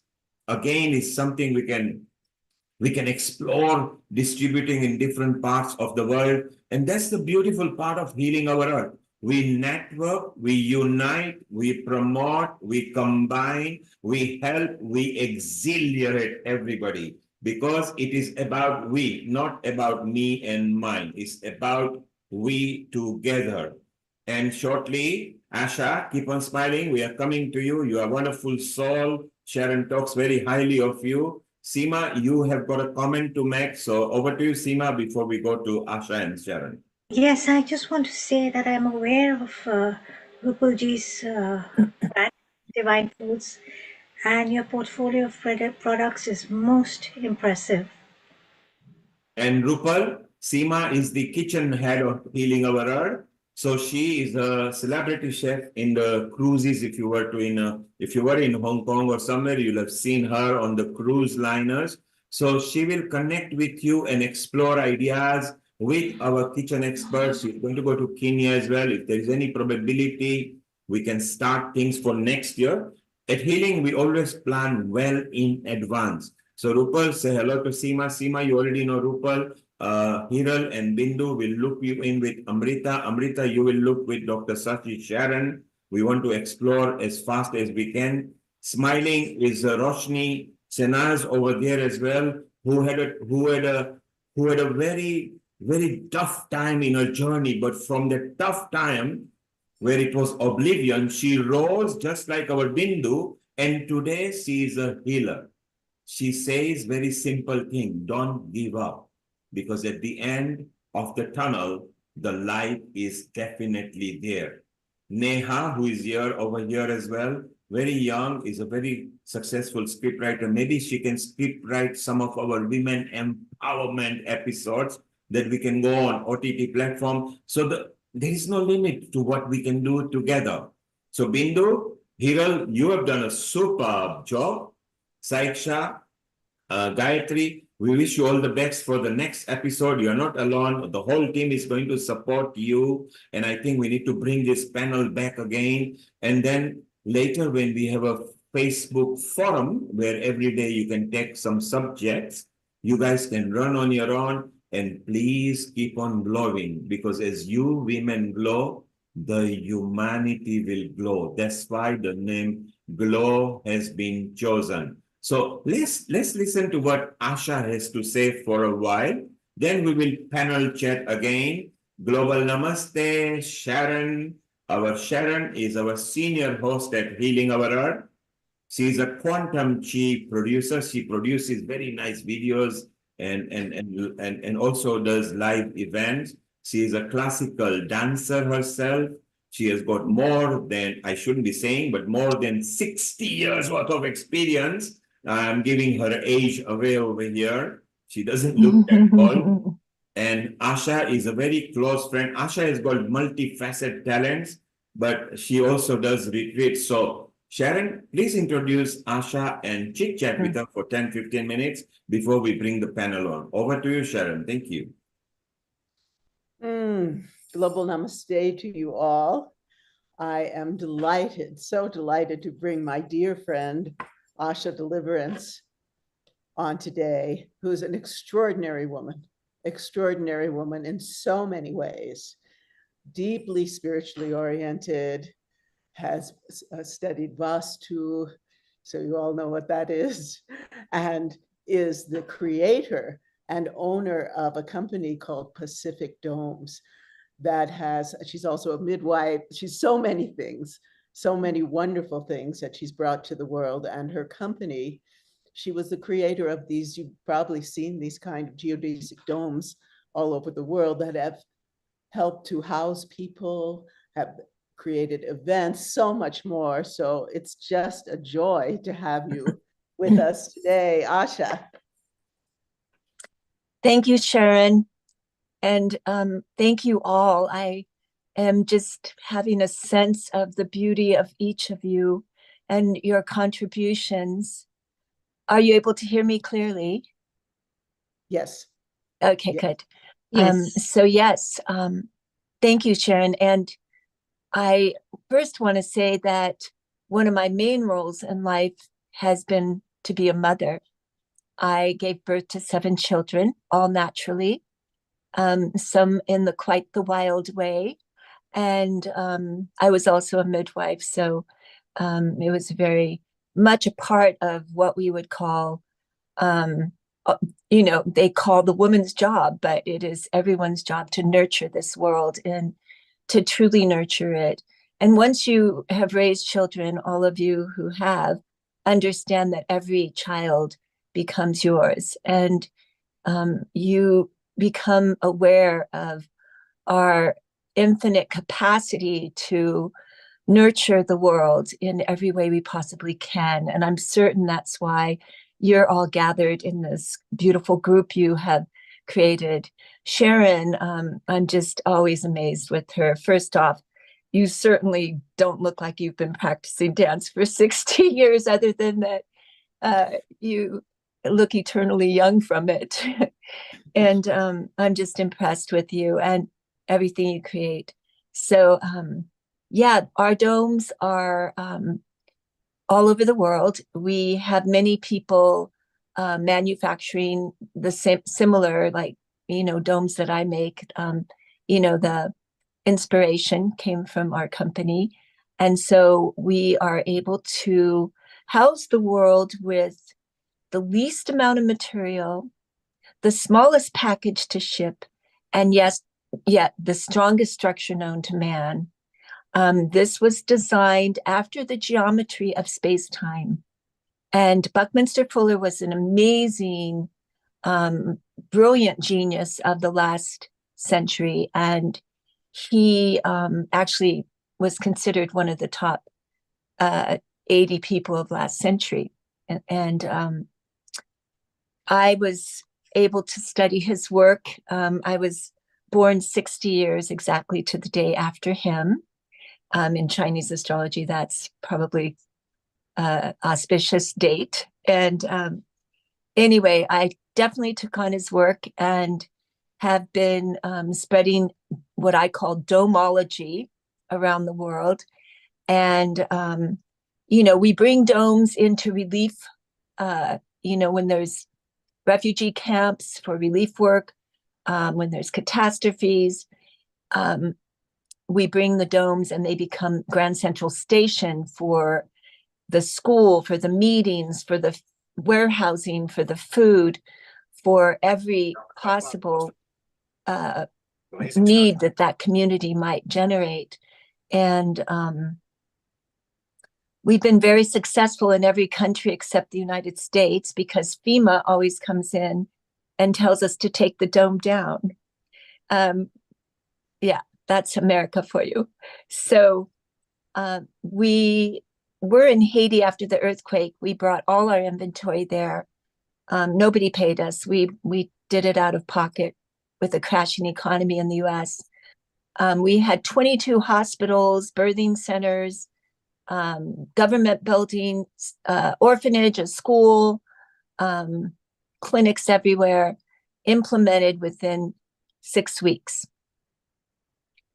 And we were, at the time, because of the crashing economy, we were $500,000 in debt when we did that. So that's called sheer will and the force of nature and people gathering together to support each other and help each other in this world. And FEMA got $500 million. Oh, no, it was the Red Cross, excuse me. Red Cross got $500 million. And I think it took them 2 years to implement 2 or 4 buildings. I'm not sure, but very different style. And, you know, for an instant shelter, we can implement our domes quickly and easily ship them. So it is a great solution for these times when we have 1 out of 40 people on the planet displaced. It's very important for us to understand the capability of the dome. Asha, yes. Asha, I was just looking at your website. It's so exciting. First of all, congratulations. We are proud of you that you are owner of such a magnificent company. It's a mobile, portable, you can create anywhere. There is a nice video on your website. Shall we show to the viewers so they get idea of the beautiful, magnificent the domes are? Are you okay with that? Yeah, sure. If you'd like to do that. Okay, so Sure. stay around, and I think I've got the right website. Is this the right website? If you could just tell me. And here It's it comes. Pacific Domes. Here it comes. Is it right? Yes. Mm-hmm. Let's play the video. I think it's exciting. Let's just play.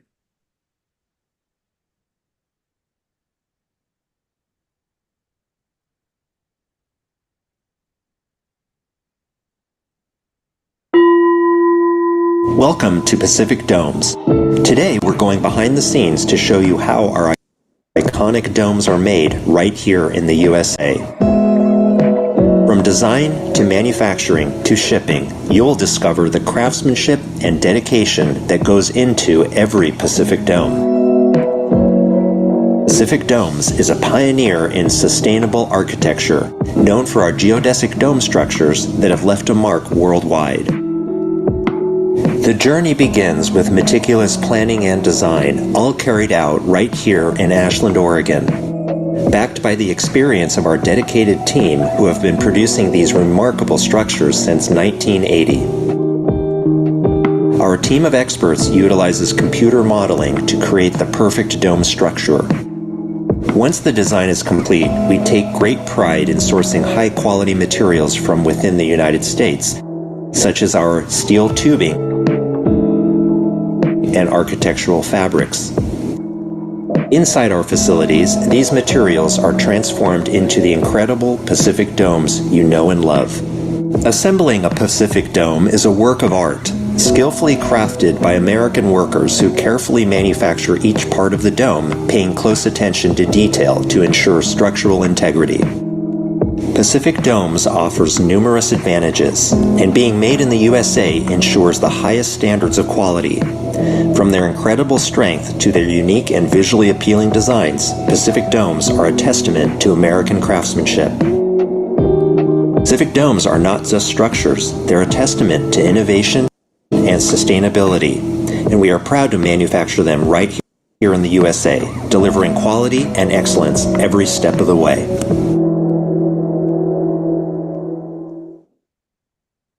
So Asha, I must say, very impressive. I come from this industry because it's events industry. And unlike the rotor structures of the America, which are very heavy structure and the larger structure requires crane and everything, your tubular steel, which saves some weight and yet brings the strength, is very well commendable, as you say, sustainable. I love the shape, and particularly when the setup was done and the lights were put, it just looked like modern summer igloos. You know, they were so beautiful. They were so nice. So first of all, we are very proud of you. It's something beautiful. I think we should explore from a business point of view to maybe India, which is now the most modern place on the earth at the moment, simply, although China and Russia spends more money, but because they cannot be reliable in dealing, so you've got no choice but India to look at for next 30 years. So Sharon will put you in touch with me and we will guide and see who we can talk over there. The important part is, Asha, I love the style of the domes, because you see, like normal marquees, you know, and the marquee structures, the gazebo structures, which are very small, and larger marquees, this one gives a better shape and not a boring, just a plonk of a marquee. So well done. Congratulations to your team. It's so beautiful and so nice that you've also got spiritual touch to your business. Yeah, thank you. Thank you. And if you go on YouTube, you'll see videos. You just type in Pacific Domes events, and you'll see, type that Pacific Domes events and projections theaters. We make large projection theaters as well for people who want to create immersive environments. And our hope and goal is to implement light, sound and light healing into large domes all over the world. And so we're working on a project to do that as well. And I would love collaborating in India very, very much. We have been approached many times in India. I've met many people and never actually been able to ground it completely there, but a lot of interest. And I even was asked at one point to help with, to resurrect the Nalanda University, because I have a large passion for the Vedic physics and the Vedic studies. I was basically born with it.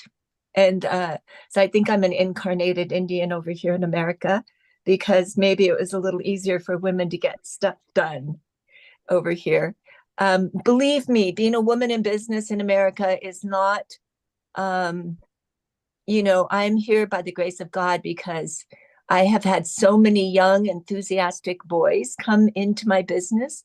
And of course, I'm a nurturing mother, and they assume they can just take the cookies from the cookie jar and go off on their own adventures with them. And so I have many competitive companies all over the world from these various boys. And Sharon, I Asha, don't. Asha, I can see that you are dealing with principal companies like Sony, Pioneer. If you look at the screen, I'm showing some of your event and setup, which is so beautiful, and including the fun fairs and fairs. Yeah, that's Disney right there, the Cars movie, and yes, it's principal companies. So it's not just that you are dealing with just a local, it's international, and they are so magnificent as we can see them. I'm just showing so that when people watch the recording, they can see how beautiful the structures are. And it's so magnificent. And look at that. I mean, even customized, you know, customized printing is up there. So it's really beautiful. And few years back, it was not easy to deal with India because of red tapes and SEBI permission. Now India No, is... I just need somebody serious on the ground there that actually has the capability to implement, because I have everything. I have 40 years of designs and information and marketing collateral. As you can see, if you go to YouTube, you'll see a massive amount of videos about every single aspect of every size has a video, every feature has a video, engineering, heating and cooling, and the frames, the covers. We have videos for every aspect, and windows, skylights, stargazing. We do a lot of glamping resorts for skiing, for for dark sky, which is, so people can see the stars. Very important to see the Yes, I can stars. see. And Clear windows, star grazing is so beautiful. I want to ask you one question, Asha. Do Yes. you find, as you grew and now you are the owner, I can't hear you very well. You're muddled in the background. Maybe your speaker's not. can you hear me clearly now? Yeah, I'll listen in. Okay. What you can do, if you just adjust your speaker thing at the back on there and just put it back on. And Asha, can you hear me clearly now? Sharon, can you, and Amrita, you can hear me clearly? Yes. Okay, so Asha, just adjust Yes. your speaker at your end. Okay, I just did it. Thank you. Is it better now? Much better. Thank you. Okay, Asha, so what I was saying, I want to ask you a question. You are a lady, a woman who is in charge of such a magnificent company because, like I said, very impressive. Pioneer, Sony are big companies world over, and you supply to them as well, together with some small organization. Did you find, was it competitive? Did you find inequality when dealing with men? No. Usually when I'm on a conference call with a bunch of men, I'm in charge. Because I know what I'm doing and I can guide the conversation very well. Men are fine to listen to me. The only place where I've had my son go instead of myself is in the Middle East. Okay, so that's just because of religious protocol and all those stuff. He takes care of our Middle Eastern clients, and we have a lot of success in the Middle East, actually. We've done some amazing events. My son was actually in charge of the heart of the World Expo in 2020. Wow. It's called the Al Wasl Dome for the 2020 World Expo. And my son designed and implemented the entire project. Let's go to the topical and women power empowerment. You said very clearly, when I am in a meeting, I am in charge. You said it with authority. Now, it just happens that way, and I don't expect it, but I know how to get to the point of things, and so that's what I do. So this is what we need to install in women who are growing or rising. Today's woman is not just a homemaker or a housewife. They study hard, they are entrepreneurial. Of the top 100 companies, 4 are already women. Funnily, 23 are all Indian, but they are men mainly, and 2 women. But women are on a rise. So which 5 tips will you give? So do you instill some confidence and authority in women? Well, first off, connect to the mother source, because the great mother is empowering all of us, and her wisdom and her heart and her compassion, which is all wisdom, is our guiding force. And so she will bring us exactly where we need to be each day, with the exact people and the exact situations to help make our work more effective. We all came here together to make this world a better place, to lift the 3D world into its heavenly reflection. And when we know that we're together as a group of people to do this, it becomes much more powerful. We are definitely unified with probably, at least 50% of the population as women. And bringing forward is this heart into the world is all of our purpose. So we know that, this is, the men are also women inside, and we're all balanced beings. And we can, as long as I was very fortunate, and Sharon as well, because we grew up here in the US, where there was a lot more liberty maybe for women in terms of being able to achieve the same platform as any male. I don't know in other countries how that is, because I didn't grow up in other countries, but the Western world has been gracious with women since I was born. Sharon, I So, hope since Asha, you were born. so Asha, are you telling that in the Western world, there is no need for equality? No, no, it's just been more easy to find that equalities in the last 50 years. I did maybe where I grew up too. I grew up on the West Coast, which is very, there's a lot of innovation on the West Coast, pioneering and more liberal, probably one of the more liberal places on the planet to grow up. And so I Asha, was very if you fortunate. were, Asha, if you were in charge of the GLOWomen platform, GLOWomen stands for GLO is the global and W is women. So it's GLOW and women glow anyway. Which subjects would you like to bring or which topics would you want to talk about so we can enhance and find bit of equality, but we can enhance, uplift, motivate, and promote women? Which subjects would you like to talk about? Well, of course, I don't need to talk about spirituality with all of you because I'm quite certain you're all very wise. I would go after agriculture. I actually started my life studying agriculture and organic agriculture in specific. I'm very networked with the entire organic ag movement in the US, and I still am networking people who are enhancing charged water systems that help crops to double their output while improving the soil. I'm engaged with people who are processing food more accurately so that we don't lose half of our food produced because it's not pretty enough for the shelf. So there's a large movement toward how to preserve that food, not by canning it and destroying the nutrients, but by dehydrating it so that the nutrients are still available.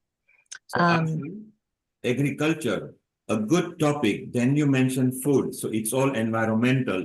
No wonder you love Sharon because she's so environmentally friendly. She grows her own organic food in the Creston farm. Sharon, I'm going to come back to you shortly. Asha, I want you to meet Rupal in Mumbai. She is the owner of Divine Foods, and she resonates with what you say. The kind of food she wants to bring in the earth are more organic and environmental friendly. Then I want you to say hello to our Dr. Amrita in Jalandhar. She loves environment and organic because she's an Ayurveda expert. And then it would be very nice to meet Gayatri, who also likes environment, and she's in Mauritius. So you've got different part of the globe people connected here. Beautiful, I love that. Rupal, say hello to Asha. She's here.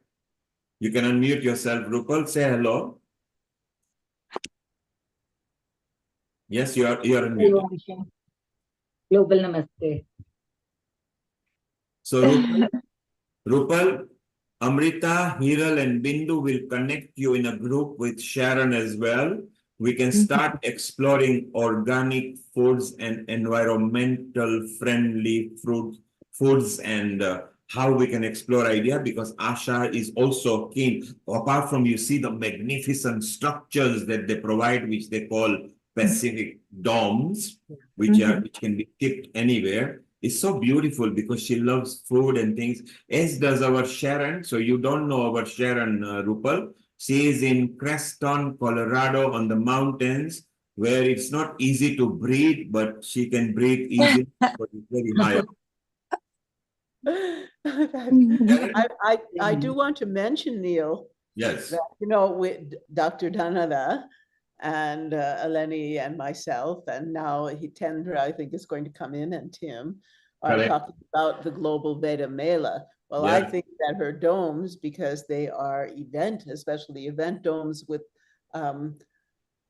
sound, and you can have visuals and everything, would be an amazing setting for the Global Veda Mela.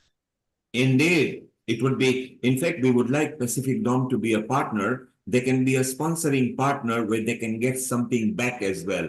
Because normally sponsoring, they have to pay money and then don't get anything back. But if they are working sponsoring partner, then we can explore different states with Veda Mela. And Dhanada has had a good meeting with you because in October, you guys are planning anyway, which is something that we can exploit together. And this is the purpose of healing our earth, that if it's monetizing, then we all work together. If it's spiritual, we share the knowledge together. If it's food, we eat on one plate because a good family eats together. So I'm connecting quickly to you to Africa, Indian Ocean, America, India. Bindu, Hiral, Amrita, make a note.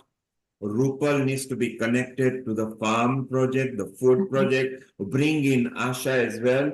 We will leave the DOM aside. That's a professional business which is separate from the event. Sharon, you are very right. Dhanada would love to get in the Texas Mela, the DOM, and the Nama and the NCAM. So we will explore that further. There's just 3 of them. There are actually 17 of them. Dhanada is busy because later after your event, she's going to fly to India at tail end, where she's taking few students and things like that. But Asha, can you see that you are not just a business owner, you are a spiritual energy, wisdom, and experience. Go over, Asha, you wanted to say something. Yeah. So I was talking about agriculture, and there's a couple of other places, maybe a few, that I have a lot of passion about and I educate about. Well, one is education itself. I am innovating educational platforms that can bring together people from all over the world to work together on solutions in every educational department. And I'm working with a group right now that's kind of avant-garde, but may come into the forefront soon. It's called CARE, and I'll have to remember what that stands for. But they believe that soon they're going to be empowered to bring forward financial support for people who are working on innovative solutions for every aspect of our societies. And so I'm praying that actually will happen, because at that point we'll be able to empower all the good people who are working toward good things. And Asha, take a pause there. Asha, take a pause. You brought in a very salient point. You are thinking of an organization that will bring financial solution. So all those people who are listening over here, if there are projects that is good for humanity, if there are projects that is good for environment, if there are projects that is good to uplift people, maybe within a year when Asha comes, it will be very useful, Gayatri, for you, because you've got some projects there in Mauritius anyway.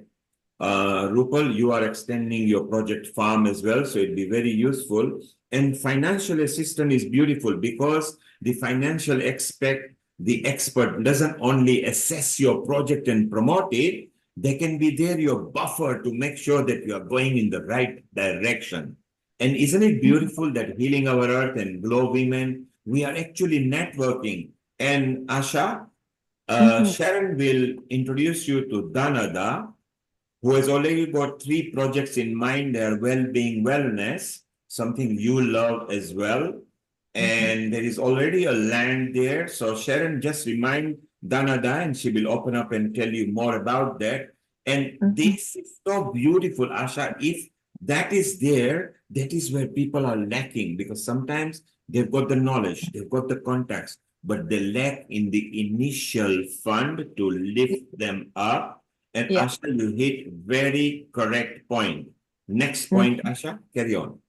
Yes, well, as we all know, that the resources of our planet have not necessarily been going to the right causes. So as soon as we turn that ship around and we have our resources going into the positive inspirations of all the the wonderful, innovative people, this planet will change drastically and quickly. And I really believe that's imminent. So, yeah, we will stay in touch. Definitely, if anybody in any other country knows a tent manufacturing company that would like to partner with Pacific Domes, our goal is to create localized production all over the globe. We believe that what we have generated should be utilized extensively all over the planet right now, because there is such a great need due to climate change catastrophes, due to just population growth, everything. There is such a grand need for shelter, and our solutions can be not just with the small domes for families, but with the large domes to house entire communities.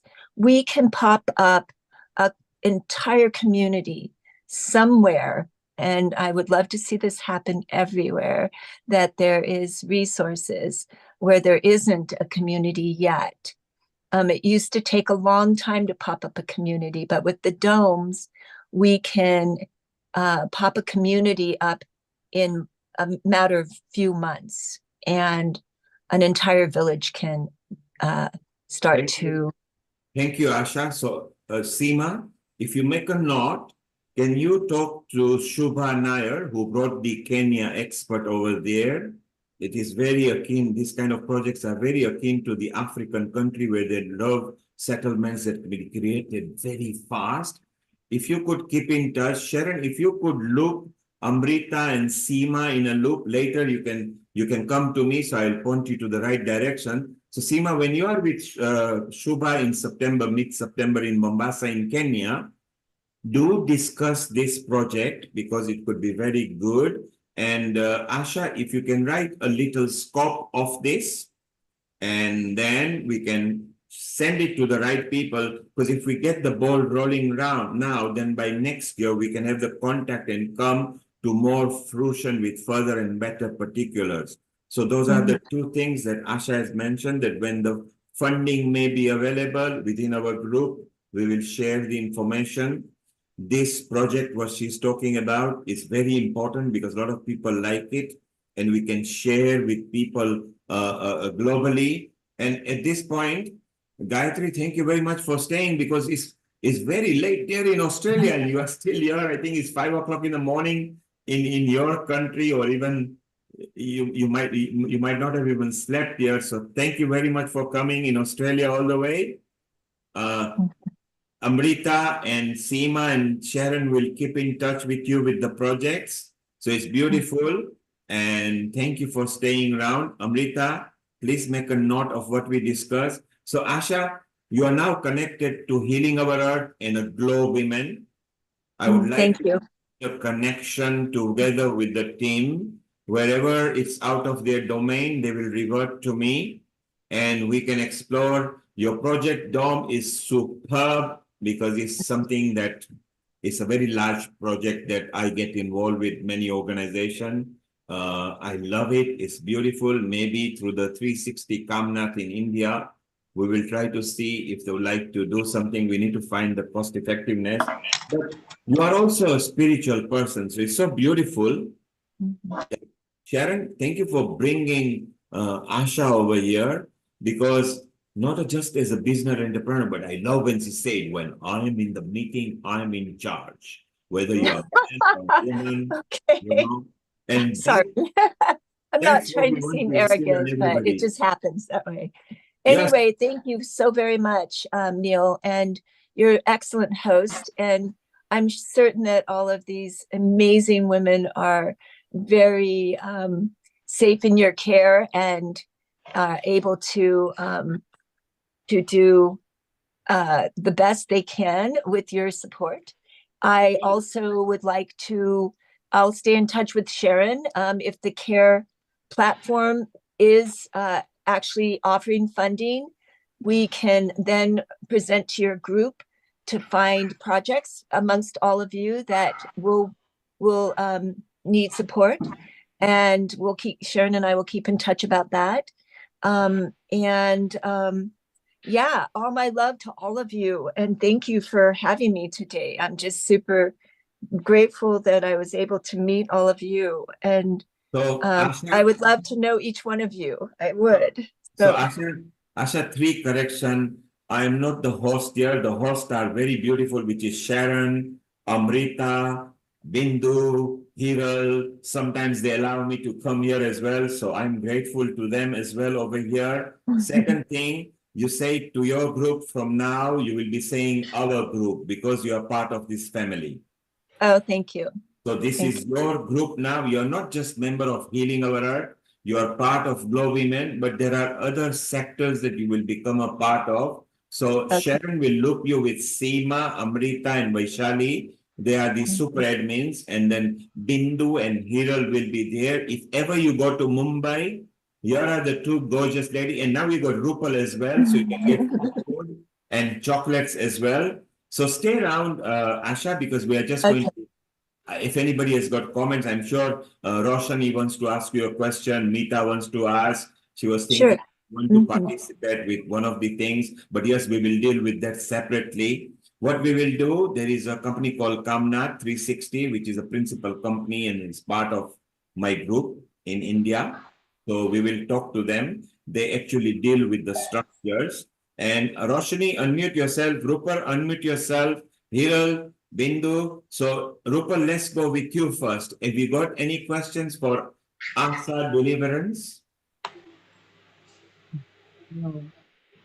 You I are just happy? love her line. You What love her language. the one what she said that something she said that where she is, He is she in charge. she's in charge. That So, really touched me, and I'm really going to work on that. so Rupal, when you are, because you are very senior and you are an owner of your group, when you go to the meeting and if any man bullies you, you connect Asha and she will come as your ad hoc committee member, okay? Amrita, over to you in Punjab. Do you think we should bring Asha to Punjab and then she can maybe tell the men what to do? Well, muted. Okay, we'll go to Roshni. Roshni, what do you think of what Asha was talking about? I think it is amazing at all fronts. Besides domes being commercial or anything, but I feel that a lot can be done with a consortium of funding that could help, lower communities, weaker communities as well, as far as housing and, makeshift homes to various things can be done besides being used commercially, just like shipping containers are being used in so many countries and so on. So I think there is a large scope of helping our weaker siblings of society through the wonderful work that Asha has. And I would love to connect with you personally on that front through our foundation and another few foundations that we work with. So even Roshni, it would be better that if the Maharashtra or the Gujarat Chamber of Commerce have also got something that can be coupled up with the fund, so the care fund will feel good that they are part of an authority where there is audit and there is answerable on it. So let's explore this because remember, if you can do it, so can you women. You can unite and create this kind of forums where you can do that. Seema, you will be going to Kenya. What do you think what Asha was talking first about the dome, which is a commercial business, and then creating settlements or structures which can be built so fast to help local people? I think the domes are perfect. Geodesic domes, are perfect for Africa. I can only speak for Kenya, but having said that, there is a great need for housing and community settlements in Kenya and other parts of Africa. So, of course, a lot of factors have to be considered when moving forward with this, such as funding, etc. But having said that, there are a couple of people like Shubha and a few others, of course, are at the back of my mind right now. I will certainly be, speaking about this. I've had a look at your website. In fact, I've just been on your website right now. And you've also mentioned that they're for planetariums, project spheres, You have illumination domes, projection domes. It's very, very impressive. So I look forward to pitching this to a couple of people that I know there, and we hope for the best taking this Great. forward. Great. Love that. Thank you. So, Seema, the way forward will be Sharon, together with Asha, will create a scope, give further and better particulars, what can be done, what can't be done. Asha has already in the past tried to deal with India, for example. She might have tried Africa. She will give the flows or whatever it is. So where there was a lack, we tried to help her because this is a monetizing project. This is where our organization can benefit, you individually can benefit, the partners can benefit. So it's all very good. So Asha, we can extrapolate on this by creating a scope. Hiral, you and Bindu did a sterling job because you inspired everybody to create this episode completely first time. And Hiral, you are a senior person at the Rotary in Mumbai. You do projects over there. Bindu, you are a healer and a personality. You are ambassador to few of the yoga episodes.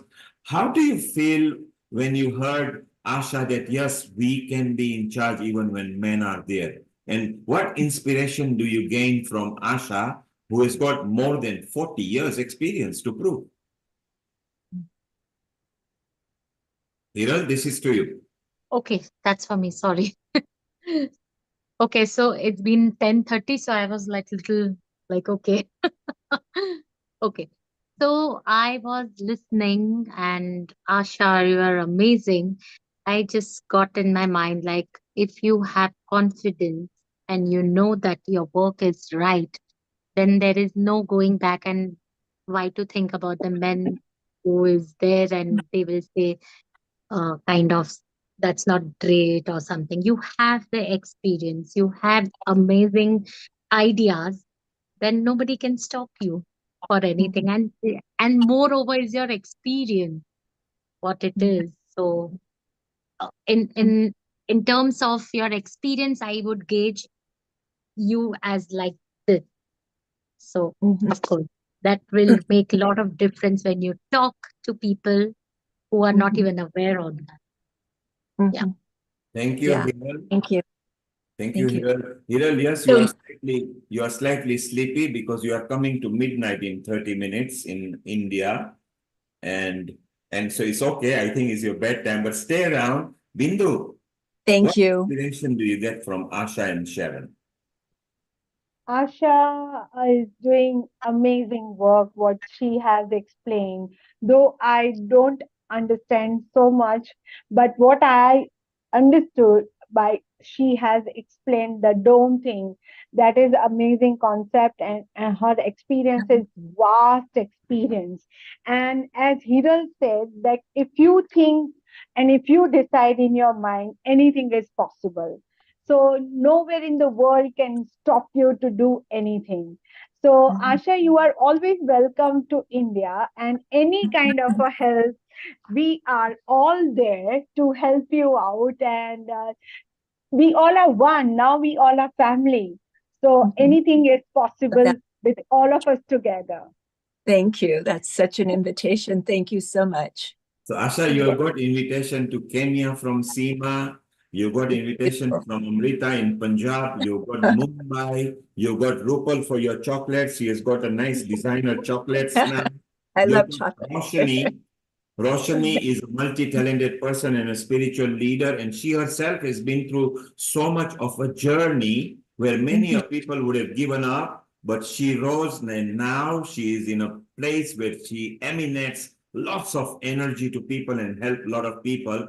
Sharon, before I come to you, a quick comment from Lata and a quick comment from Meeta, and then we come back to you, Sharon, and then Amrita, we can conclude because it's nearly midnight for where you are. Lata, unmute yourself, your comment over 1 minute, please.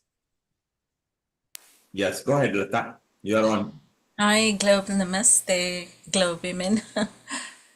And thank you once again, Neil, for this platform and this opportunity, as always. I just want to say all of you have been amazing today, but I just want to spotlight to Asha because I'm a very entrepreneurial woman and I've run businesses and I love anything to do with investments and finances. So that's my forte. But yeah, I can just rise to the, heights. But I'm really impressed with your 40 years. It's not a small feat. You've really acquired a lot of wealth of knowledge and experience. So I'm really fascinated to see your journey, how it began. But you said it's to do with the Chinese, didn't you? That you took over from them. So, yeah. I don't know anything about that. No? Okay. Maybe. Nothing about, the only thing about China is that they copy everything anybody does that's innovative and manufacture, and then they put it on the market. So we do have a lot of our dome product reverse engineered and made in China, but typically anyone who buys one comes back to us and says, "Oh, I wish I hadn't," because it off gases with low quality materials that off gas, or it comes with no instructions, there's no customer service, all the things that you need when you're Yeah, Asha, But I just wanted to ask her something. Yeah. Your name, do you know what it means? Well, I studied Vedic physics. Yeah. And so the first emanation from the Dharma Dhatu, or the singularity, is Ash.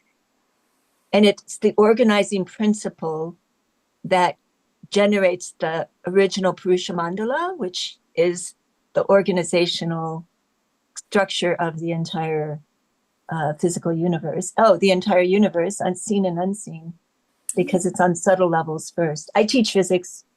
Anybody want my physics class? Call me up. I'm happy to talk. Please. Yeah. I love physics. Thinking, I'm just going to tell you guys a little more. I would love to connect with anyone who wants to connect with me. Just like we'll set up a Zoom together and we can explore possibilities wherever you are, of ways we can collaborate, ways I can support you. Any information, I love that. And also, yeah, I'm just happy to. So Asha, that is already been organized. You heard what I said. The group will be in touch with you. Okay, good. Different group will be in touch with you because Seema lives different. Hiral and Bindu is different. Amrita, which is a and Neil and you, I would love to talk to you about 360, because my oldest son Christopher is the progenitor of 360 immersive environments in the world.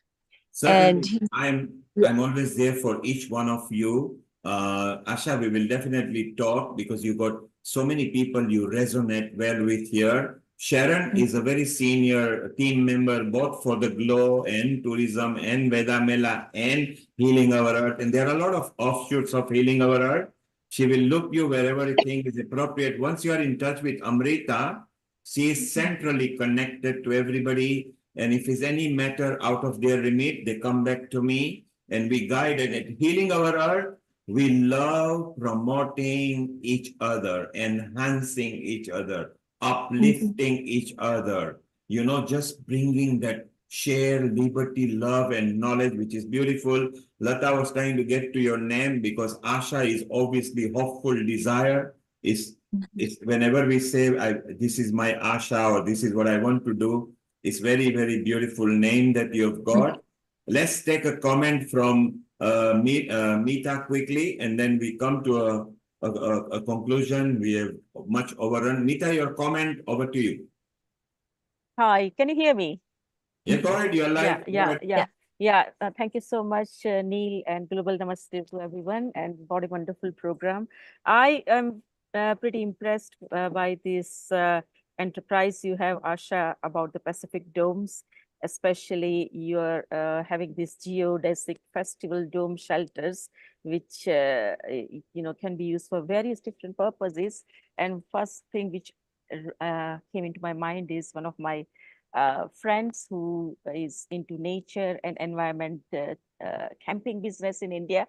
And he takes school children, he takes adults and families, and he camps in Himalayas as well, and strongly believes in this principle of environment friendliness.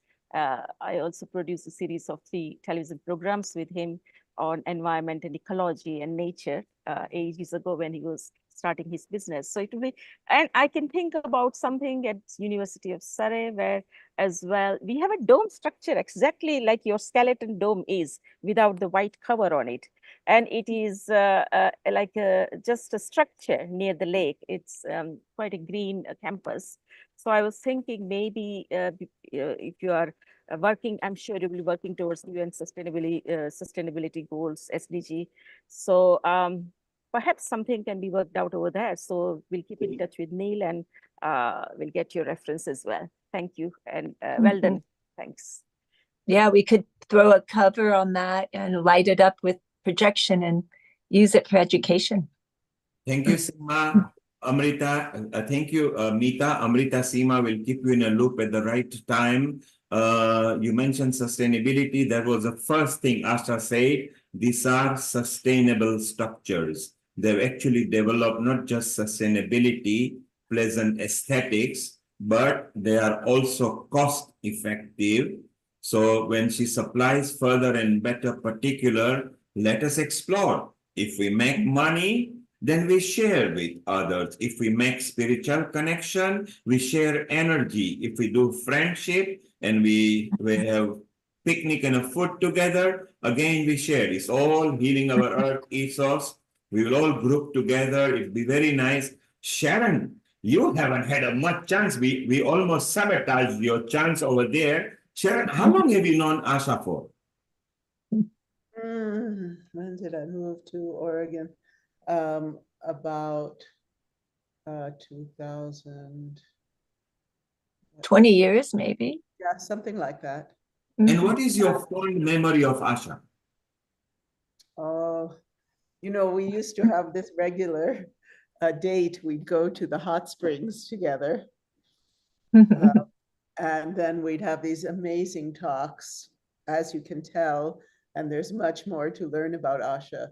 Her knowledge is really expansive of so many different areas.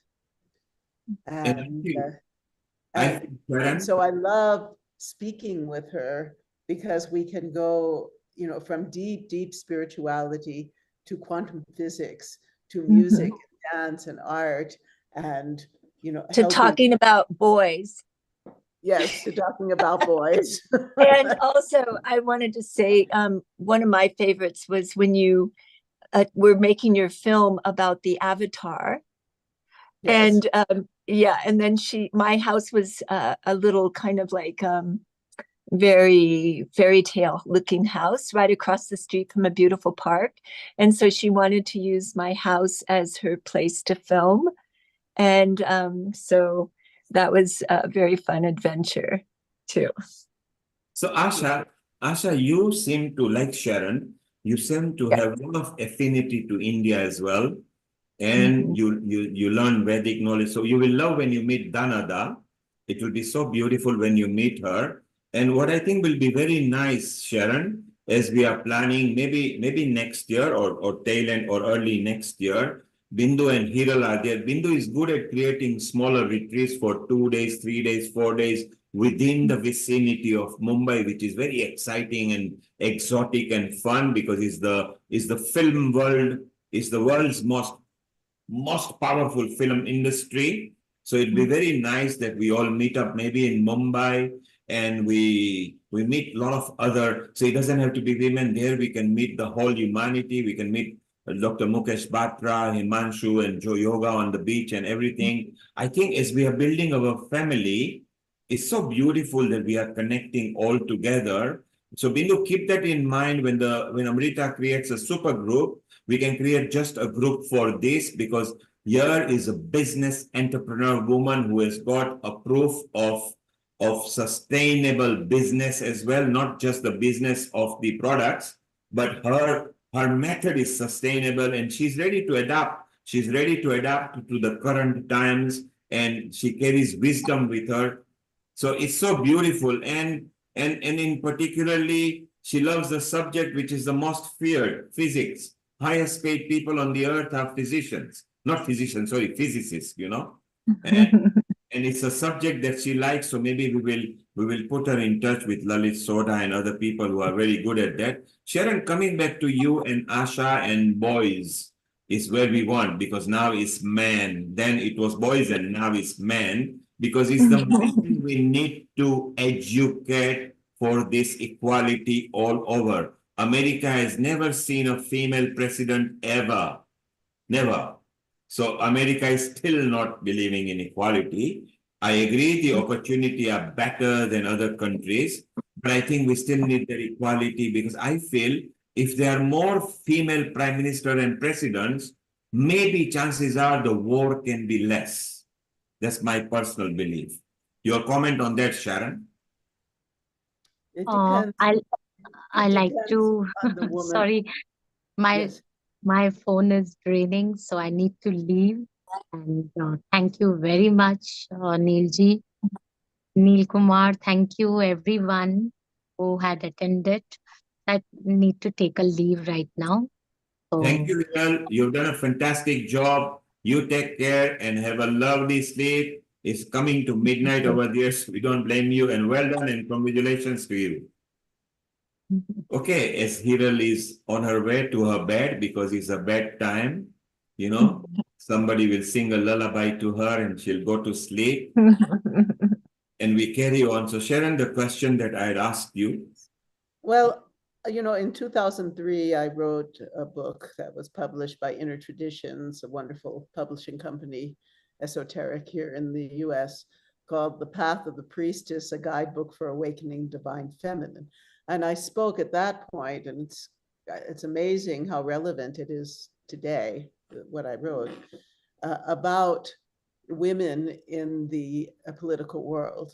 And that it seemed that too often, instead of bringing out forth those qualities that Asha was speaking about, nurturing is the primary one, they felt they had to become tougher than men to show that they had power.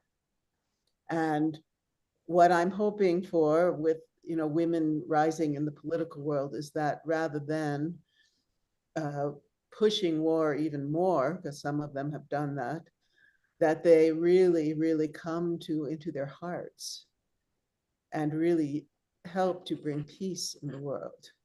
And there's always talk about that, but, you know, look what's going on right now. And so, as we spoke about earlier on the show, I really feel it's the women's role as the nurturers, as the caretakers, as the healers, as the mothers, to come to this place where really can look at each individual in the world from our deepest love and lift everyone up and stop all of this juvenile, I find it very juvenile, fighting and greed and, you know, all of the issues that we're dealing with today. So a woman, you know, I do, you know, I'm very strong on bringing women's qualities forth. At the same time, I want to bring everybody's qualities forth, bring those beautiful feminine qualities and let them, like Shiva Shakti, you know, combined, or like particularly, you know, I always speak about Lakshmi and Vishnu. You know, we want to bring those qualities, the divine qualities of love and compassion and beauty.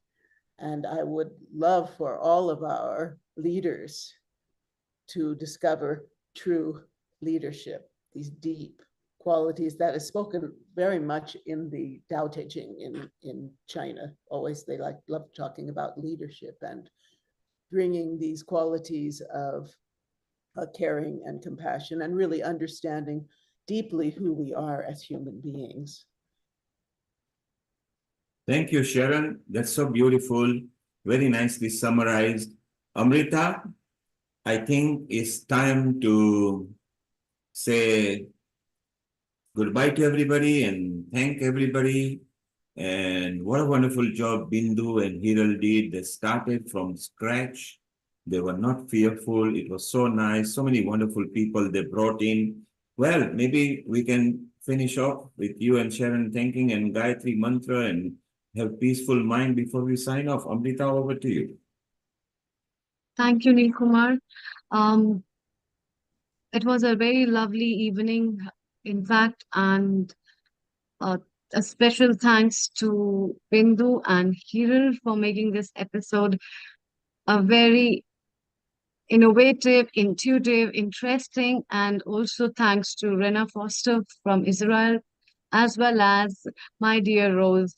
As always, she brings up beautiful people and always shines like Rose, and I wait for her when Sharon will come and will share her up her with her her real beauty and art of talent that she has, as well as talent she holds of having a very beautiful relationship in and around of her. That makes her really a glow woman. So each one of you have a golden heart. Thank you so much, Rupal ji, as well as Roshni ji, for staying for such a long time over here.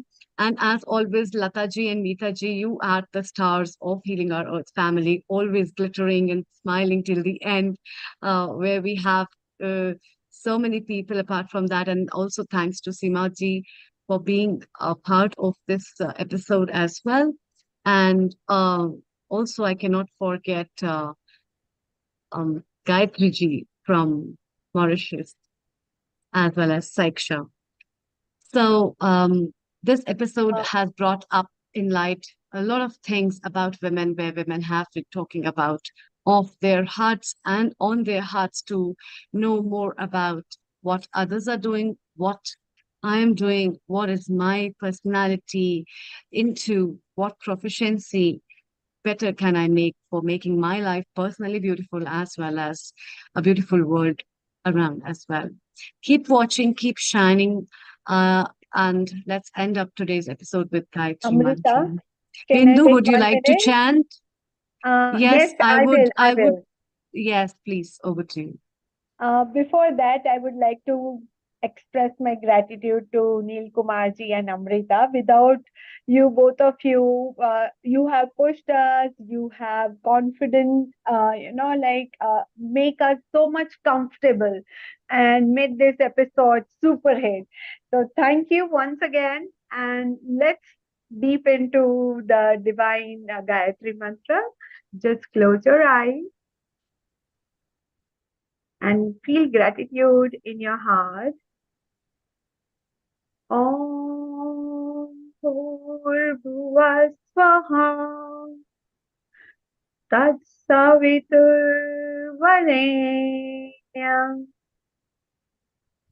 Bhargo Devasya Dhimahi Dhiyo Yo Nah Prachodayat.